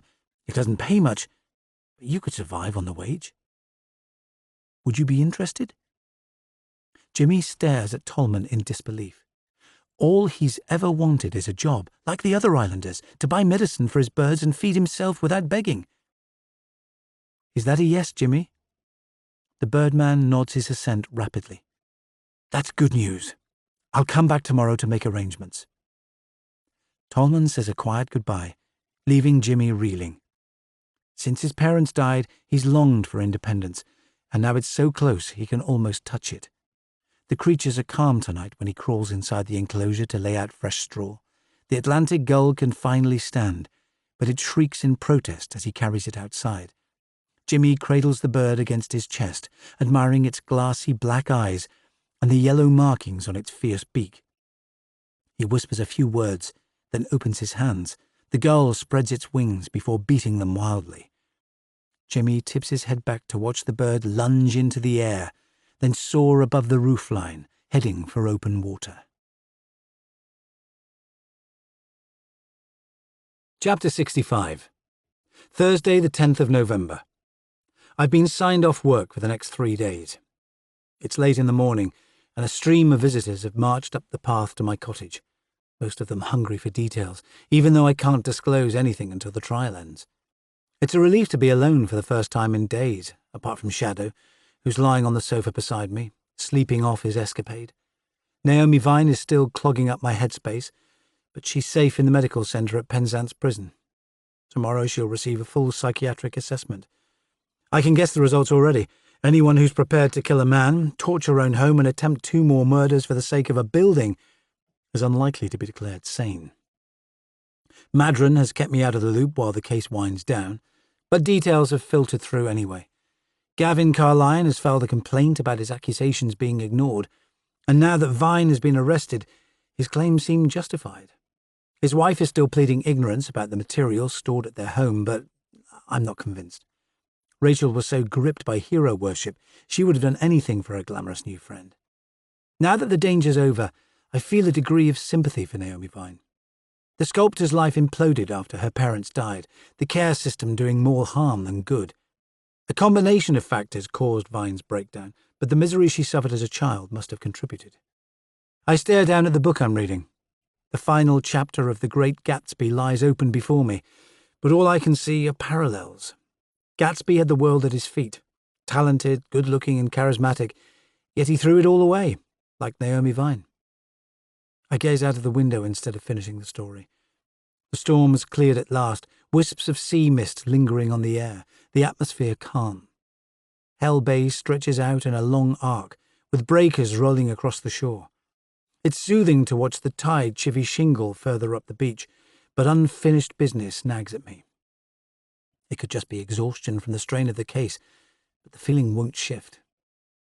My gaze falls on the watch Maggie gave me before the case started, its silver casing undamaged by the fire. I take it from my wrist to examine it again, wondering how many hazards it's seen during its 50-year lifespan. The inscription on the back makes more sense to me now. Time waits for no man. If I'd stayed in that locked room a minute longer, all 3 of us would have died. I hold the watch to my ear and listen to its tick, slow and regular as a resting heartbeat. I normally avoid considering the future, taking each day as it comes, but that approach has to change. Being alone has lost its appeal, so I'll have to make phone calls and start taking risks. I'm about to return to my book when Shadow jumps to his feet, ears pricked. The creature can identify every islander by their tread, reacting differently to friend or foe. He looks thrilled to greet whoever is crunching down the shingle path, tail wagging madly as he races along the hall. Eddie enters without knocking, as if it's the most natural thing in the world. My parents were so relaxed about friends visiting they never bothered to fit a doorbell. "Anyone home?" he calls out. In the living room. My deputy looks different out of uniform. He's wearing jeans and a sweatshirt, his blonde curls uncombed for once. I notice that he's clutching a large shopping bag. Michelle sent you some lunch, he says. I thought you were on duty. The DCI gave me permission to visit. I roll my eyes. Why is everyone queuing up to nurse me, for God's sake? Count yourself lucky. It's shepherd's pie and some kind of chocolate cake. I'll stick the beers in the fridge. Now you're talking. I sit in the kitchen while Eddie loads a ceramic dish in the microwave. The dog fixes me with his blue-eyed, insistent stare until I feel obliged to scoop some of the pie into his bowl. Then the meal passes in a flurry of conversation. Eddie provides more details from the case when I press him. Apparently Liz Gannick found so much evidence on the petrol cans left at the Walbert's house and the stash of explosives, Naomi Vine's guilt would have been proved once her prints were taken, even without her confession. Incinerating her home to destroy the main evidence of her crimes wouldn't have saved her from a prison sentence. I still don't get why she tied herself up, then waited to be found. Eddie shrugs his shoulders. She knew the Birdman would call eventually, because he was her only regular visitor. She wanted to make it look like Tolman had attacked her, but the Birdman couldn't alert us, so she waited hours, then ran out of patience. She was so unhinged, she set light to the place. Rogan lost his life because of her broken love affair. She was obsessed. Naomi knew Tolman was learning Cornish, so she did the same. She didn't care how many people she damaged. How's Sally doing, Eddie? She's calmer now the killer's locked away, and her dad's staying at her place. I stare at him in amazement. How come? Neither of them wanted to back down. Louise Walbert frog-marched Keith to Middletown. It was sticky at first, but they've agreed to forget the past. He's planning to live there till Sally's had her baby. Keith's talking about running the Dark Skies Festival in Alex's memory to give Sally something positive to focus on. The news fills me with relief. At least one of Alex Rogan's dreams has been fulfilled. His wife has buried the hatchet with her father before their child arrives. We're halfway through the meal when I notice that my deputy's awkwardness has vanished. He's using my first name, body language relaxed despite recent traumas. My mistaken belief in the Birdman's guilt at the start of the case has destroyed the pedestal he placed me on, which is an almighty relief.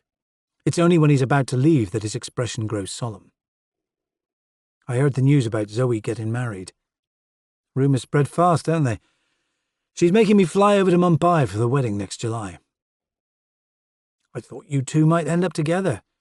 You're always happy when she's around. And a miserable git the rest of the time? That's not what I'm saying. You're the kind of bloke people trust. That's why we asked you to be Lottie's godfather. I hate thinking about what might have happened if you hadn't carried her outside. His words fade while he pushes the idea aside. Naomi didn't set out to hurt Lottie. She just wanted something pure to hold, and she dreamed of having a kid when she was with Tolman. She's so deranged she thought no one would guess she'd staged the whole mess herself. I drained my bottle of beer. I still think one of your old schoolmates would do a better job as godfather. Eddie shakes his head firmly. Lottie needs the best man on the islands. Flattery will get you nowhere. I swallow hard before speaking again. I don't want to take on a responsibility I may not be able to fulfill, but I can't forget seeing his baby fighting to breathe. Words slip from my mouth before I can silence them. The answer's yes, Eddie. He punches his fists in the air. Thank Christ for that! Michelle told me not to come home till you agreed. I say goodbye when the meal ends. There's an awkward moment in the porch as he gives me one of those man hugs that are halfway between a handshake and a wrestling maneuver, finally crossing the line into friendship after a bumpy start. Once the door shuts behind him, the sense of unfinished business that's bothered me all morning finally lifts from my shoulders. Half a dozen well-meaning texts have arrived since Eddie's visit, including one from Zoe inviting me round for the afternoon.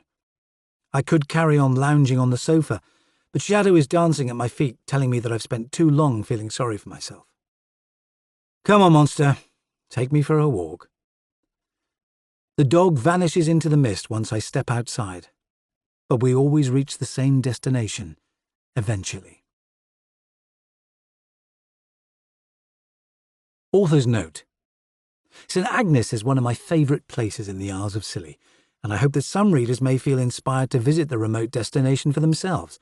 But I must explain to anyone that does make the journey This novel isn't a guidebook. The story blends imagination and reality.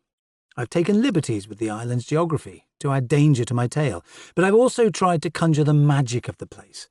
There is no old mansion house on the island, and although you will find Neolithic grave sites on Wingletang Down, the tunnels are make-believe.